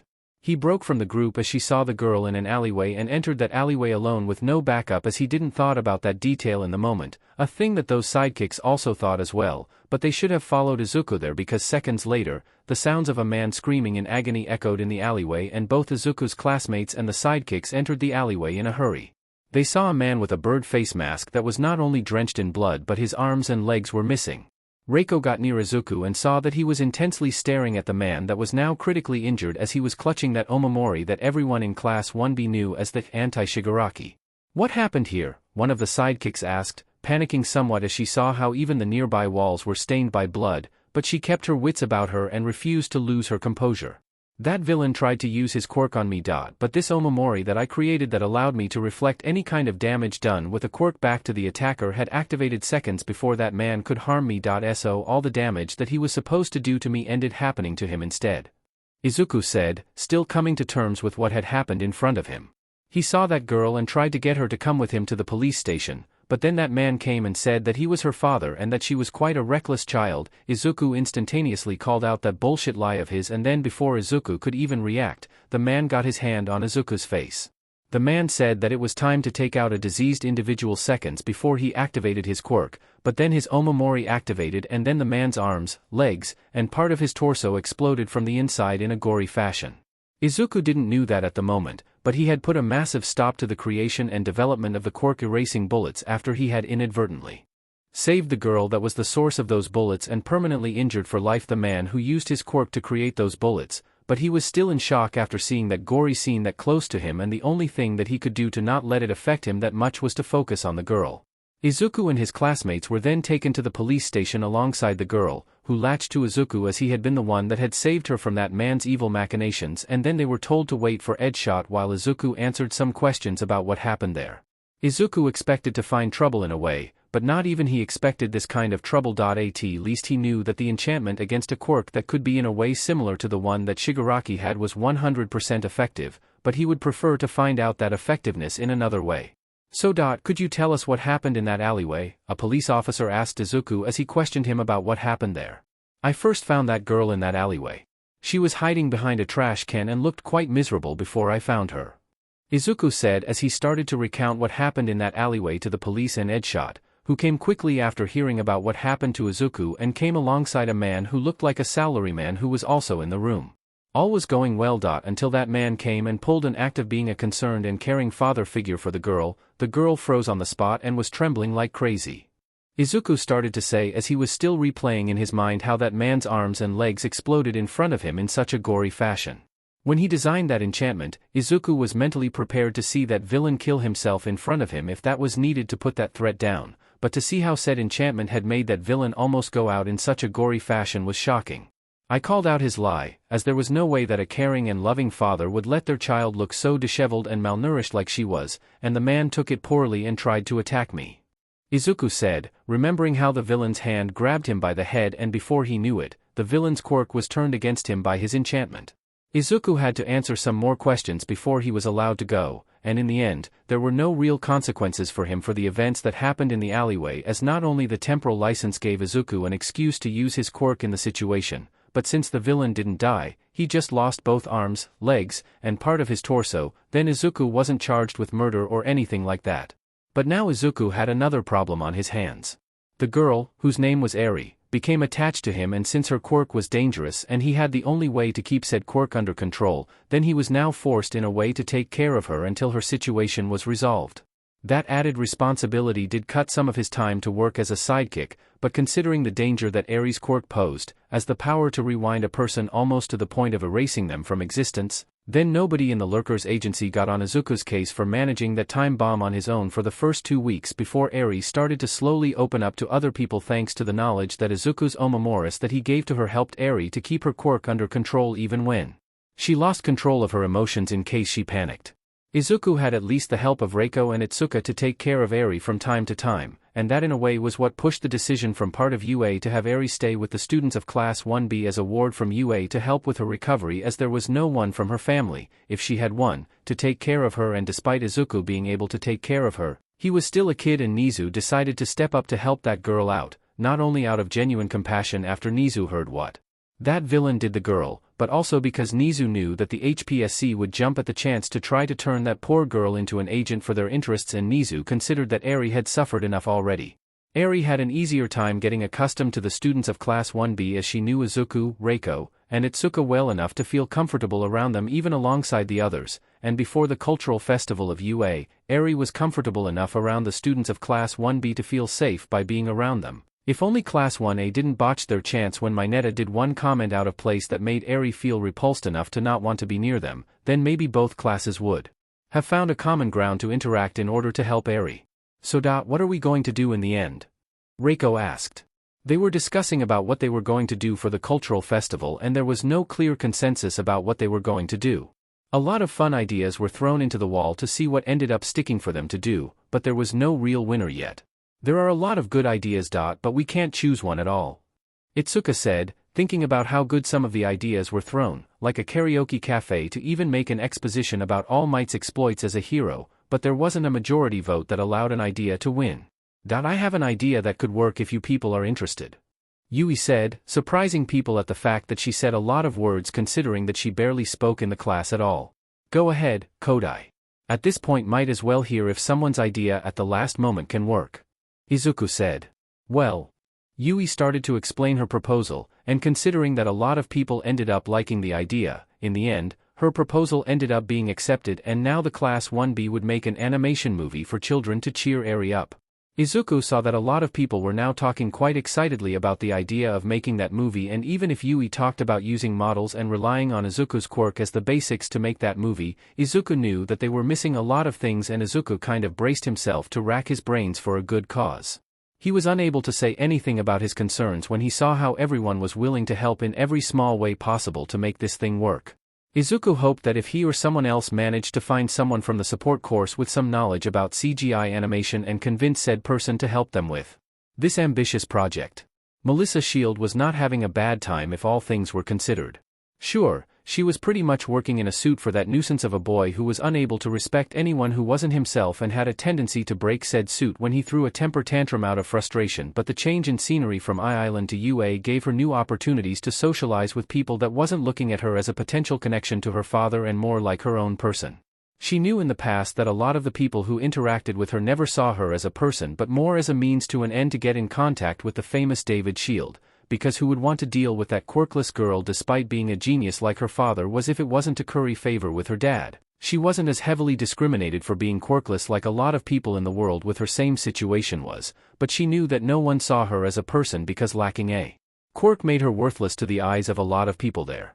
In UA she was able to interact with people of her age or younger who cared little about who her father was, and she actually enjoyed competing with people in the support course of the third year in order to prove who was the best. She built some friendships in the short time that she was in UA with people that was passionate about developing support items and were willing to put in the effort to improve their work, but she still felt that there was something missing. She was now eating on the cafeteria as she enjoyed the short break that she had before Bakugo destroyed a part of the suit that she created not for his safety, but for the safety of the others. Who are you? The voice of a little girl that addressed her caught Melissa's attention, and she saw a girl with white hair and one horn in her head. The outfit that she had showed that she wasn't a student on UA with dwarfism or something like that, but a little girl that somehow was there. I'm Melissa Shield. What is your name? She asked the girl, who looked at her with some reservation in her eyes before replying. Eri. Eri said to Melissa. She was in the cafeteria accompanying some students of Class 1B, but when she looked at Melissa, who was eating alone at a table, she got curious and wanted to know why she was alone there, but now she was getting some cold feet about it. Eri. That's a nice name, but what are you doing here? Melissa said. Eri was about to say something, but then Melissa saw how a green-haired boy got close to them and then he spoke to the little girl. Eri, I found you, the green-haired boy said. He was somewhat upset at the fact that some of his classmates lost sight of Eri when they were told to not lose her, but he gave Eri an omamori that allowed him to quickly locate her in case that he was out of someone's sight. Sorry, Izuku. But I saw this girl alone and got curious. Eri said in an apologetic tone. Izuku then shook his head before telling her that it was alright, but she should want anyone in Class 1B before she wanted to do something. Izuku? You are Izuku? Melissa said, as she recognized that name from what both her uncle and Nizu told them about Bakugo, and who was that Deku guy that Bakugo hated with a raging passion. Izuku Midoriya, that is my name. But who is asking? Izuku said, replying to the girl's question. Melissa Shield, my uncle and Nizu talked about you a little and your relation with Bakugo, Melissa said. Izuku did pick up how Melissa said Bakugo's name with such exasperation in her voice that it was clear that she hadn't a positive opinion of the guy, but that added more questions in Izuku's mind. Do you know Bakugo? Izuku asked, and he saw how the girl's face showed a frown at the mention of those words. Sadly I do. I'm working more or less against my will in order to supply him with the necessary gear for him to use his quirk safely after his quirk crossed the singularity. Melissa said, catching herself before she revealed the truth and defaulted to the lie that Nizu and All Might prepared to explain why Bakugo's quirk changed that much. My condolences then. Bakugo is a piece of shit, and frankly, they should had expelled him a long time ago or locked his butt into Tartarus and then thrown the key away over giving him another chance that he never deserved. Izuku said, and despite barely dealing with Bakugo for less than a couple of months, Melissa felt that what Izuku said was a universal truth that was unfortunately ignored for certain reasons. I agree with you, that was the only thing that she could say. So, can I assume that you are good with the development of support items? Izuku asked. Yet I am. Melissa replied, unsure about what Izuku had in mind when he asked that. Look, this is going to be a weird question, but do you know something about CGI? Izuku said. He was desperate at this point because he hadn't found out yet someone able to deal with CGI to gain the extra help needed for the movie that the class wanted to do, and despite the fact that everyone was making an effort and things were looking surprisingly good, Izuku was, unfortunately, a bit of a perfectionist and wanted to do things right even if it was an amateur effort. Huh? CGI? Yeah, I know something but. Melissa said, but before she finished, Izuku then asked for her help for a little project that his class was doing for the upcoming cultural festival. I see. Melissa said and then decided in the end to help in whatever way she could. It was not like she had a lot of things to do aside from working on Bakugo's gear, and it would be nice to work with other students of the hero course that weren't Bakugo for a change of pace. And if she wanted to be honest, lending a hand to make a movie to cheer a little girl was a way better use of her time than creating any kind of support gear for that ungrateful prick that Bakugo was. So for that reason, she agreed to help Izuku and his class to make that movie of theirs for a good cause, even if she didn't know what Izuku had in mind when he asked her about knowing about CGI animation. She just hoped for things to go as smoothly as they can. In a world in which three kinds of visual arts lived in harmony, model kits, origami, and CGI peace was threatened when a new kind of visual art appeared and started to conquer the world. No one expected the attack of the sticker alien empire that used its advanced tech to turn the people around them into stickers regardless of who they were. The world as people knew it was on the verge of destruction, but a model of a humanoid heroine named Ultragal alongside a mixed group of origami figures and CGI joined forces to save their world from destruction and to restore the order that was lost. That simplistic plot and idea that the students of Class 1B designed for their movie was what the animated movie that they crafted for the cultural festival was about. Yui, Setsuna, and Itsuka used almost all the models that they made together to use them in the movie, while Izuku and Reiko spent hours folding paper to use them for the movie as well, and then Melissa came up with his knowledge about CGI, her personal computer and some cameras that she created to help with the recording, and it was thanks to her that the movie came up together like it did in the end. It wasn't like the others didn't do anything, when in fact, they lent their voices and spent most of the time creating the script and story for the movie, but Melissa came in clutch in the end and she made their movie look as good as it did for those that ended watching the film. A movie for kids was the most common review that everyone left after watching the film, even if they enjoyed it, but considering that they made the film to entertain Eri and make her smile, then said criticism was more a badge of pride for them than anything else. Everyone put a lot of effort into making the movie and helped with the production as much as they could, even to the point that Kanoko was the one that sang the intro and ending song of the movie. But it was clear to them that the only reason that they managed to get that thing done in such short amount of time was that Melissa's genius and resources that allowed them to make their film in less than a month, despite the fact that a good animation film could even take more than 1 year. Everyone's respect for Melissa and how her help made this movie possible made them look up to her in a positive light, and considering that Bakugo's personality and the way that he treated Melissa almost soured her opinion on hero students, Melissa felt nice after seeing that people on the hero course respected her even when she revealed her status as a quirkless person. It was a shame that she needed to be almost exclusively focused on creating gear for Bakugo, but considering that the students of Class 1B and Eri promised to interact more with her in the future, then she considered the extra effort that she made for this silly movie to be far more worthy than all the work that she did for Bakugo's gear, but she hoped for things to improve in the future. We did it. Somehow we did it. Tetsu said. A day passed after the cultural festival, and aside from one small incident that was quickly resolved by UA staff, nothing outside of the ordinary happened on that day. Yet we managed to do something impressive despite the lack that none of us actually stopped for a second and thought about if what we decided to do was feasible in so little time, Itsuka admitted.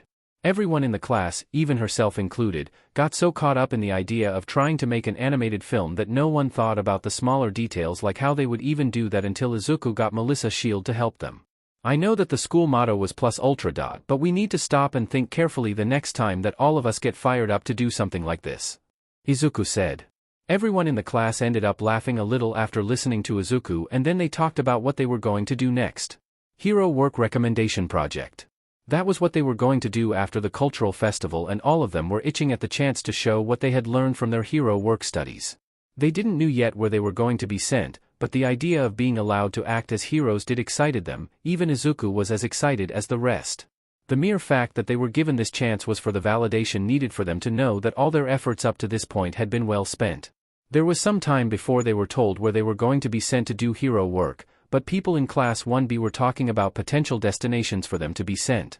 Izuku was thinking about making some omemoris for Eri in case she couldn't accompany them and she lost the one that he gave to her in order to help her to keep her quirk from going off without her wanting for that to happen. He also thought about seeing if he could get a souvenir for his mom and Eri while he was in whatever place he was sent, but he would think about those things when the time comes. Now was the time to rest for a while before the day of the Hero Work Recommendation Project came. Nabu Island. That was the place that the students of Class 1B were sent to in order to take part in the Hero Work Recommendation Project. The heroes that worked on that island were about to retire, and in order to allow some time for the HPSC to find replacements for those heroes, the students of Class 1B were sent there to act as heroes for a month until said replacements were found. The problem with Nabu Island was that it was a peaceful place with barely any villainous activity, so the kind of hero work that was done in the area was focused on helping the community over doing something that would help a hero reach the popularity and fame that a lot of people that became hero wanted to archive. That meant that Nabu Island lacked any kind of incentive for the average hero to work in that area, and only people who wanted an easy time doing hero work or wanted to work their last years as a hero in a peaceful place would even think to be in Nabu as a hero.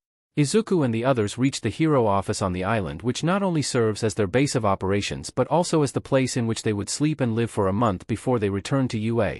The office is well furnished and has numerous computers and telecommunication devices that allowed Izuku and the others to take calls and requests from the locals. Everyone barely had time to unpack their things in the room that they were assigned to sleep in before one of the phones in the office started to ring. "Well, I will take this one," Izuku said, and then he picked up the phone. That was the start of their time on Nabu Island. In a hidden laboratory in Jaku, a kind and well-meaning man was about to wake one of his most important patients from their months-long coma. A heartwarming sight and situation. If one didn't know about the true identities of those two individuals. Kyudai Garaki had spent the past months operating and developing new quirks in order to prepare AFO's next body for the arduous task of safely containing the life-threatening power that OFA possesses now, and despite thinking that he managed to create an artificial quirk that would allow AFO to safely contain OFA's power with ease, the only way for him to know if that was a thing was to see AFO stealing OFA and then seeing if his body managed to adapt to the strain that said quirk caused to his body. But the doctor believed that it was time to wake Shigaraki to see if AFO had fully taken over his body so AFO could start to get used to it. The trader in UA had been reporting about the situation in Class 1A and from Bakugo's situation every time that he managed to sneak undetected by the teachers, and Garaki considered that it would be wise for AFO to get back to the land of the living in his new body and to get used to it quickly to prevent Bakugo from even master OFA to a point that he could pose a threat to him. Unfortunately for Garaki, the small group of villains that he had been using in order to fulfill AFO's agenda while AFO was out of commission decided to mutiny at that moment. Nine and his crew ended up realizing that the biggest obstacle to creating the world that they wanted aside from the heroes was the young man who was about to wake up, so the moment that Garaki took Shigaraki from the healing tank and started the process to wake him up, Nine and the others move out with the intent to nip that bud before AFO's new vessel was fully awake. Wah! Garaki barely managed to say before he was torn apart by one of Nine's comrades, the heteromorph Chimera, who left him agonizing on the ground as life abandoned his eyes. "Even though I was a convenient lab rat for your second coming, I have my own goals and dreams. In order to create our ideal world, everything that could stop us must be destroyed, and we will start with you," the villain named Nine said. He had been a guinea pig to some of Garaki's experiments in order to survive his own quirk side effects and gain the power to fulfill his goals, but the moment that he was given an imperfect copy of AFO and his health took a massive nosedive, he knew that he had been played by AFO and the doctor and bided his time until he could take a chance to strike back. Nine saw said opportunity materialize after the doctor got in contact with him and his friends in order to have them run some errands for AFO while the man not only was in jail, but his original quirk was now in the body of the kid that was about to wake up. Now all the pieces were in place and Nine would take the first step in his revenge by taking half of AFO's whole existence by killing the boy that contained his original quirk after stealing some healing quirk of his before putting an end to his life. His hand was reaching the still sleeping Shigaraki's face and then he activated his copy of AFO. Nine was concentrating in order to see if AFO's new body had a healing quirk that would fix his body, but as he delved inside the inner world inside AFO, he felt how his connection to his own body was suddenly cut off, and then he found himself in front of the vestige of AFO that had completely dominated Shigaraki's body. "You have guts. I give you that, but you are years too early to think that you have what it takes to kill me. Boy," AFO's vestige said, and then he grabbed Nine's vestige from the neck and then he forced him to see things from Shigaraki's own eyes. But actions have consequences. I have taken your quirks and trapped your consciousness inside of me in order to punish you. But I will show you mercy and will destroy you. Once you see how I kill your friends for your insolence. AFO said, and then Nine saw how Shigaraki's body woke up in an instant and then decayed Nine's body in an instant, putting an end to his body's life, and then he saw how he moved to kill Slice, Mummy, and Chimera, having him as a spectator to their executions, and he was unable to do anything about it as he watched the carnage unfold. Mummy was the first to go as AFO in Shigaraki's body used decay at its fullest to instantaneously turn Mummy into dust. Chimera was the second as AFO used Nine's air wall to bounce Chimera's fire breath at full power, and that laser beam of pure concentrated heat decapitated Chimera while causing untold amounts of destruction in that hidden lab, and then he moved to Slice. Nine was forced to see how AFO used not only the Hydra quirk that he had in order to summon 4 snakes from his back that bit Slice's limbs off, but then he teleported into the outside while he grabbed Slice by the hair and then used Nine's original quirk to call multiple thunderbolts from the sky in order to fry her alive before crushing her skull with his bare hands. Nine was powerless to stop that massacre from happening, and now that his friends were killed in front of him, Nine knew that he should have killed Shigaraki on the spot over trying to check if he had a quirk worth stealing. AFO Vestige started to apply some pressure on Nine, who then felt that his whole existence was being crushed into nothing. The last thing that Nine's vestige consciousness had in his mind before everything went dark was the brutality of his friends' deaths and how this was his fault in a way. He had the chance to stop AFO from coming back, but he failed, and now AFO was not only back inside Shigaraki's body, but stronger than ever. The loss of Garaki was an important blow to AFO's operations, but he considered that the good doctor had done his part and the only way to honor his death was to succeed in his goal to recover OFA from the hands of those pesky heroes that keep the last remnants of his brother's existence away from him. There was little to be done on Nabu Island aside from mundane tasks for Izuku and his classmates as the near non-existent levels of villainy on this island, so by the time they were done with their first week, everyone decided to allow a couple of them to have some free time to wander around the island in order to do some sightseeing before they had to return to UA.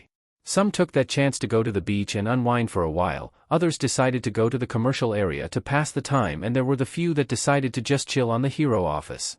Izuku was one of those who was resting in the hero office during his free time as he picked up a video call from Melissa, who decided to help with Eri's situation while he and the others were in Nabu, and he was chatting with both Eri and her about his situation. "Glad to hear that you are doing fine there, Eri," Izuku said, happy to see that Eri was genuinely happy while spending time with Melissa. "Yes. Melissa has a lot of cool things in her residence and she is even showing me how he makes one of them," Eri said. "Do tell," Izuku said as he continued his talk with both girls while some of his classmates were discreetly looking at him. There was nothing much to do at the moment aside from doing menial tasks for the civilians in the area and that one case in which a foreigner tried to commit a crime on the island while recording himself on the beach and needed to be saved in the end from his own stupidity.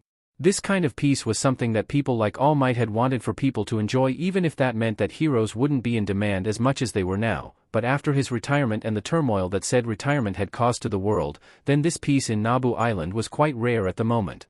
It would take some time before the situation would stabilize itself, but that is why people like Izuku and the majority of hero students from all over the world were there. They would either be part of the group of people that would help to stabilize the situation, or they would play their part in keeping the peace once it was archived by those that are on the field now. But on which side of said equation Izuku would be? Inside UA, both All Might and Nizu discussed the investigation's findings into a secret lab on the outskirts of the city that had not only been found recently but was also in a complete state of destruction by the time the heroes of the area found it. That lab was filled with corpses of Nomus, but also a pair of villains and the kind Dr. Daruma Ujiko. There were no cameras in that lab, so they had to rely on police officers with quirks that allowed them to see and project the past on a TV to realize what happened there. So that was AFO's plan. All Might said, musing about what said investigation had brought to light. "For that reason we never found Shigaraki," Nizu said. Everyone from UA didn't knew about what happened to Shigaraki as he wasn't captured like the other surviving members of the League of Villains during the Kamino Ward incident, but now they knew why. "There are now 2 AFOs wandering around," All Might said, shaking at the idea of not only being 2 AFO in the world, but that the second AFO was at the prime of his life with a stronger body than the one that the original AFO had. That was the worst news that they had received in a long time, and considering that Bakugo had barely managed to reach 20% of OFA's full power without breaking himself despite that awful start of his, Then they knew that they were running out of time and they needed to look into other alternatives to deal with that menace. That was the realization that AFO not only wasn't done yet, but there was another one out there waiting for the perfect chance to strike. But for now, they had no choice but to try to find a way to track Shigaraki's movements while trying to get AFO to talk despite their past failures, as AFO refused to mutter a word after being jailed because every second that they had to prepare to deal with whatever AFO had in mind was as valuable as gold. Seriously? Izuku said. He had picked up a call from the police in the area to ask for help to find a foreigner who had decided to wander alone on Mount Shiroyama in order to defile the ruins of an ancient castle in the area in order to gain followers on TikTok, but ended injuring himself after he tripped and fell down the mountain into the forest. That was the same foreign that caused a mess on that beach and had to be saved by Reiko when she used her quirk to lift that dumbass from the water. The fact that he tried to then grope her BRSTS after he was saved let Izuku know that saving him was a mistake, but it appears that said stupid a-hole decided to up the ante with his stupidity and now he was critically injured and alone on a mountain nearby. Izuku then said that he was going to gather a team and then go there to help with the rescue efforts. He ended the call and then gathered the people that was at the moment in the office to talk about what happened. Bad news, everyone. That foreign SEC pest that almost drowned the other day before Yanagi saved his life decided to be a nuisance again after getting out from the police commissary on the island, and now he is injured at an unknown location in Mount Shiroyama after he tripped and fell down the mountain into a forest. Izuku said. The mention of that foreign SEC pest made Reiko remember how that sleazy man from America tried to grope her BRSTS after she saved him before Izuku stepped in and just slapped an Ofuda on his face, who put the man to sleep. What was that man doing there? Itsuka said, aware of what happened on the beach that day and somewhat upset at the fact of seeing an adult man acting like a degenerate pervert like Mineta was. In a long story short, he was trying to emulate that infamous streamer from America from the pre-Quirk era who ended up arrested in South Korea after he proved to be a massive public nuisance, but he tripped during his walk to the ruins on Mount Shiroyama and fell from an impressive height to a forest on the lower side of the mountain, and not only is critically injured but his location is unknown at the moment. Izuku said. He then told them that he was streaming his trek to the ruins of that castle on Mount Shiroyama while proudly saying that he was going to commit some vandalism there to garner attention, but a donation of $100 distracted the man from watching the path that he was walking and ended falling out of the way. So we need to go there and find that idiot before he dies, or find his corpse to then let the authorities deal with whatever thing is needed to do to repatriate his remains back to the state. Izuku said. His words were somewhat cold and cruel, but he was telling the truth to his classmates so they could prepare themselves for the worst in case they were late. We are going to be in small groups to search the area. There is already a small search group of the police that is starting to search the area, but they can't cover a lot of time with what they have and we are running out of time. Izuku said. He then decided to pick one of the small chests that contained the group of Ofudas that he designed for rescue operations and started to give some of them to the classmates that were in there that joined in the rescue operation. This one is the one that I gave you all in the provisional license exam, so there is little to explain now. I will set a safe place so said Ofuda would teleport that man to that location, and when one of you finds the guy, just slap the Ofuda on his face and he would instantaneously warp to that location. Izuku said, and then he and those who were in the hero office moved out to reach Mount Shiroyama in time to join the police in their rescue operation, but not before giving a call to the others who were doing some other duties around Nabu that they were going outside and that they should prepare themselves in case that they to call them as backup. I don't like this. Reiko said. She was alongside Izuku as both were checking near the caves on the island after they found a broken tree and traces of blood that they followed into the cave. I know. But it's our job, but don't worry, leave the dealing with that nuisance to me so you don't have to get close to him if you don't have to. Izuku said. He was aware that Reiko wasn't thrilled at the fact that she needed to rescue a dumb pervert who got himself into this situation. The lascivious comments that the man directed at her in English alongside his lecherous face did cause her some concerns, but she at least was near Izuku and knew that he would keep that pervert away from her. Thank you. Anything for a friend. Izuku said to her, and then they heard the groans of pain of a man echoing in that cave. F-my phone. That voice said, and both Izuku and Reiko continued their walk in that cave until they reached the man. The sight was quite horrible in a way. The man was lying on the ground, covered in blood, and multiple branches were piercing his sides, and it was almost a miracle that the man was still awake, but maybe that was the result of an adrenaline rush. Stay still. We are going to take you to a safe place. Izuku said to the man who was weakly breathing at the moment. Great. Fing brat came to save me and not a hot babe. The man said in English, expecting both Izuku and Reiko to not understand him. Be thankful that someone found you over leaving you to die here. Izuku replied in English, catching the man by surprise. How is that? The man tried to ask, but Izuku then picked that ofuda and put it on his face, making the man warp to the location where some medical services and members of the police were waiting, more exactly, at the beginning of the narrow path that crosses the sea and connected both Nabu Island and Mount Shiroyama, the place where 2 statues of beasts are located. Emily. Call the others to tell them that the search is over. Izuku said, referring to her by her hero name at the moment. Understood, Ashiya. Reiko said, and then she started to call people with her phone to warn them about the fact that they had found the man and warped him to safety. The search was over now and everyone decided to return back to the hero office after they were sure that the man had been taken out to the hospital. The day had been quite long and they wanted to rest now that the job was done. A week later, Izuku and Reiko were on the beach, patrolling the area for a while before returning to the hero office. This was the last day of work for them in Nabu Island and both were there enjoying the sight one last time. Can I ask you something, Midoriya? Reiko said. She was looking at Izuku now and was thankful that she was wearing her face mask at the moment because she was unable to keep her face from showing her emotions now that she decided to do this. Sure. What do you want? Izuku replied. He picked up that her tone of voice sounded more hesitant than usual and decided to listen to her to see what was troubling her. Do you like someone in the class? Reiko asked and Izuku's mind crashed for a couple of seconds after hearing that question. Huh? Izuku was only able to reply with that word as he was now starting to grasp that question. I'm sorry. Reiko said, seeing how Izuku was almost startled by her question. No. It's okay, it's just that I never expected that kind of question to pop up.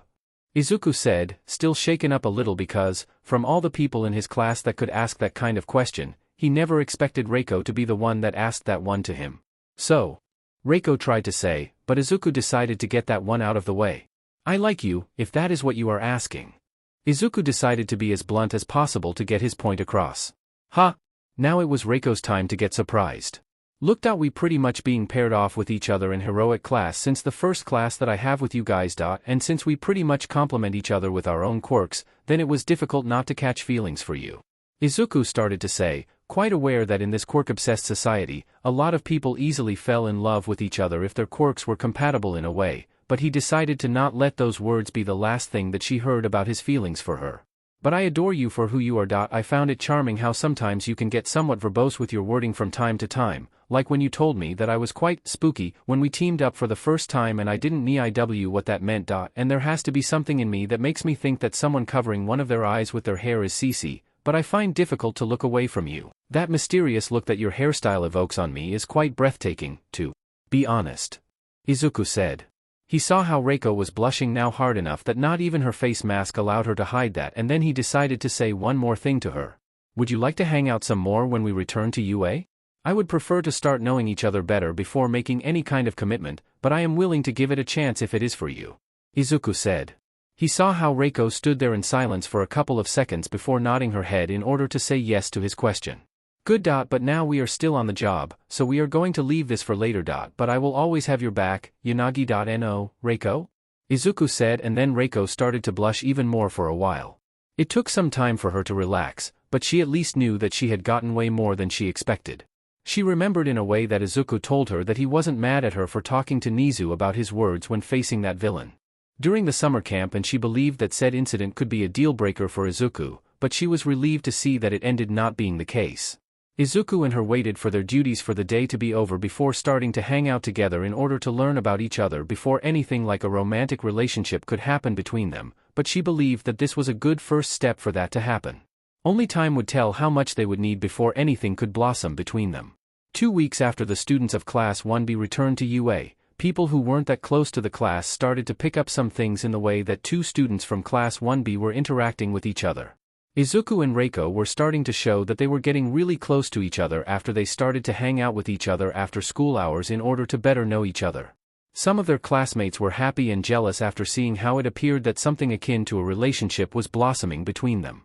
Setsuna was happy in particular as she remembered how she ended up encouraging Reiko to ask Izuku about what he felt and saw that this development was in part thanks to her. There were others in the hero course who were more jealous than indifferent about Izuku's possible romantic situation, like Mineta, who seethed at the fact that someone got a girlfriend while he was unable to attract the attention of a girl for anything more than to be told that he was disgusting. And then, there was one girl from the hero course that didn't knew what to feel about it. Ochako Uraraka was now having some conflicted feelings about Izuku's relationship with Reiko, as she was happy to see that Izuku's life was getting better, but she was also upset in a way. Uraraka had been the first person with whom Izuku had interacted in UA in somewhat friendly terms in a long time, as Izuku barely managed to make friends in Aldera, as people quickly learned there that to avoid being caught in Bakugo's sights that they should stay away from him, as Bakugo prioritized bullying Izuku over anyone else and they refused to get caught in the crossfire. That was why Izuku in the beginning tolerated in a way the fact that she decided to refer to him by that nickname that he hated the most, even if he told her that he hated the nickname that Bakugo gave to him and what that it truly meant. Izuku tolerated her for far more than he should had, as the fact that he was slowly making friends in class despite the constant seatbacks made Izuku to be more willing to tolerate that nickname despite his reservations. But then the Heroes vs. Villains exam came and Uraraka committed the greatest mistake of her life now that she had lived the consequences of her actions. When Izuku came to both Ida, Azui, and her to just ask if they were willing to join his team, not only they refused, but she told him that she preferred to join the winning side even if she hated Bakugo, because she wanted to not fail the exam even if she preferred him as a person. Those words of hers were the last straw that made Izuku take that drastic decision that had led to this actual situation in which Class 1A was now barely starting to get their footing back while Izuku and Class 1B were progressing at an incredible pace. Her heart was filled with doubts and regrets, which now escalated even further as she saw how the boy whom she had developed some feelings for, feelings that she acknowledged too late to do anything about it, was starting to develop a relationship with someone else that would make her own feelings to never been corresponded. It was late now for regrets and for lamentation about things that now were out of the table by the looks of it. She could only now move forward with the consequences of her poorly thought choice and try to make the best of her situation, but no matter what happens to her, there was one question that she would ask herself for a long time before she fully managed to move on from those feelings of hers.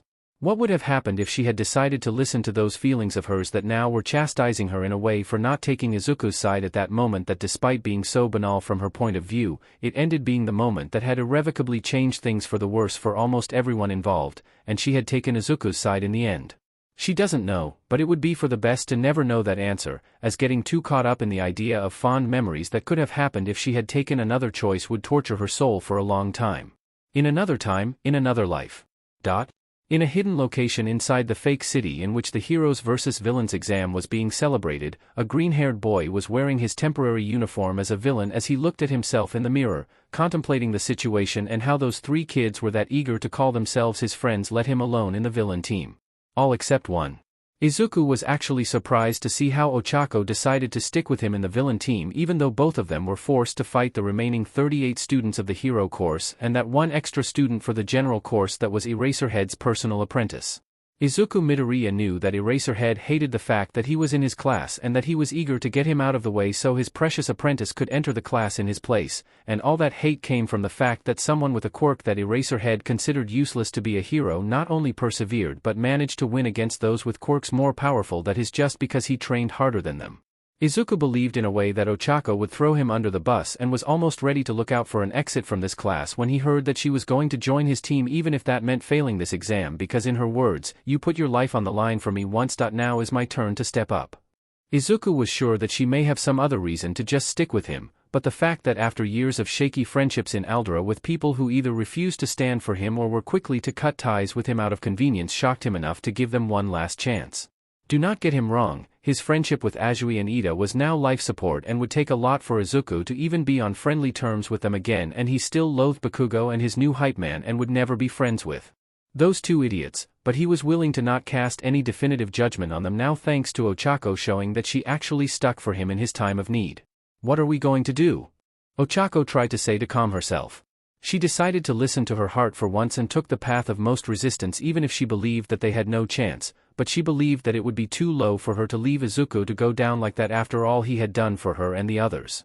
"Don't worry, Uraraka. You know that those in the villain team can't fail this exam because as long as the amount of members of the villain team is less than 10, we pass by default even if we mess up on the first day as to compensate for the fact that no one wants to be part of this team," Izuku said. He then saw how Ochako's face showed a confused expression after hearing him say that. "Is that a thing?" Ochako said, remembering that Eraserhead barely explained how the teams were going to be evaluated, and even she found it strange that Eraserhead decided to not even bother to talk about how the villain team would be evaluated. "I see. Izuku said. Now he knew that Ochako's decision to join him was far more genuine than he believed at first, and then decided to explain to her what the principal Nizu told him about the villain team after the leaders of the teams were selected. Ochako had listened to Izuku's explanation about the villain team and how they scored for this exam and was surprised. She was so worried about the possibility of failing that she never thought that her decision to join Izuku would actually put her in a safe position during this exam. Technically, as long as we don't deliberately let ourselves be captured on the first day, we would pass this exam with an average score, with the actions that we take during the exam being used to improve that average score. Izuku said to Ochako. That explanation took a massive weight off her shoulders and helped to improve her mood in this not-so-dire situation now, but she still didn't know how they would manage to win against the hero team. But we are going to go plus ultra on this one, Uraraka. We are going to win this exam on the first day. We can use our quirks together to create a victory so massive that not even Eraserhead could try to delude himself into thinking that it was a fluke. Izuku said with a confident tone in his voice. He did have the perfect tools for taking out multiple opponents at the same time in a closed space thanks to his ofudas and enchantments, but now that he had Ochako at his side, then he had the extra help that could make his victory even more impactful. But how are we going to do that? Our quirks aren't enough for this. Ochako said, feeling somewhat bummed out despite feeling that Izuku's boast wasn't an empty one.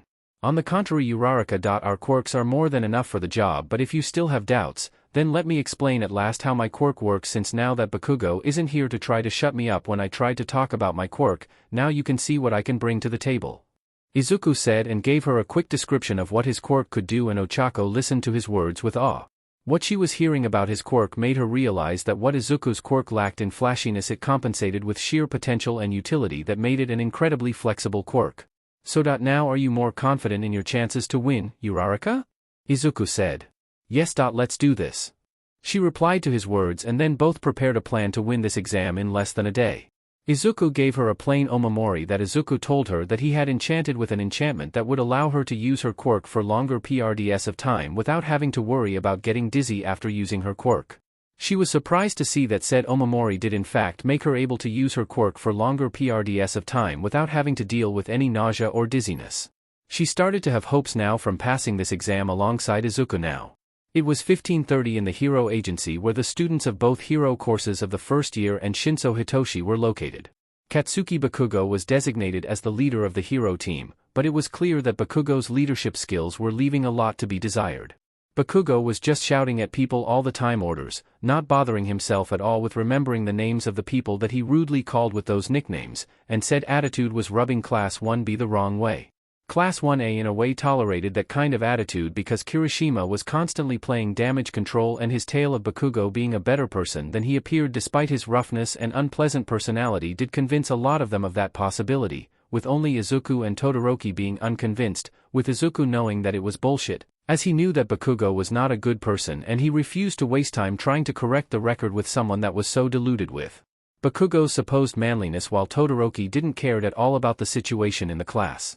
Now with their meeting devolving into a shouting match as Nito Monoma's jealousy of Class 1A and refusal to take that disrespect ended, making that meeting a powder keg ready to explode at the minimal spark, no one was prepared for Izuku's daring assault on the hero base. What the F dash? Bakugo started to shout as he and the other extras in the room started to float in the air out of nowhere. It was almost like they had been affected by Ochako's zero gravity. Izuku then broke through a door and threw multiple ofudas in multiple directions inside the room, and before anyone could react, the ofudas activated and then the whole room was consumed with a bright light that knocked them out of them in an instant. That flash caused the teachers that were controlling the situation from UA to panic for a couple of seconds, and then they saw how the tracking devices that were used to monitor the students and to check their condition started to show that they all had been eliminated as they had been captured by the villain team.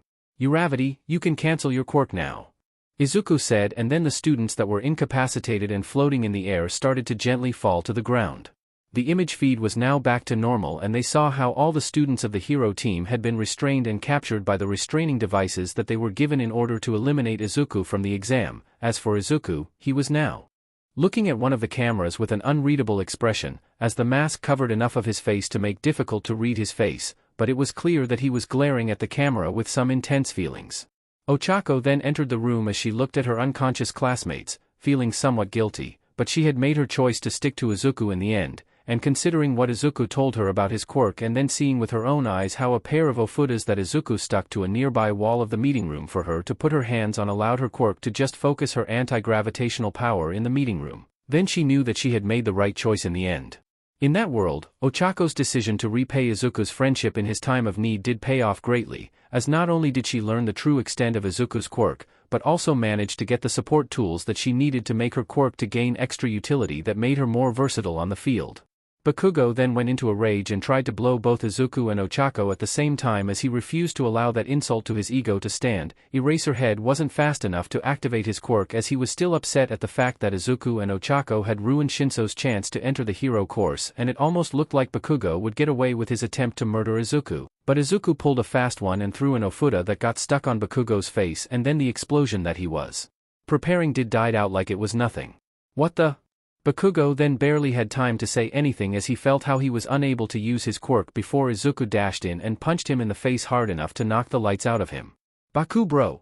Kirishima then joined the fray and tried to take a swing at Izuku for attacking Bakugo, completely forgetting the fact that Bakugo tried to kill both Izuku and Ochako first, but he was stopped from throwing a punch by Eraserhead, who then decided to take advantage of that opportunity to expel Izuku for attacking a classmate without any motive, but by this point, Nizu was done with this and decided to do something that he should have done a long time ago and decided to not only made that expulsion of Izuku to not happen to then expel Bakugo instead, but then he also fired Eraserhead and banned his personal student from even trying to enter the hero course again after that clear show of blatant favoritism had made Nizu realize that it was a mistake to give that kind of power to someone who was unfit to be a teacher. That action created multiple changes in the future of that timeline in which Kirishima decided to transfer to another hero school as he believed that it was unfair that Bakugo was expelled with a black mark only to fail to impress in his new hero school and failing to become a hero at all. Izuku stayed in Class 1A but kept a lot of his classmates at arm's length for a while except for Ochako, who he ended trusting a lot thanks to him realizing that her decision of joining him was far more selfless than he believed, and he ended developing feelings for her, and the luck of Class 1A started to improve by a lot the moment that both Eraserhead and Bakugo were out of the way. But sadly, this was in another time in life in which Ochako Uraraka made the choice that this Uraraka was lamenting that she never made. For the Uraraka of this time, this is just a tragic dream of a what-if situation that would have happened should she had made the right choice at that moment, that her actions ended up making Izuku take the decision to desert them after the exam. There was still hope for this Uraraka for her life to improve despite the setbacks that she had endured, but certain doors in this life were now permanently closed for good. With no new findings after the police investigation, then we are afraid that no one would know what happened in that mansion that was hidden in the mountains in Atheon a couple of weeks ago. A TV inside the dorm in which the students of 1B were living at the moment was showing international news, and the case of that massacre of people on a mansion hidden in the mountains in Atheon was still on the news despite the time that had passed since that incident was first reported in the news. That is quite messed up, Izuku said. He was spending some time in Reiko's room as they were going to play some of her favorite video games after they were done with their study session. Reiko had an impressive selection of video games that she brought to UA, and a lot of them were related to any kind of mythology or were scary games, so from Shin Megami Tensei to Silent Hill, Reiko's collection of retro games was quite impressive. Unfortunately, Izuku wasn't into video games, so he wasn't as interested in them as she was, but he decided to give them a try for her sake in order to have a fun time together, and she recommended he to try Nioh 2. She turned on her TV and was about to turn on her console, but then the news about what happened in Atheon caught their attention. Yet I know some scary stories that end like that. But something tells me that there was nothing paranormal in that incident. Reiko said. You may be right, that place after all was the hideout of the branch of Hummerais in Atheon, and considering their anti-quirk stance and hatred of quirks, then maybe someone that opposed them and wanted gone got rid of them. Izuku said after hearing her words. The public knowledge about Hummerais was that they were a bunch of extremists who loathed quirks and had some radical opinions about how everyone who wasn't quirkless should off themselves to save the world, so the idea of someone with villainous inclinations deciding to get rid of them because they could be considered acceptable targets in this quirk-obsessed society somehow made sense on his mind.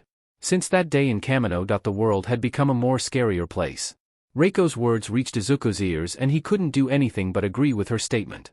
The peace that the world had while All Might was around was now deteriorating after the hero retired, and even if the heroes around the world were trying their best to keep up, it was clear that a lot of villains became emboldened after All Might's retirement, and it became more common for everyone to hear about news like this all the time.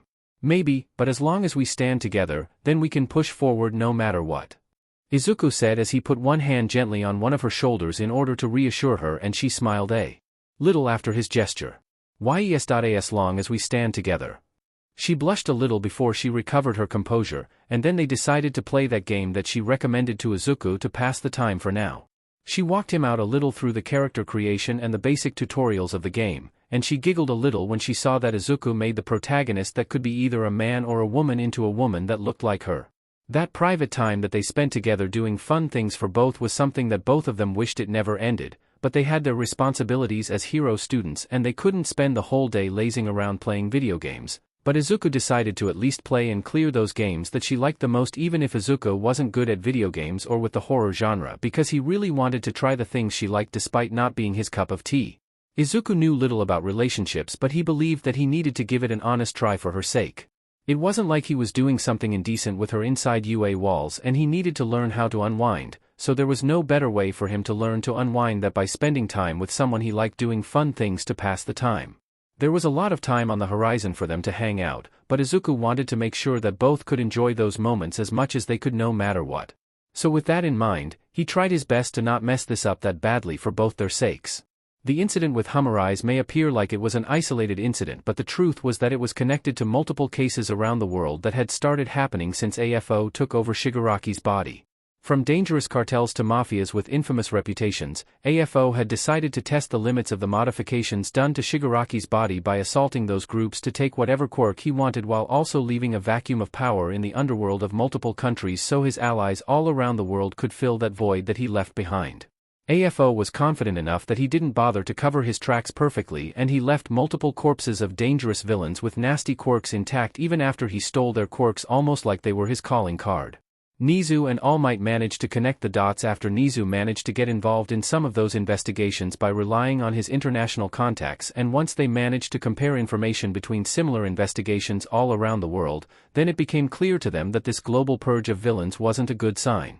A list of quirks had been compiled of all the criminals that had been found dead and quirkless, and it became clear that AFO in Shigaraki's body was looking to quickly power up for whatever AFO had planned.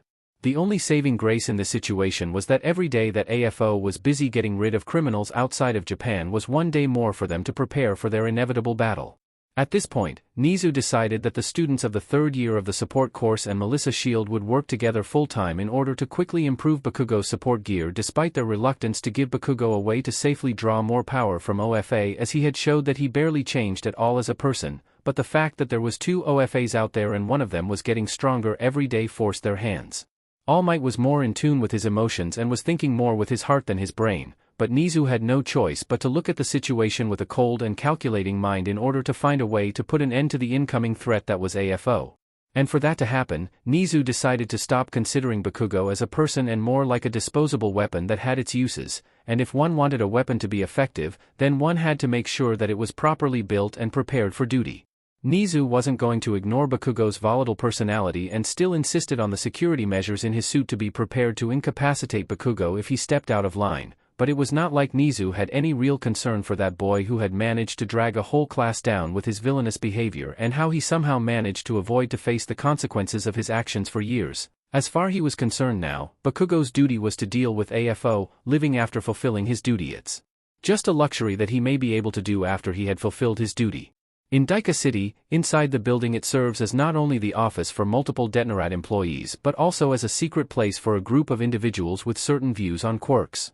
The main CEO of Detnerat was in a private meeting with certain individuals in order to discuss the situation that Japan was facing after All Might's retirement. Those individuals were actually members of a villain organization that follows the philosophy that the free usage of quirks is a basic human right and emphasizes the free use of quirks no matter what over every kind of regulation or restriction. Said organization's name was Meta Liberation Army, and they had a long history in Japan since the dawn of quirks in this world. Rikiya Yatsubashi, or Redestro, as he was known in the organization, was the leader of the group and a descendant of the original founder of the MLA and the one that turned Daika City into the base of operations for their group, with a 90% of people living and working there being part of the organization while also having some of their people scattered around Japan in order to build their influence in subtle ways outside of their stronghold.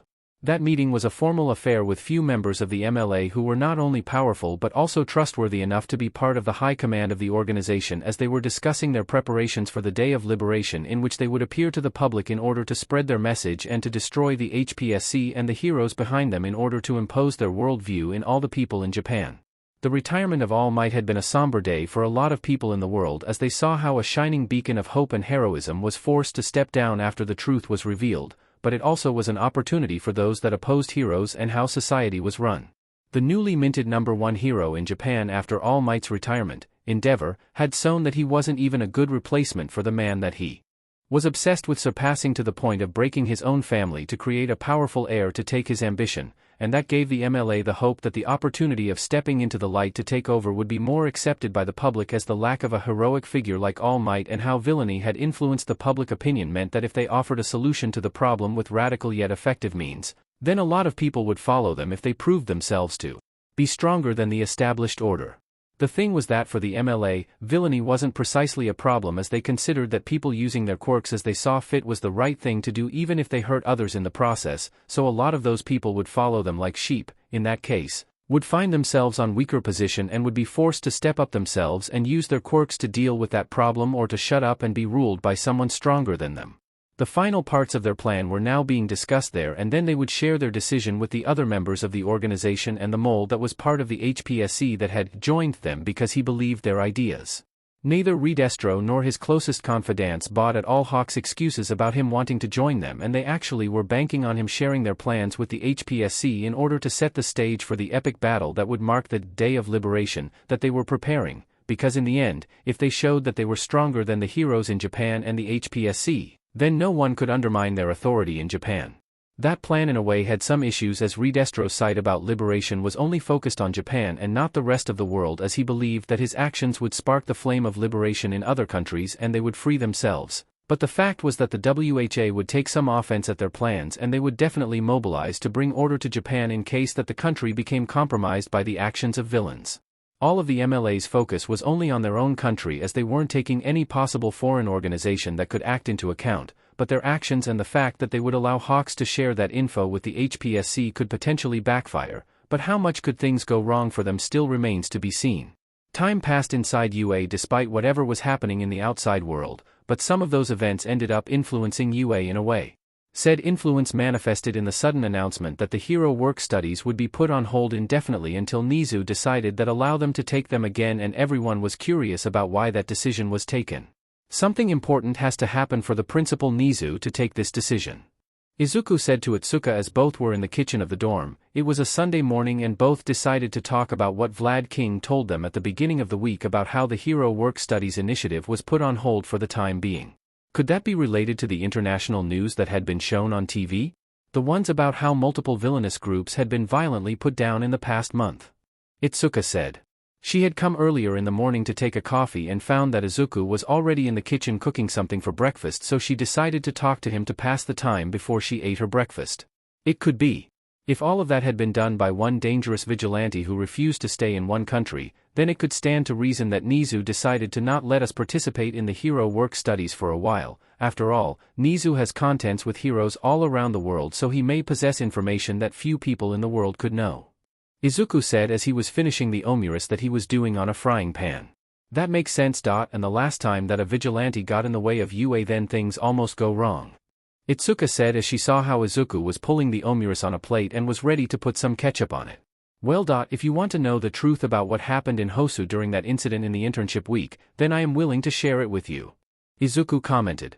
He knew that the number of people who knew the truth about what happened in Hosu during Stain's capture was limited to a few people, and Izuku felt no desire to cover up for Ida's mistakes, even if it was decided by the heroes to just let this one up slide just this once because Ed Shot got in the way of the villain and decided to show some mercy on Ida because he got like that because his hero brother was injured for life by Stain, and decided to cover it to not stain Ingenium's name. The fact that Ida refused to even show some sympathy for his plight during the Heroes vs. Villain exam after he knew that Ida was a hypocrite who was willing to commit a villainous act if he was personally hurt when he was so much of a sticker for the rules was one of those things that caused Izuku to leave Class 1A before Uraraka's words cemented his final decision. Huh? Itsuka said, surprised to hear that. The amount of information about what happened in Hosu during Stain's capture was surprisingly limited despite the fact that it was the kind of news that would become mainstream and would be discussed for days, but for some reason, it was quickly swept under the rug and people quickly moved to other things. I already told Reiko about it.so is not like I have a reason to keep it hidden anymore. Izuku said. Reiko and he had been sharing things about each other in order to learn about each other, and Izuku decided to talk to her about how his experience in Class 1A had been and how much the actions of his past classmates pushed him to the point of him deciding to desert them. Sure. If that is what you want. Itsuka said, noticing how Izuku already called Reiko by her name and not her family name like everyone else. Reiko commented that both of them referred to each other by their names when they were alone hanging around, so to see how casually Izuku called Reiko by her name meant that their relationship was going well. She then heard about how Ida, the student of Class 1A who was so obsessed with rules and order, discarded his own principles and wanted to kill Stain for ending his brother's career after causing his brother to lose the ability to move his legs. She also heard how the only reason that Ida walked away alive from that was because Izuku and Edshot were lucky to find both Todoroki and him being at the mercy of the villain, and then the hero decided to show mercy to Ida by not revealing the truth about what he tried to do. Itsuka was surprised to hear how someone who looked like it was a sticker by the rules flipped out like that to the point that he abandoned all sense and tried to kill someone that managed to kill heroes who had been on the business for far more time than he had been on UA, and that made her wary to trust Ida's words during the meetings between class representatives. As the conversation continued, Itsuka saw how the plate that contained the omuris that Izuku had done was suddenly flying from the counter, and then she saw that Reiko was there as well. She had used her quirk to move the place to her hands, and then she took a bite from it. Delicious, Reiko said. Izuku then chuckled a little and told her that said omuris was for her and that he was going to make his breakfast now. I will wait for you then, Reiko said, and then she moved to slowly eat the omuris as she waited for Izuku to prepare his own breakfast. What was that? Itsuka said, trying to understand what had happened now. Oh, that is just a deal that we made with each other. If one of us wakes up before the other, then they make breakfast for both of us. If we coincide in the kitchen in those early hours of the morning, then we make the breakfast together. Is a fun thing we do for each other, because in the end, relationships are not just only the big details, but the smaller ones as well. Izuku said as he was now preparing some eggs and other ingredients to make some tamagoyaki. That makes sense, Itsuka said, thinking that Izuku may had a point, but feeling somewhat jealous at the sight, but it was not like there wasn't a solution to that problem though. Inside one of the jail cells in Tartarus, the original body of AFO was stuck on a chair, immobilized as two machine gun turrets that were mounted in the ceiling were ready to fire at him if he made any sudden move. The man stood there in silence for all the time that he had been imprisoned, as he refused to talk about anything in order to prevent the heroes from gaining any insight into his plans, but that didn't mean that he wasn't doing anything at the moment. His communications with Garaki through the Nomu that had been designed to allow both of them to talk without any interference had been destroyed by Nine and his crew, and while that could be considered a setback, the moment that Shigaraki decided to get in contact with him after his quirk had successfully taken over Shigaraki was proof that they were still on schedule despite the setbacks. AFO was aware that he was now being used to allow his next vessel to carry out his plan, and while he managed to counsel his quirk inside Shigaraki to try to strengthen himself by stealing quirks around the world before, he knew that his quirk saw no real use for him anymore and wanted to find a way to get rid of him if the plans that he was sharing with him were taken as a proof of his suspicion. In less than a month, Shigaraki would send Gigantomachia to have him released from prison, and then he would interpret the fight in Daika City between the heroes and the MLA to distract them from Shigaraki's true goal. The time to reclaim what was always his was now at hand, and even if his quirk believed that he could get rid of him that easily, there was still time for AFO to get things in order after being released before his inevitable end. So for now, he would rest, waiting for the time for him to start his last act as a villain before his existence as himself was over. He had the nearly submitted vestiges of the quirks that he had stolen as a company of sorts, and while almost all of them were too afraid to stand to him, there was one that refused to bend even despite what had happened. Bakugo's vestige of his quirk was raging inside his mind, being a nuisance of sorts that no matter how much AFO managed to silence it, even if he entered the inner world of his quirk to force it to submit, that pest refused to stay down for long.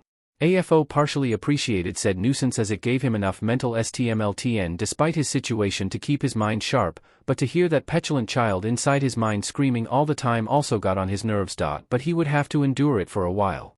The day of liberation that the MLA was preparing was coming soon, and then he would get what he wanted all alone.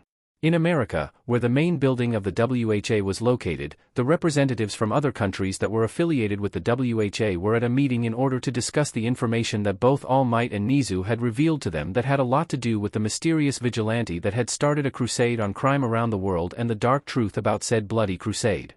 All Might and Nizu had no choice but to reveal the truth about All Might's quirk and AFO in order to explain to them the feud between the two brothers who managed to cheat death in different ways.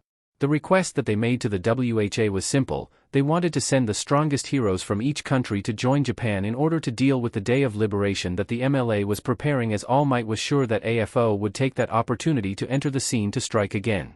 Some of those representatives asked the retired hero why All Might was sure that AFO would do as he said, but All Might told him that one of the things that AFO was, aside from a villain and a mastermind, was that he was the biggest opportunist who existed in the world, and that combined by his need to be the demon lord that opposed heroes means that he wasn't going to allow the MLA to try to do anything at all that could get in the way of his plans, and that AFO would, in fact, find ways to get something out of their actions.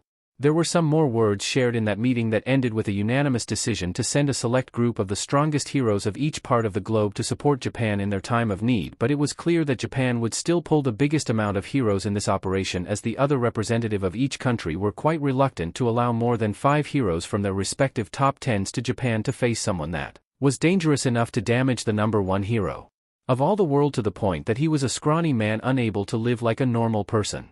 Heavy hitters like Star and Stripe and other heroes decided to volunteer to fight in Japan despite the potential risk, as they believed that it was their duty as a hero to stand against injustice no matter what. But even if their presence in a way comforted All Might and Nizu, they still weren't sure about what AFO had in mind and how he would crash the day of liberation so it could suit his twisted needs. The students of Class 1B were now quiet, listening to Vlad King as he talked to them about a new idea that Nizu had in mind. Heroes from all around the world were going to come and stay in UA for 2 weeks, and they would have some of those heroes in their classes as guest teachers. The selection of heroes was quite impressive, because having 5 of the strongest and best-ranked heroes from almost every country would awe even those who cared little about heroics and the hero business in general, but Izuku was quite wary about the presence of those heroes in UA. While everyone in the hero course was too busy with their classes and their training, Izuku was unable to ignore the feeling that this had something to do with the international news about how those criminal and villainous groups were murdered all around the world. He disliked getting that paranoid about things like that, and he believed that he was overthinking it, but considering the situation and the fact that he was starting to assume that something bad was going on outside of UA gates, then seeing those powerful heroes, there wasn't a sign that things were alright, and more that something was about to happen in the incoming days. There was a feeling in the pit of his stomach after the events on Kamino that made him think that whatever that villain with a black suit was planning wasn't stopped by the villains yet. Izuku was the kind of person who knew when someone was fighting dirty and was opportunistic in a fight in order to win, and he saw on TV how AFO was fighting as dirty as possible and winning against a weakened All Might and the other heroes, only for then throw the whole thing away the moment that Kirishima decided to try to save Bakugo. Izuku saw that part of the fight multiple times, and there was no other explanation in his head aside from the fact that the villain was running on an empty tank. That would explain how that villain decided to lose a fight that he was winning unless said defeat worked in his favor for some reason. The fact that Shigaraki wasn't found on Kamino while the rest of the new members of the League of Villains were captured made Izuku believe that whatever plan said villain had in mind relied on Shigaraki for some reason.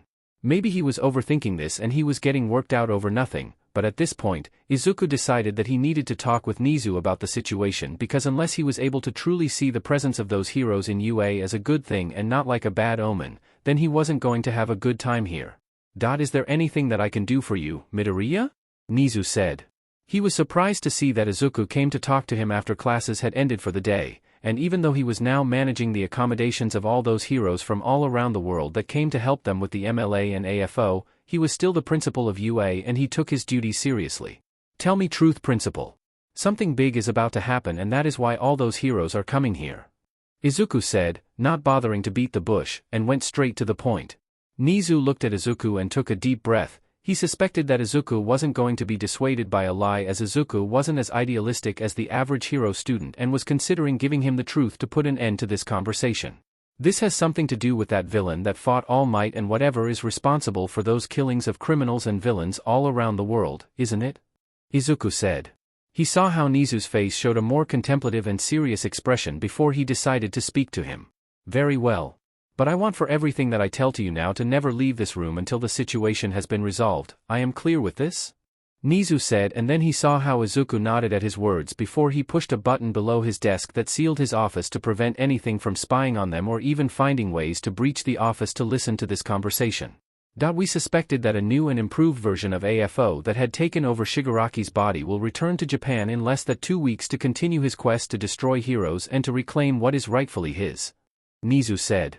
Izuku stood in silence as Nizu told him about the investigation that happened while Izuku and his classmates were on Nabu Island and how they managed to see that the one that destroyed a hidden laboratory in Jaku was a recently improved Shigaraki that had decided to increase his strength by killing villains all around the world to steal their quirks for himself. The idea of a quirk being able to steal the quirk of someone and then to hear that Bakugo's quirk ended up being stolen by the villain that injured Kirishima gave him some pause. He was quite open to accept the possibility of a quirk being able to do that, but to hear that it existed for so long made him think about it. "Is there anything I can do to help?" "Aside from fighting, of course," Izuku said, aware that this situation that Nizu described was severe enough to make him consider offering his help. Izuku managed to get that the decision to prevent them from taking another hero work studies at the moment was done for their protection, and while Izuku was going to respect that decision, he knew that his quirk was one of the few quirks in the world that could help others even in passive ways with the creation of omomoris that were enchanted to grant people passive buffs.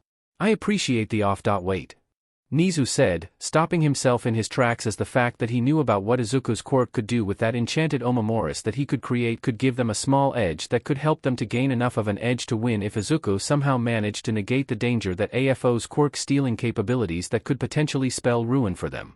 Nizu was calculating the potential risks and rewards that Izuku's help could bring to the table, and considering the resources that were at hand at the moment, Nizu ended up deciding that getting Izuku's help by making sure that he could design and prepare a countermeasure to AFO's quirk-stealing quirk was something that he can't pass up. Nizu told Izuku what he could do to help and that in this exceptional situation, Izuku could be excused from participating in class as the creation and development of his omomoris took a bigger priority than his academic studies. Izuku ended up accepting Nizu's proposal, and he told Nizu that he should consider telling the guys on the support course to prepare a machine that could quickly manufacture omomoris to allow Izuku to speed up the process of fabricating those enchanted accessories with his quick. Nizu saw no issue with his request and then prepared to tell the faculty of UA that Izuku would temporarily skip classes to help the heroes prepare for the incoming attack of AFO. They were getting closer and closer to the deadline, and the fact that Izuku's quirk could potentially increase the chances of success for their side by an impressive amount was something that Nizu could not pass up. The fact that Izuku was actively offering his help for this task was something that Nizu appreciated, and he had to make sure that Izuku would have the tools to get the job done as fast as possible at his disposal considering the situation. "This isn't working as I expected," Nizu said. He was in a room alongside Izuku, Melissa, and the heroine Star and Stripe as he considered that maybe if Izuku and Star and Stripe managed to convince their quirks, then maybe they could create something powerful enough to even the odds to their favor even more, but his hopes were dashed as their powers didn't mix up as well as they expected. The idea was to have Star and Stripe to use her quirk to impose a rule on Izuku that would allow him to create stronger and more powerful enchantments. But even if Star and Stripe felt that the second rule that she imposed took effect, Izuku's enchantments didn't improve at all. Nizu had high hopes for this collaboration as there were some similitudes between both Izuku and the American heroine that made Nizu think that both quirks could work together in harmony. The heroine considered that maybe the problem was the fact that while her quirk way of imposing rules was straightforward in a way, Izuku's enchantments relied on specific wording that can't be empowered by her quirk imposing a rule on Izuku's quirk. "Maybe the problem is that we are looking at this with the wrong perspective.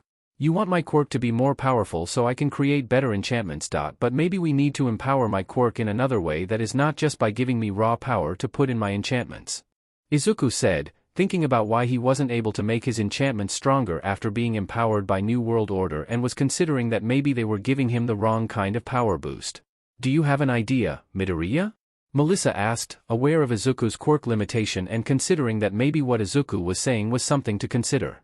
"You people know that when I activate my quirk, a small green flame appears on the tip of one of my fingers and I can use that flame to write words on things that can give them special properties based on what I write on them. So maybe instead of making New World Order to make my quirk to write more powerful things, maybe it should help me to tweak the way my quirk can write words," Izuku said. He was thinking about the limitations of how his quirk worked and how he always had to be mindful of the movements of his fingers to not run out of space when he was enchanting something, as he was unable to quickly erase something if he messed up the process of writing things, and maybe believed that if he was able to improve the way of how he managed to do his writing, then he could create better enchantments if he was able to have more leeway with how he needed to write words on an item. Continue. Nizu said, carefully considering Izuku's words and thinking that maybe they were trying to empower Izuku's quirk in a way that didn't work at all when they should have focused on the most important part of how his quirk worked. Nizu knew about how Izuku's quirk relied on writing things, and he had to be mindful of the limited space that an item had for him to write on it, so maybe what New World Order should try to improve was Izuku's ability to write things over giving a power boost to his quirk. With that idea in mind and renewed hopes, both Izuku and Star and Stripes tried different ways of seeing if they could use their quirks to empower each other to prepare some countermeasures for AFO's quirk and what he could do with it. "How are you doing, Izuku?" Reiko asked. Everyone in Class 1B was starting to get concerned about the fact that Izuku not only skipped class and was allowed to do that because Nizu permitted him to do it, but also because he returned to the dorms late at night exhausted and looked almost tired all the time during breakfast. She decided to go to his room before he went to bed and decided to ask if something was wrong. "Really tired. I am using my quirk non-stop since I wake up until I return to the dorm, and I am in dire need of a break," Izuku said. He kept his promise to Nizu to not reveal the truth about what he was doing during those hours that he skipped class, and considering that there were still a couple of days that he needed to do this, then he was feeling also guilty for not being able to say the truth to Reiko when he promised her that he wasn't going to hide things for her, and that also piled up with his fatigue after pushing his quirk to the limit to make sure that those heroes were prepared for the worst.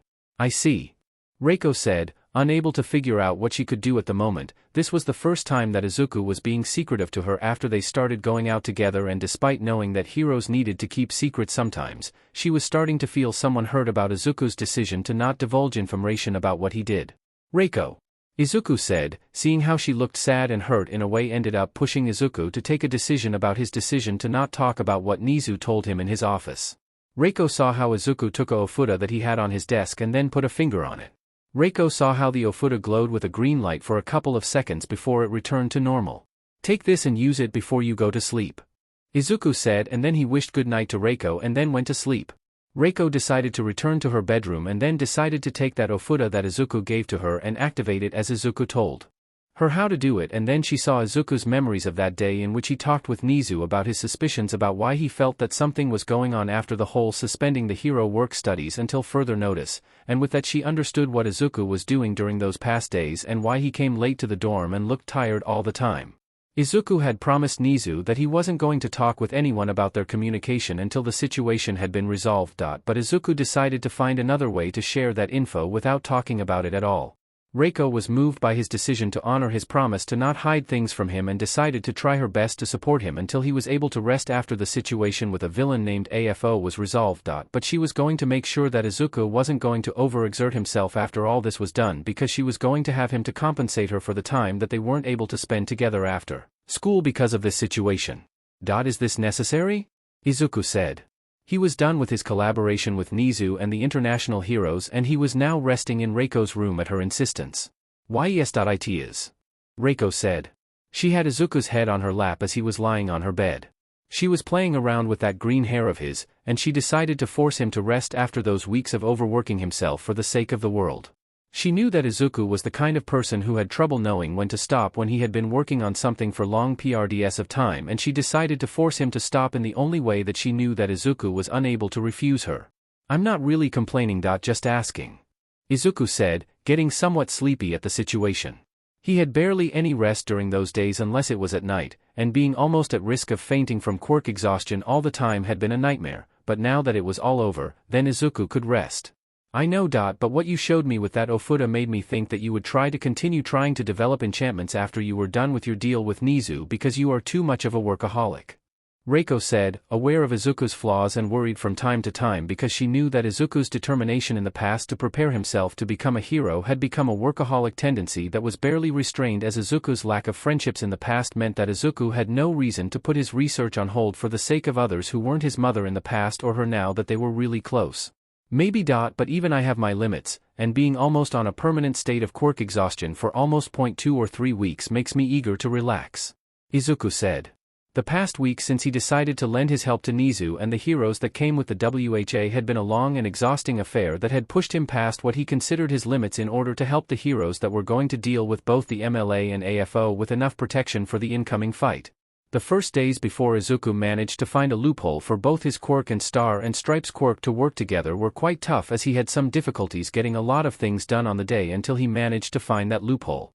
While his quirk enchantments were weaker than Star and Stripes rules, his enchantments had no time limit and weren't limited to a hard cap of 2 rules for anything at maximum like New Order had. And after remembering one of the gaming sessions that he had with Reiko when she talked about an exploit in a famous action RPG of the pre-quirk era that relied on creating a loop of enchanting an item to have better results at making potions to then create a potion to improve the power of any enchantment done in the game to then enchant an item while under the effects of that potion to create stronger enchantments to then create stronger potions until you could break the game by creating such strong enchantments and potions that you could become immortal in that game. He tried to find a way to make that loop work for both their quirks. And it worked in a way.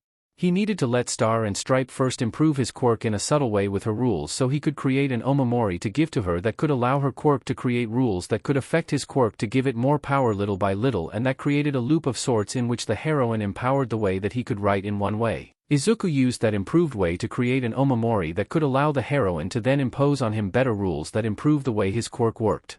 Until Izuku managed to create some omamoris that allowed Izuku to create even more powerful enchantments without having to start the loop again. That loop took some time, resources, and effort to create, to the point that Star and Stripe had to turn off the rule that she imposed on herself to help that loop by bouncing between empowering her first rule and second rule with Izuku omamoris so she could then use those empowered rules on Izuku one at a time. That whole thing was a massive headache that took a lot of time. But Izuku considered that it was worth the hassle if the heroes managed to walk back to their homes at the end of the day. Once they had dealt with the incoming threat of those villain groups. His mind was so exhausted after all that ordeal that he wasn't sure if he was remembering things right, as he had pushed his body and quirk for far too long. It made him think that the past weeks had been like a dream of sorts, and he wasn't sure about what he had done in the past or how he made it work, but he was sure that his role in this mess was over.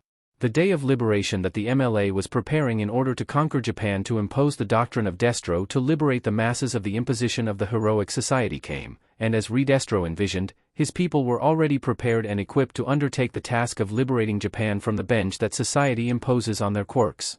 Their plan was simple: they were going to march from Daika City to the main location in which the HPSC main building was established, and they would violently take over no matter how many heroes or police officers got in the way.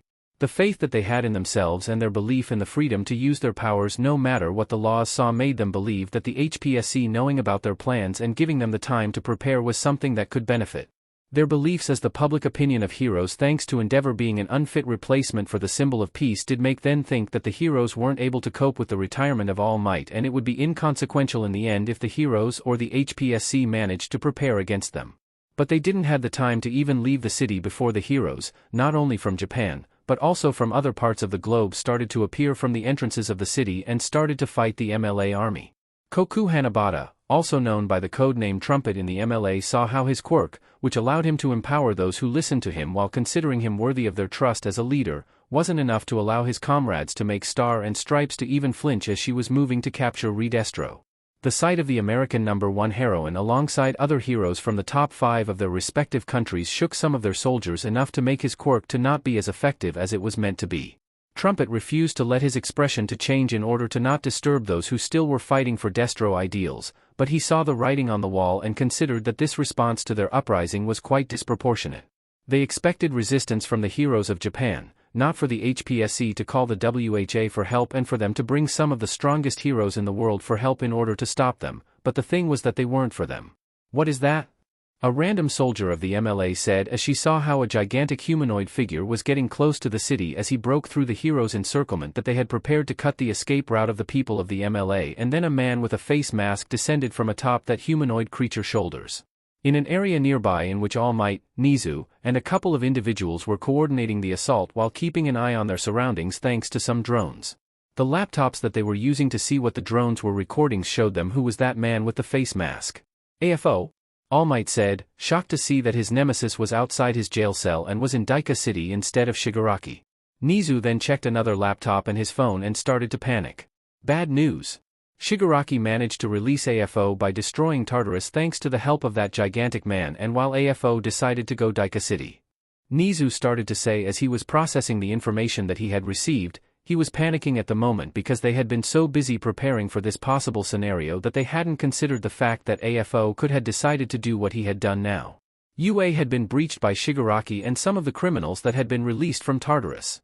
Nizu then finished his sentence, and then All Might realized that while they had amassed a strong group of heroes to deal with AFO, they hadn't left any of those powerful heroes behind just in case, and now UA was capitalizing on that decision of theirs to storm UA while they were away. We need to do something. All Might panicked as he realized that now the only people that were in UA were the students of the hero course, as not only it was a Sunday, but they also pulled out all the teachers of UA for this operation. That meant that a younger and stronger AFO only had the students of the hero course as opponents until he could reach Bakugo to steal OFA. I will try to call the heroes that are in Mustafu and the closest cities to have them send heroes to the school. But I am afraid that there is little that we can do now, Nizu said in a somber tone. The alarm systems of UA had alerted him just now about someone destroying the wall that was meant to activate in case a villain tried to breach UA walls, and the few seconds of recording that there went sent to him was how a camera showed how Shigaraki quickly decayed the whole wall before said Daki reached the camera and turned it to dust. The hero students of UA were on their own now, and despite knowing that AFO only wanted to recover OFA no matter what, he just prayed for a miracle so nothing bad happened to those kids. Izuku was now running at top speed from the dorms for the students of Class 1B to the residence in which Melissa and Eri were located at the moment. The emergency signal that something had happened in UA started to go on, and Izuku considered based on what he knew thanks to Nizu's decision to share information about AFO and the fact that he had a version of himself taking over Shigaraki's whole existence that one of those AFOs decided to attack UA while the Day of Liberation was ongoing in Daika City. He told his classmates to not open the door and to not go outside, as he told Reiko to explain to them about AFO and why the heroes from other countries were there, as he tried to reach Melissa and Eri's position before whatever breached inside UA could reach them. He had picked some teleportation ofudas to just get both girls with his classmates in an instant because Izuku feared that he wasn't able to escort them both to safety in case he had to face the villain that wanted to reach Bakugo. Do not get Izuku wrong, he cared little about Bakugo and was indifferent to his fate, but considering the mess that he got himself into when he took All Might's offer to have a quirk, then he wasn't as cruel to let him endure whatever fate had in store for him. If Izuku could do something, he would try, despite the fact that he knew that he didn't know if the Omamori that he designed to counter AFO's quirk could work in this situation. He was unfortunately not strong enough to tackle that monster of a man that was AFO with what he had aside from some passive protection that was half-tested, so he would hope that if things came to that situation, then all those days of working until exhaustion paid off. Bakugo was the only one who stood a chance against that villain in raw power, and considering that the villain wanted OFA so badly, then Bakugo at least would survive whatever fight until the quirk was stolen from him. What happens next was up to chance now, and Izuku hoped that luck would be on their side today. It's time, Bakugo said. He saw the notification on the PC that was installed in his living accommodations that someone had breached through UA wall, and Bakugo knew that it could mean one thing: AFO was here and it came for him. Or better said, he came for OFA. Those past months had been a tortuous experience in which he had been isolated and treated like he was a problem, despite the fact that he was now the most important person in the world now that he had All Might's quirk and was the only person who could deal with the threat that AFO represented despite being jailed. He hated every second of it, the constant training to master a quirk that damaged his body, the denial of the praise and validation that he deserved, and how he was forced to watch from a distance not only how those extras of Class 1A moved on without him, but also how that shitty Deku's life was improving in ways that Bakugo considered that he never deserved. Bakugo cared little about that creepy beach of Class 1B that had the poor taste to go on a date with that worthless freak that Izuku was in his eyes, but it was the adoration and praise that Izuku received that irked Bakugo to no end. He looked at the locker that contained the hero suit that he needed to use to manage the power of OFA in a safe manner without compromising his body, and had a malicious glee when he saw that the automatic lock that prevented him from accessing the suit unless he was allowed to use it deactivated and the locker opened to give him access to the suit. He was told that unless the situation required it, then he wasn't allowed to take that suit, but considering the fact that UA was being raided by the villains and AFO, then no one would complain that he decided to take the suit to fight those villains off. As he put the suit on and mentally prepared himself for a fight, he looked at one of the trash cans near his desk and saw the remains of an omamori that Nizu told him to wear with him at all times.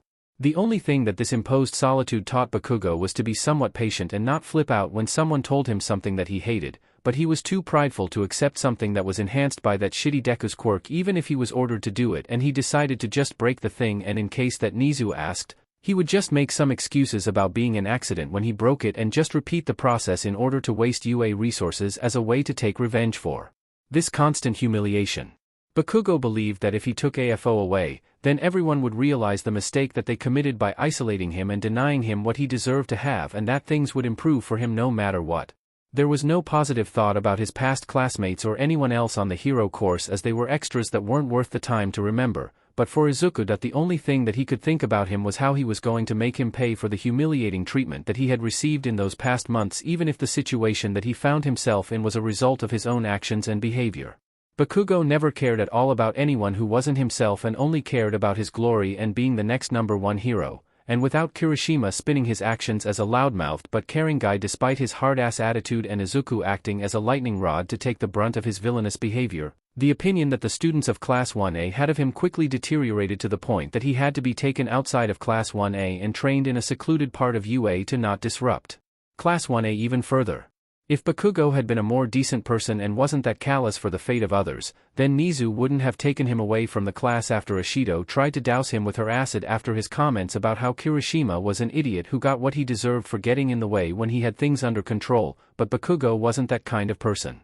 All his life he had been praised because of the potential of his quirk for heroics and his worst personality traits that should have been tempered by being disciplined by his parents, and the schools that he attended before UA were instead encouraged by the parents that weren't able to step up and show him the error of his ways, and by a faculty of teachers of a school that wanted to ride the coattails of his supposed future as a hero and coddled him to the point of sabotaging his peers. Because they wanted to make a good impression on Bakugo's mind in the hopes of gaining more money in the future by whatever publicity Bakugo could give to their name as one of the places that he had studied before he became a hero. That situation created an individual who, despite looking confident because of his aggressiveness and desire to fight, showed initiative, was in fact someone who lacked the mental fortitude to accept that he wasn't the very best and took it as a personal offense worthy of death penalty because he couldn't wrap around his head the idea of someone being better than him no matter what. People like him could potentially grow out of it, but it always was at the cost of other individuals who had to deal with the brunt of their negative traits until they grew out of it. But Nizu refused to compromise both heroic classes of the first year to deal with Bakugo until he learned how to behave like a barely decent person.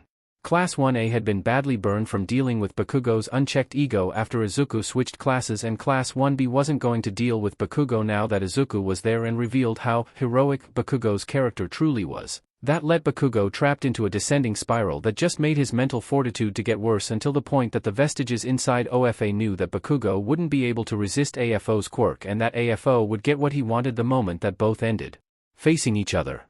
There was no hope on the horizon for them unless a miracle appeared and saved the day, and considering how the situation had been for Bakugo after he took the quirk from Mirio, then the only thing that the vestiges could do now was to brace for the inevitable and hope for some kind of divine intervention to save the day.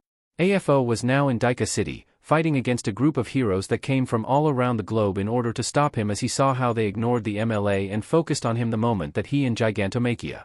Truth to be told, AFO considered that something that pleased his ego to no end, as that meant that people still feared him enough to consider him enough of a threat that was better to fight him first over dealing with whatever low-level criminal that they were facing before he decided to enter the fray. But what he didn't appreciate was the fact that those heroes were performing way better than Endeavor and the other Japanese heroes when he fought them in Kamino. Gigantomachia, his faithful servant, was having too much trouble dealing with those heroes despite growing to his full size, and he was now fighting against Star and Stripe in order to steal her quirk to make sure to take one of the most dangerous heroes in the world out of the board and gain a new quirk at his disposal. The American heroine was fighting with everything she could while keeping her distance from AFO's hands just in case, even though she was wearing the omamori that was meant to protect her from having her quirk stolen. She had been working with Izuku for almost 3 weeks and knew that he could be trusted and his enchantments were solid, but it never hurt to be cautious. The idea of taking quirks away was something unheard of in this world, and since Izuku didn't know how AFO truly worked, that enchantment that he prepared was less a 100% protection against that particular case and more like multiple enchantments that were stacked in that omamori in order to protect the wielder against things like having something drained out of them, while also keeping the quirk factors of an individual safe and unable to be removed.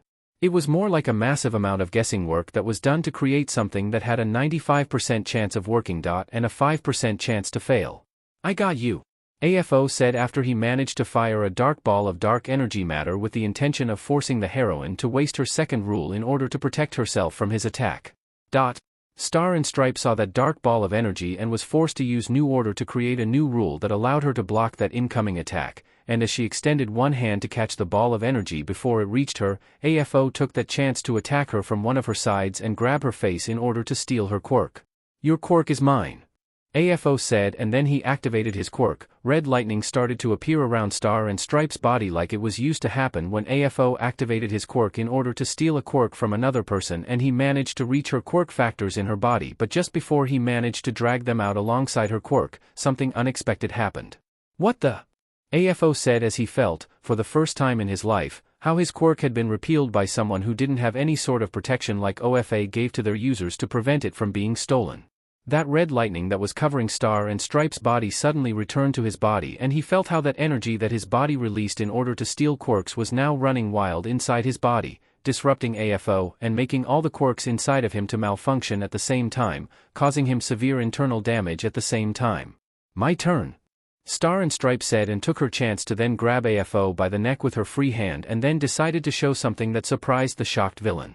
AFO will stand still and won't move at all as the pain that he is feeling now will prevent him from moving, Star and Stripe said, enforcing a second rule with her quirk, a thing that shocked AFO as it was now in the whole world that she was always having a rule imposed on herself to be on par with All Might, and that meant that she was unable in theory to use two rules in the situation, as she would had to give up one of her rules to stun AFO, and it would be suicidal to depower herself in this situation. "How?" AFO said as he saw how Star and Stripe didn't lose her strength or gave up her new ability to defend herself against his previous attack. She instead punched him in the stomach with her free hand to get him to collapse to the ground before she used the hand that was holding the dark ball of energy to slam it on his body. AFO's body was consumed by that ball of dark matter that managed to obliterate his body on the spot in those delicate moments in which he was vulnerable thanks to the Omamori that Izuku created to counter AFO's quirk working in the end. Gigantomachia saw how his master was killed in front of him, and he fell into despair, stopping the rampage that he was causing in the city and putting an end to the Daika City incident. The heroes had been injured, but they hadn't to lament any casualties as they were fresh enough to deal with Gigantomachia despite dealing with the MLA before AFO came to crash the party thanks to some protective Omamoris that Izuku created to grant the heroes some extra protection just in case they needed. Those of the most injured heroes would had to spend a couple of months in a hospital over lamenting the end of their careers when they took a hit of Gigantomachia at full power thanks to those Omamoris enchantments that allowed them to resist that massive amount of damage way better that they were used to, but despite the almost positive way that this near-suicide mission ended going for them, the moment that Nizu called them to warn them about the fact that UA was being raided by the AFO, that they were meant to fight showed that it was too early to declare victory, and those that were the less injured and capable of fighting decided to move to UA to confront that nasty threat that was AFO. Star and Stripe was one of those who joined those heroes that moved to reach UA as fast as they could to save the day and the lives of those students, and she hoped that the kids would be safe. She didn't want at all for Izuku to meet a sad ending after he created an Omamori that allowed her to bypass her quirk limits to the rules imposed by allowing her to store that rule of hers to make herself stronger in that Omamori so she could fight with her two rules that her quirk could impose without having to sacrifice one of them to be as strong as All Might was. She hoped that they could get there soon enough to put an end to that villain, and the fact that the anti-AFO enchantment worked was something that improved the morale of those heroes that were returning to UA to confront that villain. Melissa Shield was quickly tapping her keyboard on her laptop as she was trying to activate all the bots that were in UA to use them as an emergency line of defense against all those villains that came alongside that younger version of AFO. There were still cameras around working inside UA despite the fact that AFO destroyed the wall that was meant to protect UA from this kind of invasion, and she managed to hear that AFO was ordering those villains to act as a distraction so he could focus on Bakugo. She had no choice but to activate the security systems in the dorms to lock them out so none of the students could go to confront the villains, even if she knew that allowing AFO to quickly find Bakugo could spell disaster for everyone. Melissa knew the importance of preventing AFO from getting OFA in his hands and not allowing the students of the hero course to confront the villains that were outside or even to try to stall AFO was going to make the situation worse, but she didn't had it in her to allow them to risk their lives against unsurmountable odds to the benefit of someone that didn't deserve that sacrifice. She knew that heroes were meant to risk their lives for the sake of others and that she should have faith in them. But the tales that All Might shared with her about his struggle with AFO and how that scrawny visage that he has now was because he had been injured by that villain just made her worry for the safety of those hero students. She had been closely working with both Izuku and Star and Stripe in order to help Izuku quickly create Omomoris to prepare the heroes to fight in Daika City against the foe that they were facing now, and if only those students had some of those protective Omomoris, then she would be less worried. The fact that a scarred Eri was on her home, clutching the Omamori that Izuku gave her to keep her safe, just made her be even more worried. The sound of the door of her living accommodations gently opened and she panicked, believing that one of those villains had reached her location, and her heart almost stopped for a couple of seconds before she saw that it was Izuku, the one that had reached their location. "You too, that I came to pick you up," Izuku said. He managed to get out of the dorms before the security lockdown kicked in by just a couple of seconds and had no choice but to sprint to Melissa's residence in UA as fast as he could before something bad could happen. It was such a good thing that the Omamori that he gave to Eri also acted like a beacon for some of his Ofutas, so he could quickly reach her location no matter what. "Izuku," Melissa said. She called Izuku by his name rather than his family name because she was more used to calling people by their names when she was in Island, and Izuku had no issue with it. "I came with a warping Ofuta so I could take you both to the dorms of Class 1B.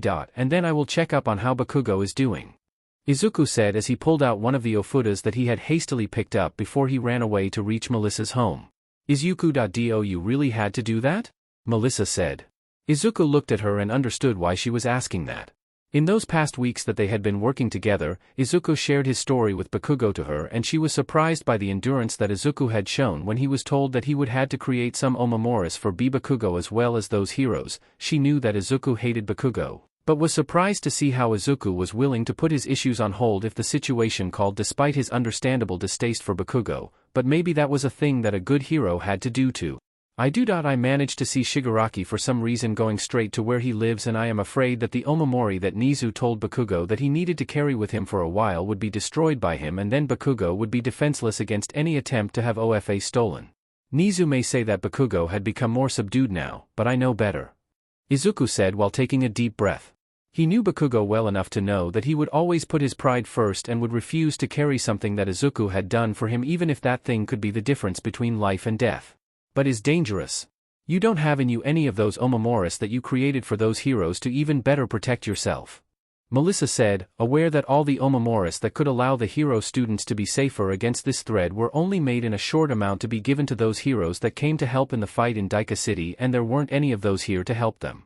"Well, about that," Izuku said, and then showed Melissa that he in fact possessed one of those Omomoris that were mass-produced by UA so Izuku could use his quirk in them. "How?" Melissa said, surprised to see one of those in Izuku's possession. "Well, about that," Izuku said, and then showed Melissa that he in fact possessed one of those Omomoris that were mass-produced by UA so Izuku could use his quirk in them. "How?" Melissa said, surprised to see one of those in Izuku's possession. "Remember that we did that loop of Star and Stripe boosting my quirk with one rule so I could create an enchantment to boost her second rule so she could empower my quirk again with that second rule?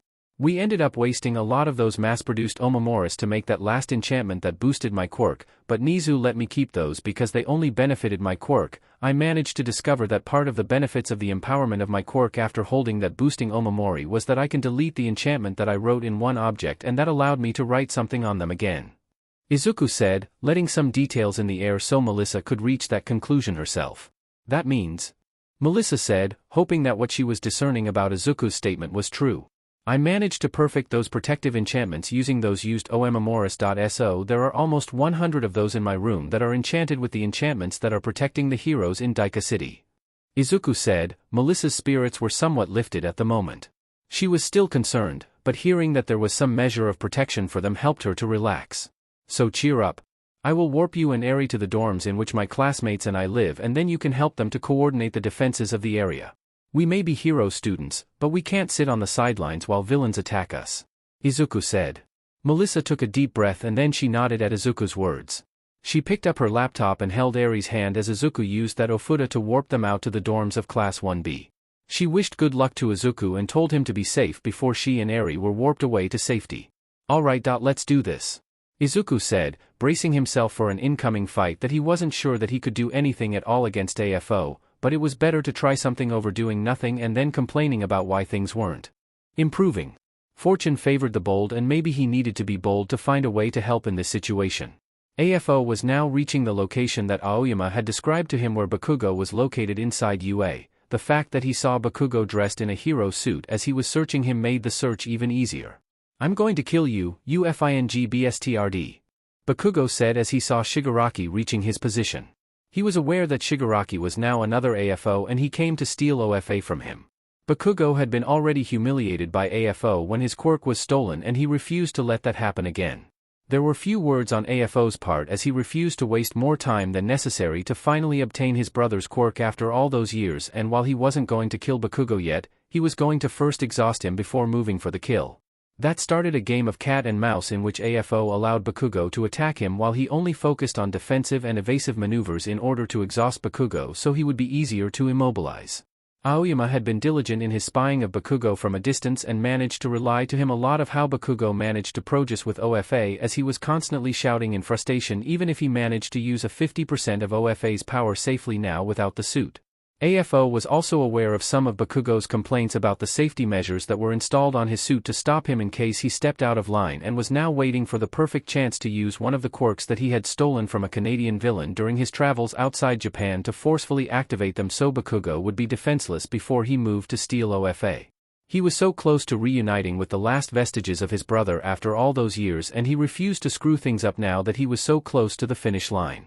He had stolen multiple quirks that he could use to kill Bakugo 5 times before he even touched the ground, but he was going to refrain from harming him until he had taken OFA from him as a show of gratitude for the fantastic job that he had done as a vessel for OFA until he came to collect it at last, and considering that Bakugo was wasting a lot of power in order to kill him in one hit, then AFO predicted that more sooner than later, Bakugo would start to slip up and that would be the moment to strike. Fight me already, UFING coward. Bakugo shouted in anger as he was being denied the chance to fight against his nemesis, as AFO simply dodged his attacks without having the intention to fight him at all. AFO simply smirked at him without saying anything, and that just said Bakugo even more. Bakugo was aggressive, brash, and someone who relied on said aggression to get away with things in life and only used his head to fight against his foes, not bothering to think about why AFO was focused on taking a defense posture over attacking him, and instead of figuring out that maybe he should change tactics or not go overboard with OFA, he just doubled down in his aggression in hopes of attacking AFO, but he only managed to destroy his surroundings with his fists as AFO got out of the way. When he tried to attack him, by the time the area about him was filled to the brim with holes, Bakugo was starting to get tired as the fatigue that caused his body the use of OFA's power was starting to tire him out. Bakugo never trained that much in the usage of OFA's power for longer PRDS of time, and he just focused on trying to reach the highest amount of power that he could muster while letting his suit take part of the brunt of that effort while sparing his body from part of that fatigue. But now that he was in a battle of attrition, he quickly burned himself out. And before he managed to catch his breath to continue with his assault, AFO decided that this was enough and then activated said quirk that he had stolen to force some of the security measures in that suit to activate in order to make sure that Bakugo was unable to defend himself.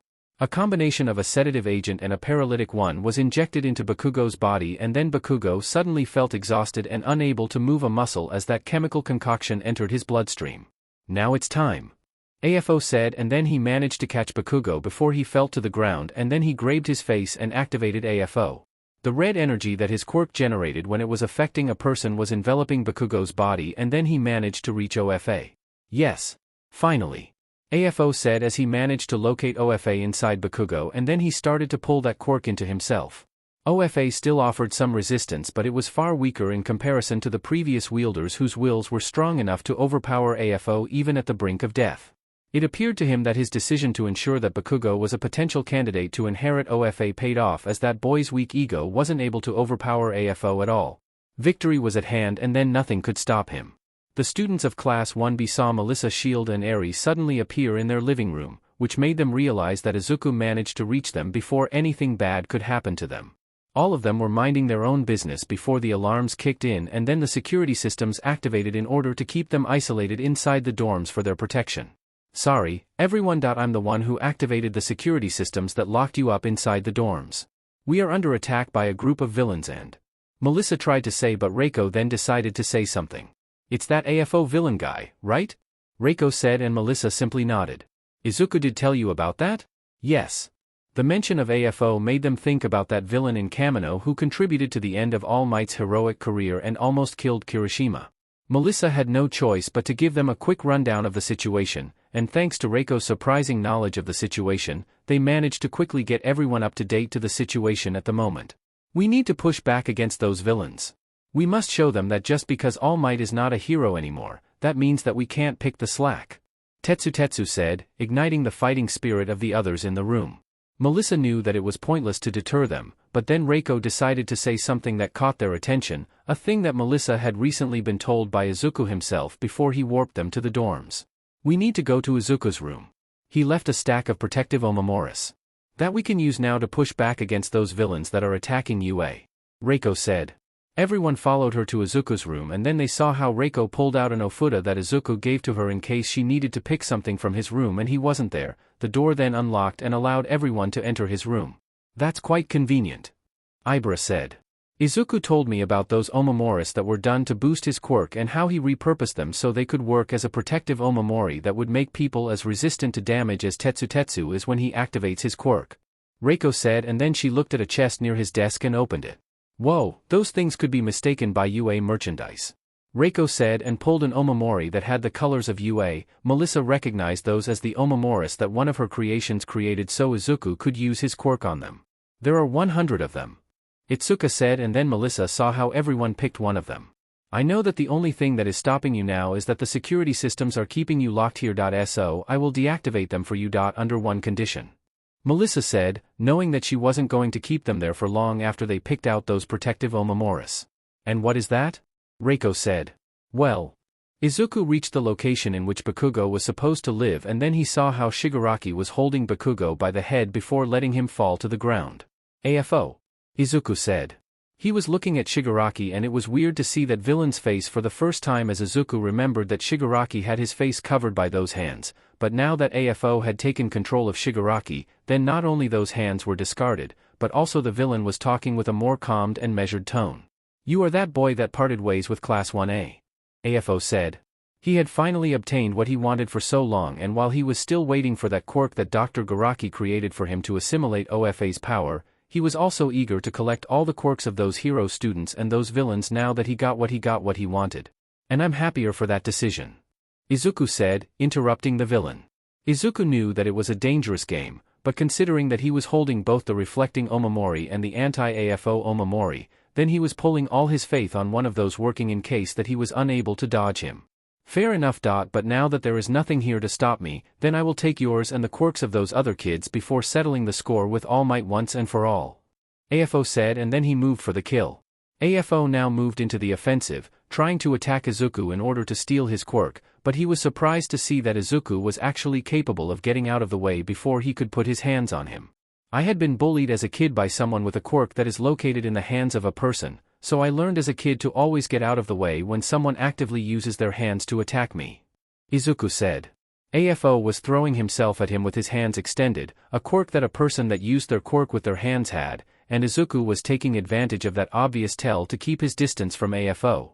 AFO was now on the offensive, trying his best to attack Izuku with his raw strength while Izuku was on the defensive, doing what he could to just stall as much as he could while hoping for a miracle. Izuku had no real chance or ofuda at hand that could cause some real damage to AFO, and while he had the flashing ofuda that he used to incapacitate people, AFO was unaffected by that flashing light and Izuku almost got caught in those seconds that AFO was out of his sight. I commend you for actually making it this far, brat. You actually managed to keep your quirk for far longer than the average hero or villain that I faced in the past. AFO said in a mocking way as he praised Izuku. But this is the end for you.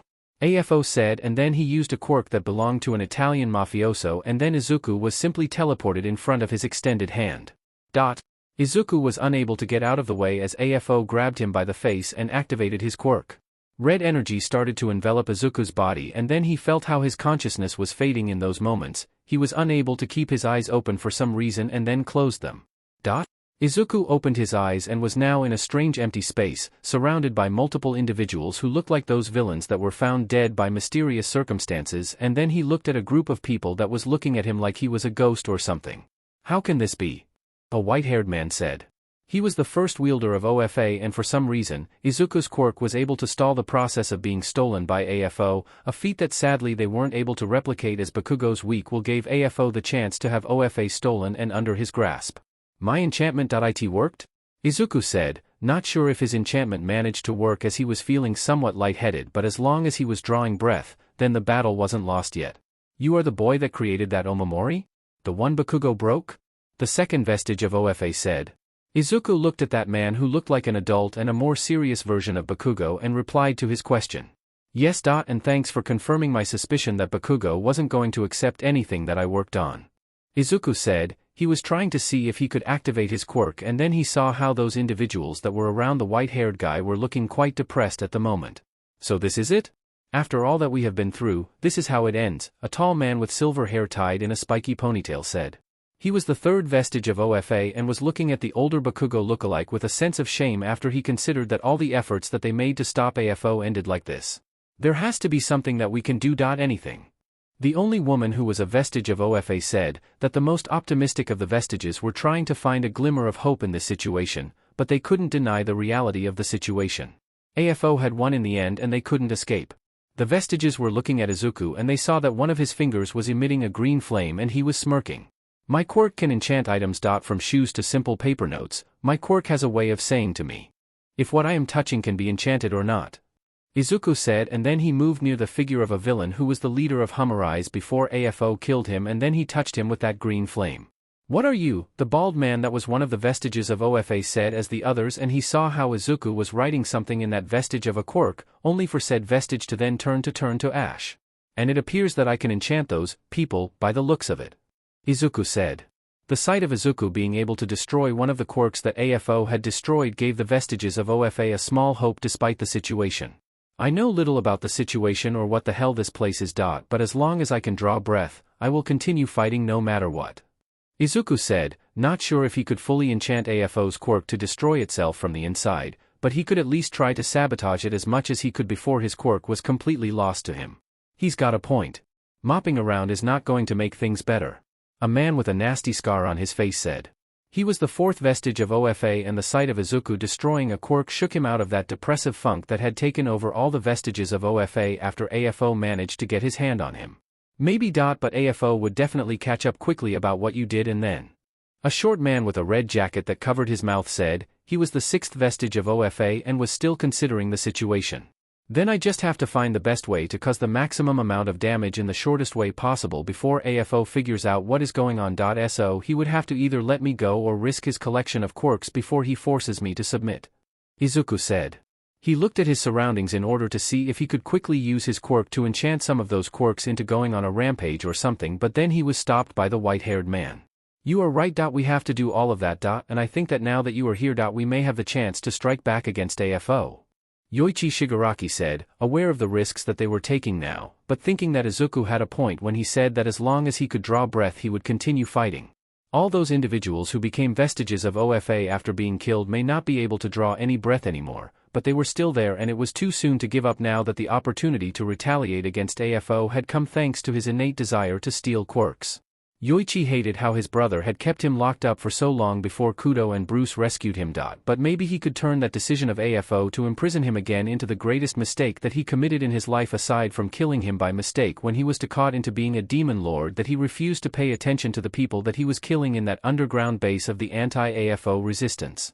They had little time to formulate a plan now, and despite the pressure that the situation imposed on them, the vestiges of OFA started to feel hope for the first time after they were transferred to Bakugo in order to save Mirio's life. AFO was starting to get wary about the situation, as it wasn't normal for a person without OFA to be able to resist his attempts to steal their quirk. AFO sensed that he was dragging Izuku's quirk into his own. Still, it was like said quirk was resisting with a fervor that the previous wielder of OFA lacked. Then, he felt it.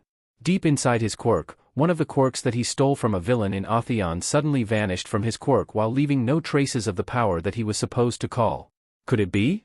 AFO didn't want to admit it, but there was a slight chance that OFA was trying to rebel from the inside and was taking advantage of the fact that he was focused on stealing that boy's quirk to try to depower him. He had no choice but to close his eyes and focus on his inner world to see what that disturbance was, and then he saw that the inner world inside his quirk was starting to break from the inside. Hello there, UFINGBSTRD. Izuku said. He was the vestige of Izuku's quirk that wasn't fully formed inside AFO, as part of Izuku's remaining quirk factor still was inside Izuku's body. What have you done? AFO asked. He saw how the vestiges of OFA and a few of the vestiges of the quirks of the villains that he had recently killed were causing as much mayhem as they could, and they did that by destroying the other vestiges that were there, and said destruction was quickly getting rid of all the quirks that he had stolen. My quirk can write on items in order to give them a new property. My quirk doesn't work directly on a living being unless they used an item that I enchanted previously, and guess how my quirk considers those quirk vestiges? Izuku said. No. AFO said, trying to comprehend what Izuku was saying, but he then saw how Izuku moved to the vestige of the quirk of a villain that he killed in Canada, and then he saw how those green flames of his wrote something on that vestige, and then said vestige turned to ash. Yes. I have the power to destroy the quirks that you have stolen. But I decided to make this more interesting. Izuku said, and then he moved to the vestige of the quirk that Dr. Garaki created for him and was what allowed him to contain all of OFA's power without any side effects, and then he pointed a finger at it. That green flame of his was aiming at that vestige with the intention of destroying it from AFO's perspective. You can either let me go so you can focus on restoring order in your quirk. Or I destroy this particular vestige that would result in a critical failure that would kill you. Izuku said. He saw how the previous smug expression that AFO sported when he mocked him before trying to steal his quirk now had turned into a frown. You wouldn't dare. That would destroy you as well. AFO shouted, aware that if he lost that quirk, then what was preventing OFA from going out of control now that he stole it would disappear, and AFO wasn't sure that the modifications that Garaki did to Shigaraki's body would allow him to survive. A hero must be ready to give up their life if the situation requires it, and if I need to disappear to make sure that you are stopped once and for all. Then so be it. Izuku said, and then moved his finger in order to enchant that vestige. Very well. You win. AFO said, upset at the fact that a stupid brat managed to force him to comply with his demands, but AFO prioritized his brother's existence so much that he refused to allow anything that could put him at risk to happen, and if he needed to give up that brat's quirk, then so be it. AFO then decided to exit his inner world and stopped the process of stealing Izuku's quirk and then proceeded to return it. He was going to kill that brat once the process was over, but he wasn't going to carry that disruptive quirk inside of him anymore if he could help it. The red energy that enveloped Izuku's body as he was stealing his quirk and was being pulled into his body now was being reversed, signaling that AFO was giving what he had stolen from Izuku back to him. Izuku started to open his eyes after that red energy disappeared and saw how AFO was glaring at him with hatred. AFO was about to activate Decay to decapitate Izuku, but then he felt that he was losing control of his quirk. What the? AFO saw how his quirk then activated again, but instead of trying to take Izuku's quirk, he was giving him a quirk. I guess that enchantment that I made to Yoichi worked. Izuku said. Those words caught AFO by surprise and angered him. What had you done to Yuchi? AFO demanded to know. He was still holding Izuku by the head and was barely restraining himself from killing Izuku on the spot, but he was unable to control his hand at that moment as he was still transferring a quirk. I gave him admin privileges to your quirk, buddy. Izuku replied. He remembered that he had talked with the vestiges of OFA and decided to use his quirk to enchant each one of them in order to give them the power to interact and destroy AFO from the inside. He gave Yoichi the power to control AFO itself from the inside so he could disable his ability to use the quirks that he accumulated or even transfer them out of AFO's body, and it appeared that Yoichi decided to give him a small amount of quirks to expedite the process. No impossible. AFO said, realizing that one of the quirks that he was unwillingly transferred to Izuku was body and quirk adaptation, said quirk was Garaki's solution to OFA's growing power and the only thing that would prevent OFA's overwhelming power from killing him from any kind of backlash that OFA could cause to his body. Izuku then moved one of his arms to AFO's face and activated his quirk, creating a small green flame that suddenly turned into an ofuda that exploded in a blinding light that managed to momentarily stun AFO. Izuku took that chance to break free from AFO and then put as much distance as he could. He ran to where Bakugo was in order to drag his unconscious but away from here as Izuku knew that he was running out of time. Once that body and quirk adaptation was transferred to him, the enchantment that he imposed on that vestige that was the accumulated power of OFA would activate, and then AFO's body would be overwhelmed by the power that OFA had accumulated after all those years and wielders that had made said power to reach the quirk singularity. That was the final decision that Yoichi and the other vestiges ended up tanking, and Izuku decided to respect their decision. So when he managed to reach the unconscious Bakugo and created an ofuda out of his flames thanks to that alchemy quirk that was transferred to him, Izuku managed to warp Bakugo to safety, and then he decided to be the last witness of OFA's heroic deeds. The vestiges were not only destroying as many quirks as they could, but thanks to Yoichi's new ability to wrestle control of AFO from his body, the process of assimilation of OFA into AFO was being accelerated to the point that AFO's body would quickly break up under the pressure of such power that was now wreaking havoc inside of him. Izuku started to fire as many ofutas that he could create with his newly given quirk and made sure to lock AFO in place. He was pushing himself to the limit now and was running on adrenaline, but he was going to see this fight through to the end, and when he saw how Shigaraki's head started to swell uncontrollably, Izuku knew that the end was near. That red energy that AFO's quirk generated when he was stealing a quirk was now running wild through his body that was swelling up even further, and then he exploded from the inside, putting an end to that menace that had ruined countless lives for the sake of his childish ambitions. Izuku hoped that the souls of those heroes who became the vestiges inside UA could finally rest in peace now that they had fulfilled their duty. The sound of a massive explosion coming from within UA shocked both the villains and the hero students who were now fighting both inside the school and outside of it. Reiko was worried about that explosion as she was told that Izuku went to check on Bakugo, and she didn't want to think that said explosion meant that something bad had happened to him, but she was still in the middle of a fight and that distraction could have costed her life against an opponent with the intent to kill her.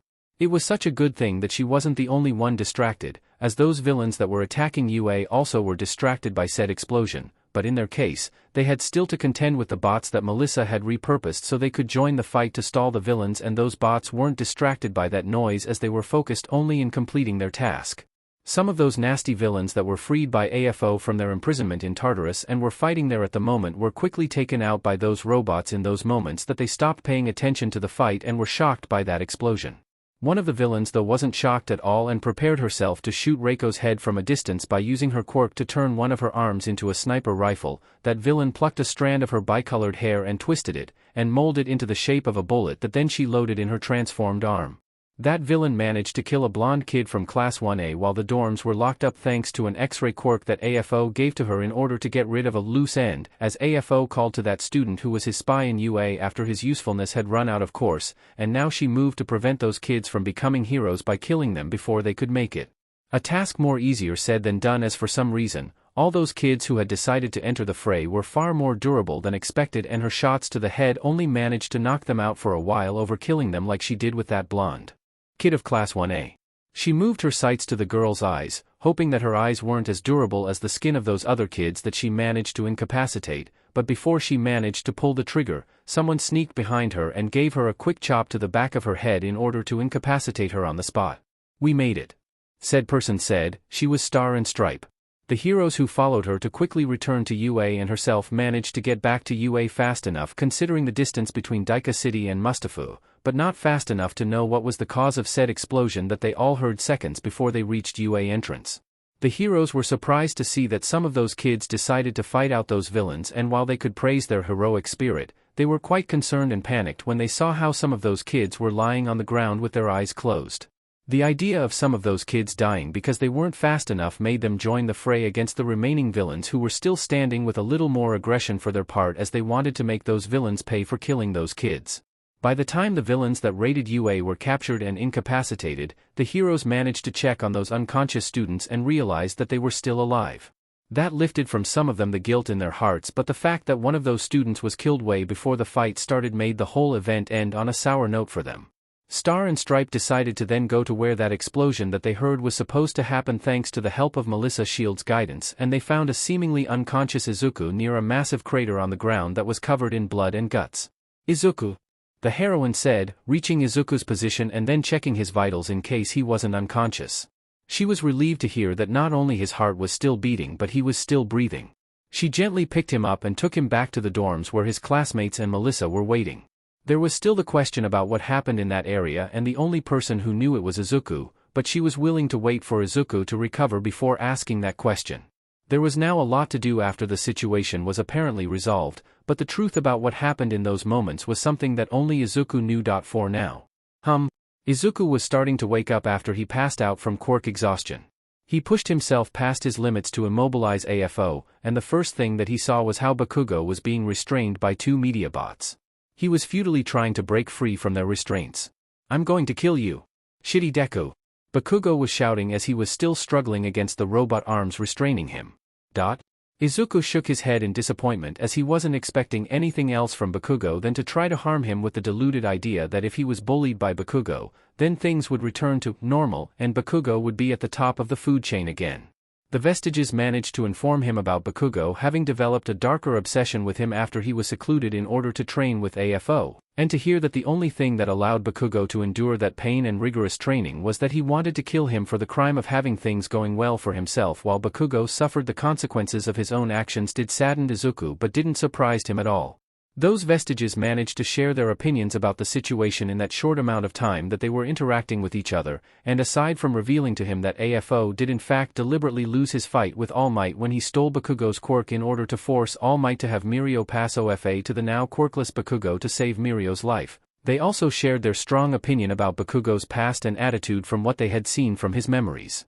Kido and Bruce, the second and third vestige of OFA respectively, felt a lot of contempt for a spoiled brat that while smart, was so used to acting like a rabid attack dog that he refused to learn how to rein in his temper and commented that he was the kind of person that would have followed AFO during their time when alive if AFO had offered Bakugo a quirk or threatened him with stealing his quirk to force him into compliance. The others had more restrained opinions but it was clear that they didn't look at Bakugo with any fondness. They also commented that some of them were quite upset at the whole deal of having Bakugo inherit the quirk from Mirio, but after learning that AFO deliberately created that situation to force All Might into having a worthy successor of OFA die because he had a quirk or having that quirk to be passed to a less worthy candidate that was compatible thanks to AFO's decision to steal Bakugo's quirk, they became more understanding and forgiving of that blunder on All Might's part. The sound of a door of the school infirmary opening caught Izuku's attention and he saw how the scrawny All Might and Nizu entered the room and shook his head with a sense of disappointment when they saw how the Medibots were restraining a still screaming Bakugo. Please sedate him and then deposit him into a bed before restraining him. Nizu said, his patience with Bakugo's antics fully evaporated after the events of this day as the demise of AFO meant that they didn't need to continue to endure Bakugo's presence after he lost OFA to AFO's hands. You can't do T. Bakugo tried to shout in an act of defiance, but then one of the robots that weren't restraining him put a syringe with a sedative drag that put Bakugo to sleep. The robots then carried an unconscious Bakugo to a bed that was far away from Izuku's location and then they started to restrain him with leather straps and HNDCFFS. We will deal with him later. Nizu said. He then looked at Izuku and his expression softened up somewhat. My apologies for not giving you any time to rest, young Midoriya.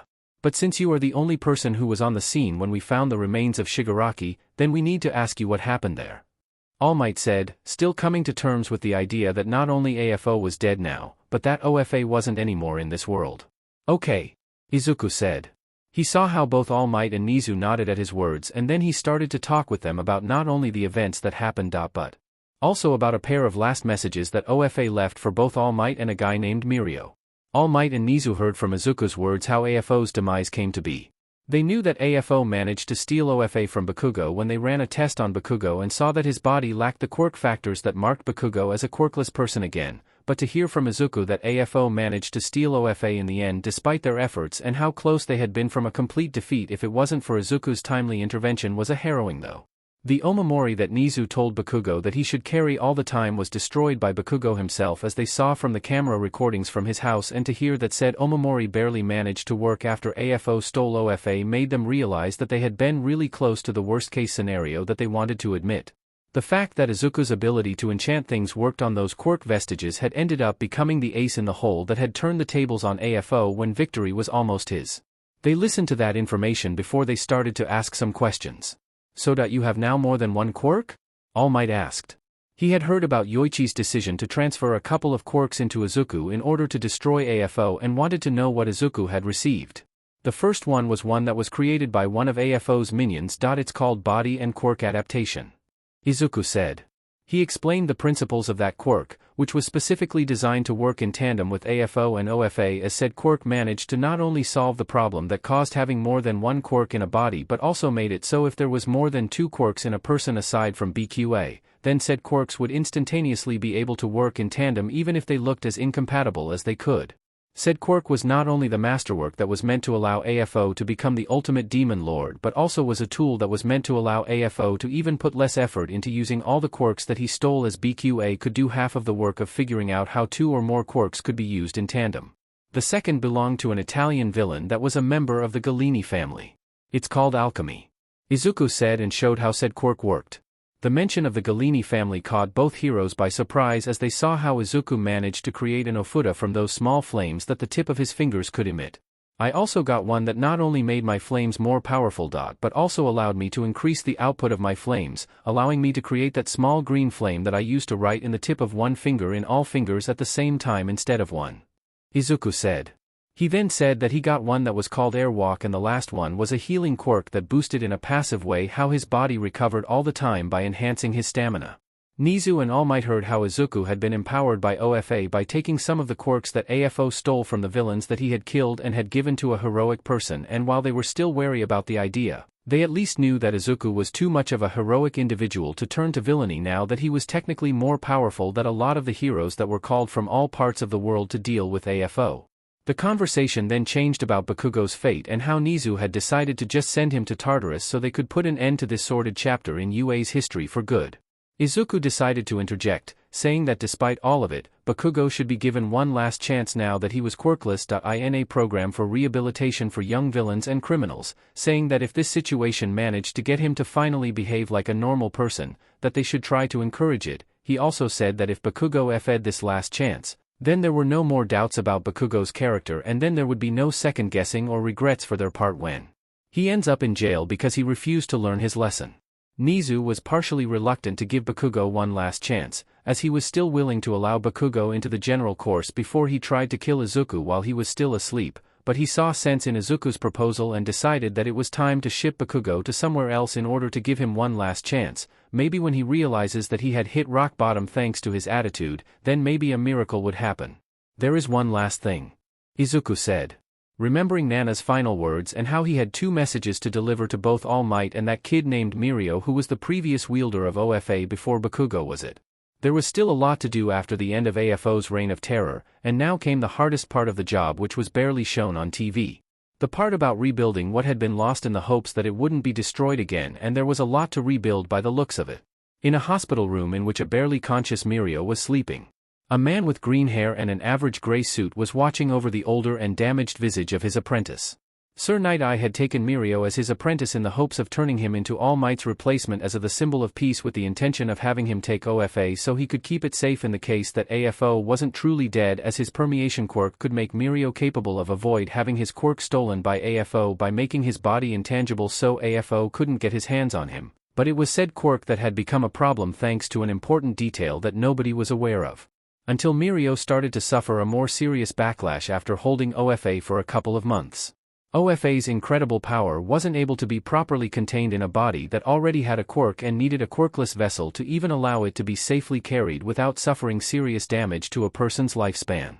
Mirio's body deteriorated to the point that his organs were working like Mirio had 70 years old despite him not even reaching his 20, and the guilt of what his decision had caused to Mirio weighed on the hero's conscience. The sound of the door to Mirio's room opening caught Sir Night-Eye's attention, and he saw how All Might and two kids entered the room. One of the kids was that green-haired kid of the first year of the hero course with that enchanting quirk of his that had caught Nizu's attention, and the other was a white-haired little girl with one horn. "I have a message for you, Mirio. From OFA." The green-haired boy said, and then Sir Night-Eye saw how the boy gently nudged at the little girl that got near the unconscious Mirio. "You were a fine wielder of OFA that showed a lot of promise. And in another life, you could have carried OFA without suffering the backlash that had ravaged your body." Sir Night-Eye heard those words and felt somewhat insulted by those words, as he believed that the boy was mocking Mirio and the pain that he was going through, but before he tried to get up, All Might stopped him, telling him that he should stay put and let Izuku continue. "Now that we are going to sacrifice ourselves to stop AFO for good, our only regret was that we couldn't find a way to save your life for the cruel fate that unfortunately befell you when you decided to carry OFA," Izuku said. He looked at Eri, holding her hand, as she was still somewhat scared of any kind of medical instrument, but she was been brave in order to do the right thing today.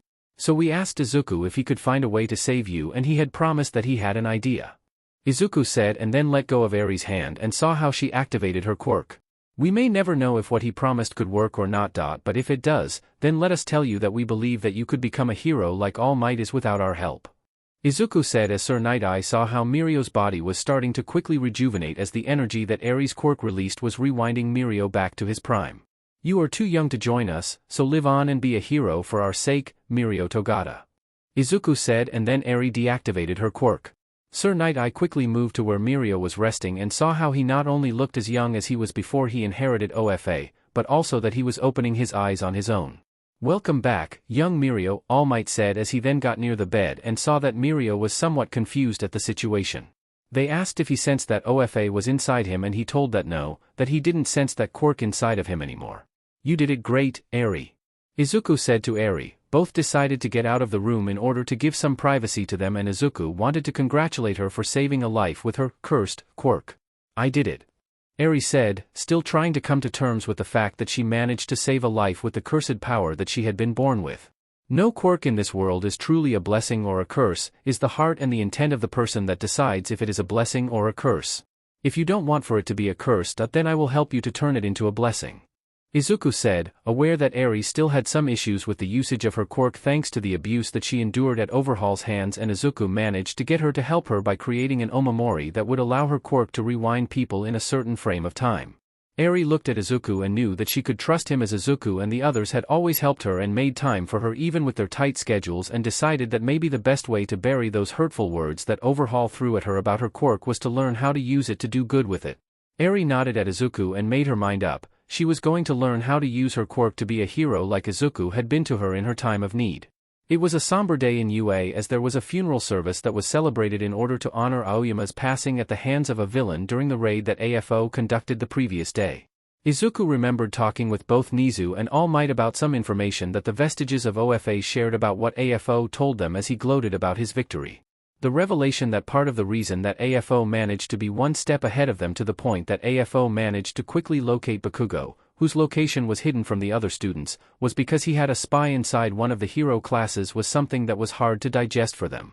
The fact that AFO planned for Bakugo to lose his quirk so All Might would decide to have Mirio pass OFA to him because Aoyama managed to sneak near the room in which All Might, Sir Night-Eye, and David were talking about OFA's backlash and passed that info to AFO did put a lot of the events that had happened in the past months in perspective.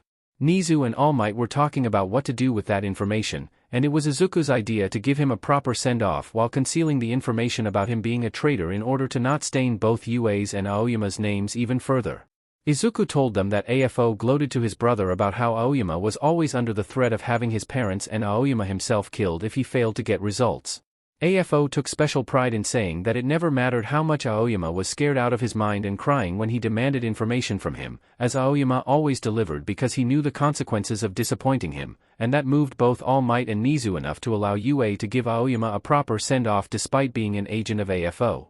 The students of Class 1A were crying in a way as some of them were near Aoyama at that moment when the fallen heroine Lady Nagant blew his brains out from a distance. Izuku stood there from a distance as Nizu and All Might were dedicating some words to Aoyama in order to convey how much they lamented his passing and hoped that now that AFO was out of the picture, they hoped that things would return to normal. The sight of Aoyama's parents crying with nothing to ease the guilt of the consequences of that decision that they took years ago was quite saddening to see. But even if AFO didn't decide to get rid of Aoyama during the raid, then maybe he would have been killed at a later date when AFO decided that he had no more use for him and wanted that quirk that he gave to him back. The only thing that Izuku could do at the moment was to pray for his soul and hope that if reincarnation was a thing, that Aoyama's second go at life was a better one. That made Izuku remember that suicide dare that Bakugo had so carelessly used to throw at him to mock him for his weak quirk during their time in Aldera, and Izuku pushed those memories away from his mind. Bakugo wasn't going to be in his life anymore as he had been shipped to a correctional facility for young villains and criminals in which he would either finally learn to become a decent human being or fail to learn anything and would then be kicked to Tartarus even if he had no quirk now, as Nizu had hours of video evidence from Aldera about how Bakugo violated the law about public quirk usage willingly with the intent to intimidate people, and that video evidence was enough to just send him to Tartarus as those videos showed that said villainous behavior of his had persisted during his formative years and there was no hope of rehabilitation for him. There was nothing that Izuku would or wanted to do in that situation. Bakugo was reaping what he had sown for years, and now, there was nothing preventing him from facing the consequences of his actions.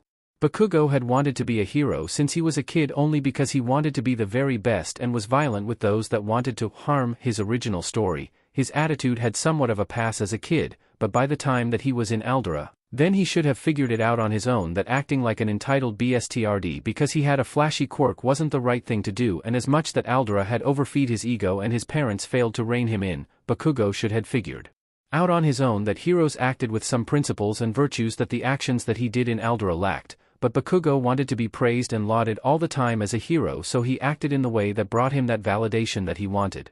Eraserhead's downright incompetence as a teacher when he barely made the effort to call Bakugo out from trying to attack him during the first day, to then consider him a hero in the making for his combat capabilities and aggressive behavior didn't help it at all. Then add Kirishima's weird man crush on him that served to constantly reinforce Bakugo's ego while making others to believe that Bakugo had a hidden heart of gold despite the fact that he refused to call them by any name aside from those nicknames and was an unpleasant person only perpetuated that cycle in which Bakugo not only refused to learn how to be a hero but in fact was rewarded for being a villain in all but name. All of that changed when Izuku refused to allow that to go further and moved to Class 1B when he saw that those who were supposed to be his friends in Class 1A chose Bakugo over him even if they preferred him as a person. A single act that looked inconsequential was what brought Bakugo's world upside down, as it was almost like the moment that Izuku refused to continue to endure Bakugo's bullshit was the moment that the universe decided to stop letting things go in Bakugo's favor and he started to suffer the consequences of his disgusting behavior. Would that happen if Izuku decided to move out of Aldera to go to America with his dad as his parents talked about when he was a kid and his father told them that he would be in America working for a long time and he wanted for the family to be together there? Who knows? But if that had happened in the end, then he would have never met Reiko, and that made those idle thoughts to be unwanted in a way. Izuku should focus on what he had in front of him and not on whatever could have happened if things had been different, and the next thing that he was going to focus on was to make up to Reiko for missing all the time that they had wanted to spend together that he had to use to prepare the heroes from the WHA to fight in Daika City. And he didn't know if he was ready to a marathon of the whole Silent Hill saga on the hardest difficulty in every game that had been published of that saga including the remakes and the VR versions. But he owed at least that to Reiko for her patience and understanding of the situation. Izuku wasn't too much into scary stuff like Reiko was, but if those things made her happy, then Izuku was going to do them anyway. Reiko indulged him when he asked her to help him when he wanted to make some clothes, so he had to indulge her with her hobbies as well. He just hoped to build up enough tolerance for the horror genre so he could avoid being so easily surprised when a jump scare in those games caught him by surprise. A week had passed and now that the situation had stabilized in a way, UA was able to return to business to a similar level that they had before the beginning of this disastrous school year. Thanks to Izuku's work with those Omomoras, they didn't have to lament any casualty on the hero side, as the worst that happened was that a hero or two would have to spend 2 months in a hospital to recover over dealing with life-ending careers or being too injured to even life for more than a year. Those Omomoras and their effectiveness opened the door to allow the students of the first year of the hero course to make their hero work studies under the watch of international heroes in their respective countries, and said idea materialized in the end as an initiative of the WHA to help with the education of the next generation of heroes on a more international scale in order to foster that cooperative spirit that allowed Japan to finally put an end to AFO's deluded ambitions. Nizu considered that an opportunity to compensate the students of the hero course for negating them the chance to do the hero work studies in Japan in the previous months, so he decided to work with those heroes to make sure that those kids would have a proper experience in whatever country they decided to take those international hero work studies initiative. Izuku and Reiko always ended up going together to whatever country they chose to participate in this program, and both took advantage of the chance that they had been given to them. Izuku managed to increase his reputation in the hero community outside of Japan, as a lot of heroes did consider to ask for his help to create Omomoras to help them with their jobs or to help people who had issues with their quirks, and Reiko managed to expand her repertoire of scary stories that she knew and enjoyed to do some tourism to those haunted locations in each country that she went. There was not all fun and games, as while Izuku and Reiko had a pleasant experience during their hero work studies in different parts of the world, they always had to deal with a new threat in those countries that was related to someone Japanese, either as a good guy or a bad guy. Like when Izuku helped an Italian woman named Anna Servino with her quirk side effects, and that ended with both Izuku and Reiko get involved into stopping an Italian mafia that tried to fill the void left by the Gallini family with the help of a Japanese teenager that lived in Italy named Haruno Shiobana, or when they had to deal with a weird religious cult in Hawaii with the help of an ex-Yakuza man and his friends, as said man wanted to meet his biological mother that lived in Hawaii and got involved in a plot that even involved corrupted individuals of the Japanese HPSC and nuclear wastes. That last one caused the fall of a lot of people of the HPSC, as that started a lot of investigations that ended up uncovering all the dirty business that the HPSC had been doing for years before the Madam President took over. Said woman resigned even if she didn't really commit anything hideous as said mess with nuclear wastes, and how some people of the HPSC decided to do some back alley kind of deals to fill their pockets happened under her noses, and she resigned to not lose too much face after that scandal. Things calmed down a little after a while, but it was clear that Izuku had a knack for finding and dealing with any trouble that appeared in front of him. The last day for Izuku and those hero students who started their education in UA in that year that some people dubbed as the darkest year in Japan for the hero community had come, and All Might was watching from his seat how Nizu was dedicating some encouraging words to them. All Might had become a better teacher after the first year, and aside from the commotion that caused the return of Shoto Todoroki to the hero course, that was followed by even more commotion as he was then demoted to the general course as he still refused to use his fire side of his quirk. All Might could say that those 2 years after the mess that AFO caused were quite peaceful if one was willing to ignore the scandal that the corruption of the HPSC caused in the hero community at large. All Might never believed that he would live long enough to see a world in which he wasn't a hero, as he was quite determined to be a hero until the bitter end before AFO managed to injure him to the point of forcing him to retire because of those injuries. He was quite lost in the beginning, and the knowledge of OFA killing someone with a quirk weighed on his conscience when Mirio started to suffer the severe backlash caused by OFA. The fact that AFO had a spy in their ranks that passed information about what they did also contributed to that feeling of being lost, as he was forced in a position in which he was unable to punch his problems away until he was on top.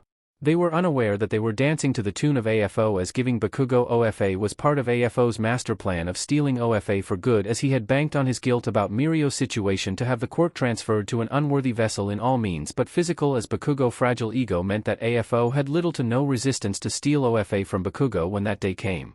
If things had gone as AFO wanted, then the day would have been lost. But the fact that Izuku had been there and aware of the situation was what allowed them to snatch victory from the jaws of defeat, was something that still was on All Might's mind. All the incidents that Class 1A had faced before Izuku's departure had good resolutions despite the grim odds, because Izuku was there. From Izuku's Ofuta's managing to allow both Azui and Mineta to quickly abandon the artificial lake without worrying about the villains, to then Izuku managing to stall the Nomu that would have killed him in one hit by using said Ofutas as a distraction to gain enough time to allow All Might to save the day, to Izuku's decision to share Ida's emergency message with Edge shot that allowed the heroes to quickly capture Stain before he killed either Ida or the hero native. But the moment that Class 1A lost Izuku, things started to go downhill thanks to Bakugo, as he was so much of a disruptive element that people asked how they managed to tolerate him in the past.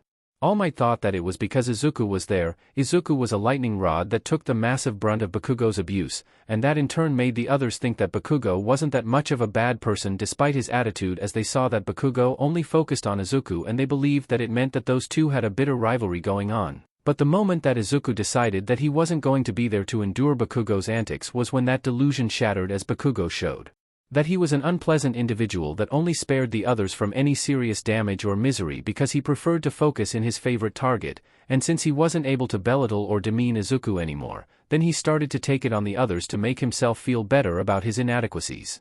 All Might thought to himself that maybe he should have changed his plans that day when he was informed about Izuku's decision to be transferred to Class 1B, and should have brought Class 1B and Izuku with him to Island instead of Class 1A like he had planned before, to try to find a way to get Izuku's help when Mirio had OFA. Maybe things would have gone different that day. But All Might decided to stop thinking about that. What was done, and the only thing he could do now was to continue this part of his life as a teacher while trying to learn from his mistakes. You may have made some questionable decisions with OFA, All Might. But you did the best you could in that situation, and the only thing you can do now is to move forward and try to learn from your mistakes. Nana's message that Izuku gave to him before they visited Mirio resonated in his head. Your time as a hero may be over. But you still have a life to live as yourself, and you should take this chance to live and learn about something that isn't been a hero 24/7. You can use your experiences to teach others how to be better heroes, Toshinori. All Might thought about the rest of her message and knew that while his time as All Might was over, he still had a life to live, and maybe living as himself for a change of pace would be the best way to use whatever time he had left on this world. The world may had lost the number one hero All Might. But it still had Toshinori Yagi, a teacher of heroics on UA who tried his best to educate future heroes on how to be better heroes than he ever was, and maybe that is what he needed to be after all. Because, after all, he was still here. The Hero Billboard Chart JP was an event that no hero in Japan who had any relevance could ignore, even if the public obsession with the hero rankings had diminished a lot after All Might's retirement. For Izuku Midoriya, a now 28-year-old hero, said event wasn't in his top 5 priorities after he became a hero, as he was more focused on his family and his job to even care about the popularity rankings. The amount of trouble that he managed to find himself in after his years in UA had decreased a lot, and the public attention span for him became almost non-existent, as he and his wife weren't that interested in being too much of a public figure despite being heroes that graduated in UA. Reiko Yanagi, now Reiko Midoriya, shared in a way that desire to not be that much of a public figure despite their status as heroes and were content with blending in the background, while others decided to take the glory and popularity game that heroism was for themselves. They were sociable individuals and had a lot of friendships and contacts in the hero business, but the moment that they had kids, when Reiko got pregnant with twins at the age of 22, both had to come to terms with the idea that heroism and having a family were things that required a lot of juggling in order to make both works at the same time, and a lot of heroes chose their careers over their families.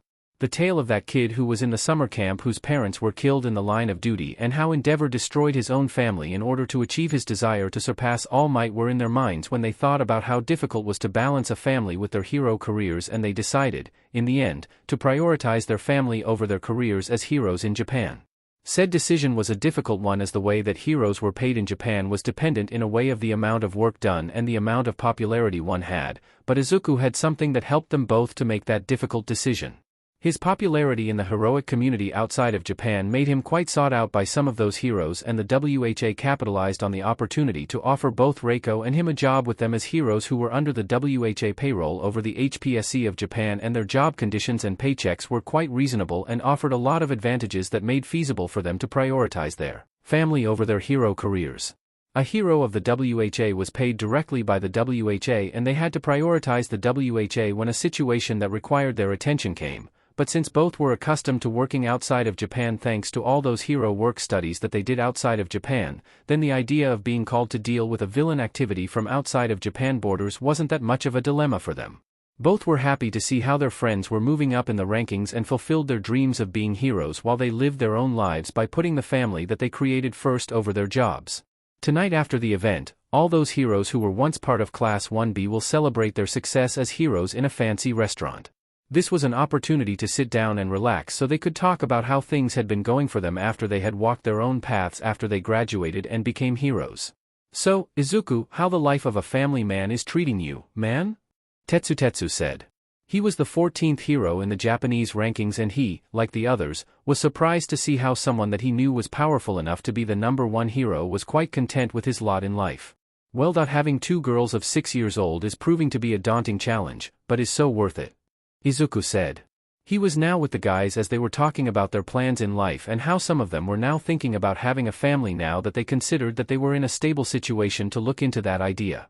"Having 2 kids at such a young age is something risky, Izuku. But you made it work somehow," Jirota Shishida said. He was the 22nd hero on the rankings, and he was still surprised about the choice that both his ex-classmates ended up taking with their lives.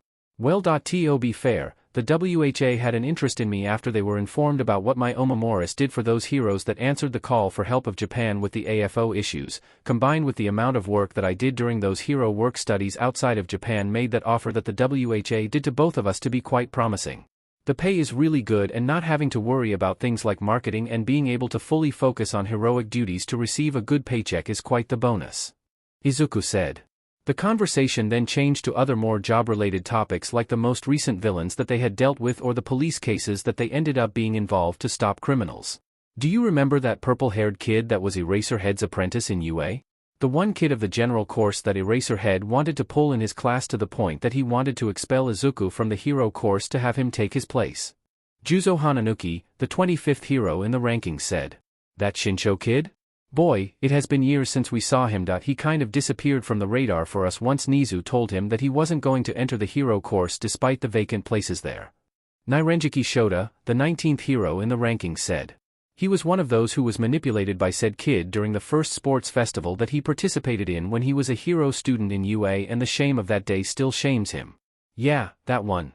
He ended up turning into a vigilante after he graduated, and he had been recently captured by Shirhai and Kanoko."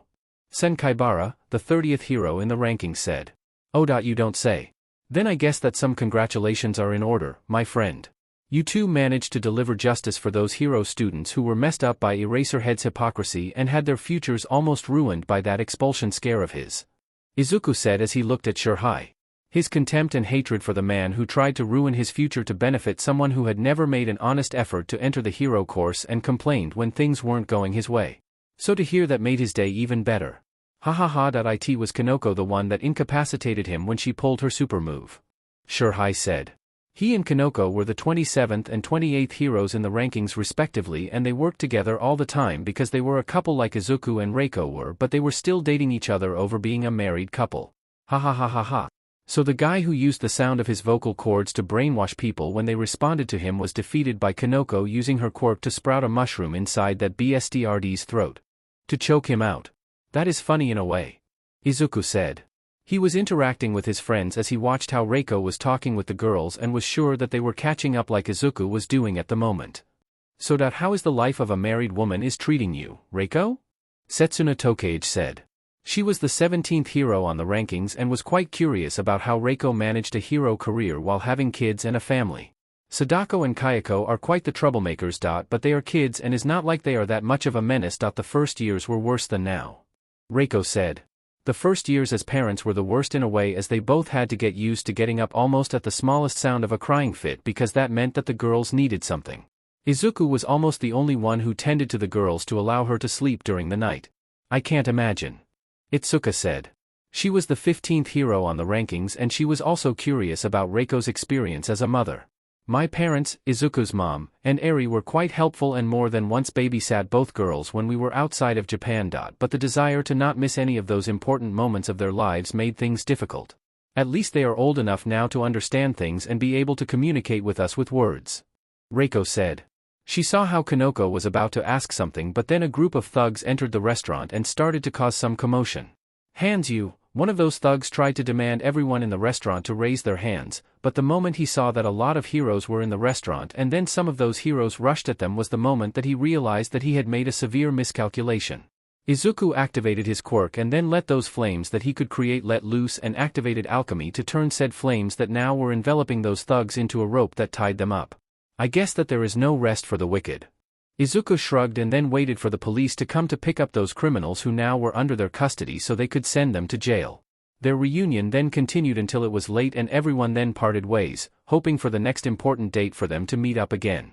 Izuku and Reiko were at home after they returned from the party and they saw how Izuku's mom was sitting on a couch, waiting for them to return before she could call it a night. Sorry for being late, Mom. A group of low-level villains decided to assault the restaurant that we were eating and then we needed to spend some time so the police could come to pick them up. Izuku said. It's okay, sweetie. I understand. Inko said. She had helped Izuku and his wife with the kids from time to time, and considering their situation and the responsibilities of their job, Inko had ended up sleeping in their house as Izuku had a guest room that Inko occupied when she decided to take care of the girls when Izuku and Reiko were outside of Japan. They talked about how that meeting with their past classmates went and if they were going to work outside Japan in the foreseeable future. And after a while, Inko decided to go to the guest room to sleep and both Izuku and Reiko decided to see if the girls were sleeping before they decided to go to bed as well.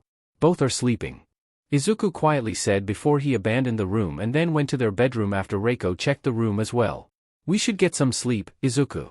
Reiko said, putting a hand on her stomach in a protective manner after she changed her clothes to put on a nightgown before sitting on the bed. Indeed. We both need to rest, especially you now that you are PRGNNT again. Izuku said. He never thought that he would be in this situation, but now he was not only a hero but was also married and was about to become a father again. His days of studying how to improve the way to use his quirk and to train his body were now almost a fading memory in his mind. The passing of time had made a mark in his life and now he alongside his friends and loved ones were living their lives as adults. Izuku was surprised when Reiko told him that she wanted another child, and after talking about it and considering their situation, they ended up creating one, a boy that would be named Yoichi in order to silently honor the unsung hero who started the heroic legacy of OFA and was the one that sealed the fate of his villainous brother. The tale of OFA and AFO was marked by tragedy and heroism aside from the short time that Bakugo held that quirk and now that the world was at peace in a way. Izuku considered what would be his legacy in this world for future generations to see. The way that he lived his life, the kids that he had, and the job that he did as a hero were going to be what would tell his story to the world once he wasn't there anymore, and he just hoped to carry himself with enough dignity and grace to not shame himself or those that believed in him now, but he could worry about those things later. He was going to focus on living his life the best way he could so he could look back at his life in his twilight years and consider that he did a good job, but until then, he had to focus on the present, and said present was going to be quite an adventure by the looks of it, but he wouldn't change it at all as he was happy with what his decisions had brought him. From the day that he walked away from Class 1A up to this moment.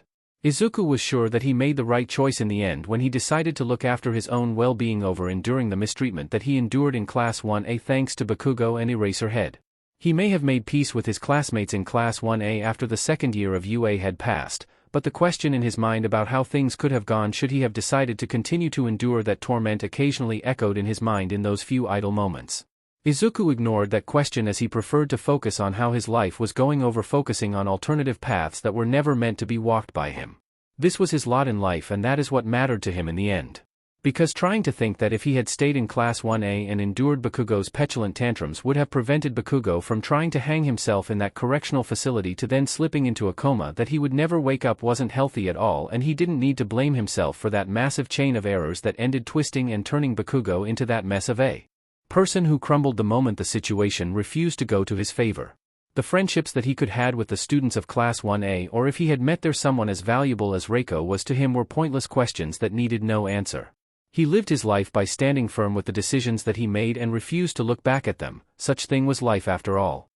Okay, sadly the chapter is over. And if you enjoyed the video, just leave a like and subscribe with post notification, so when the next chapter is ready, you will be notified. Okay, see you in the next video. Bye.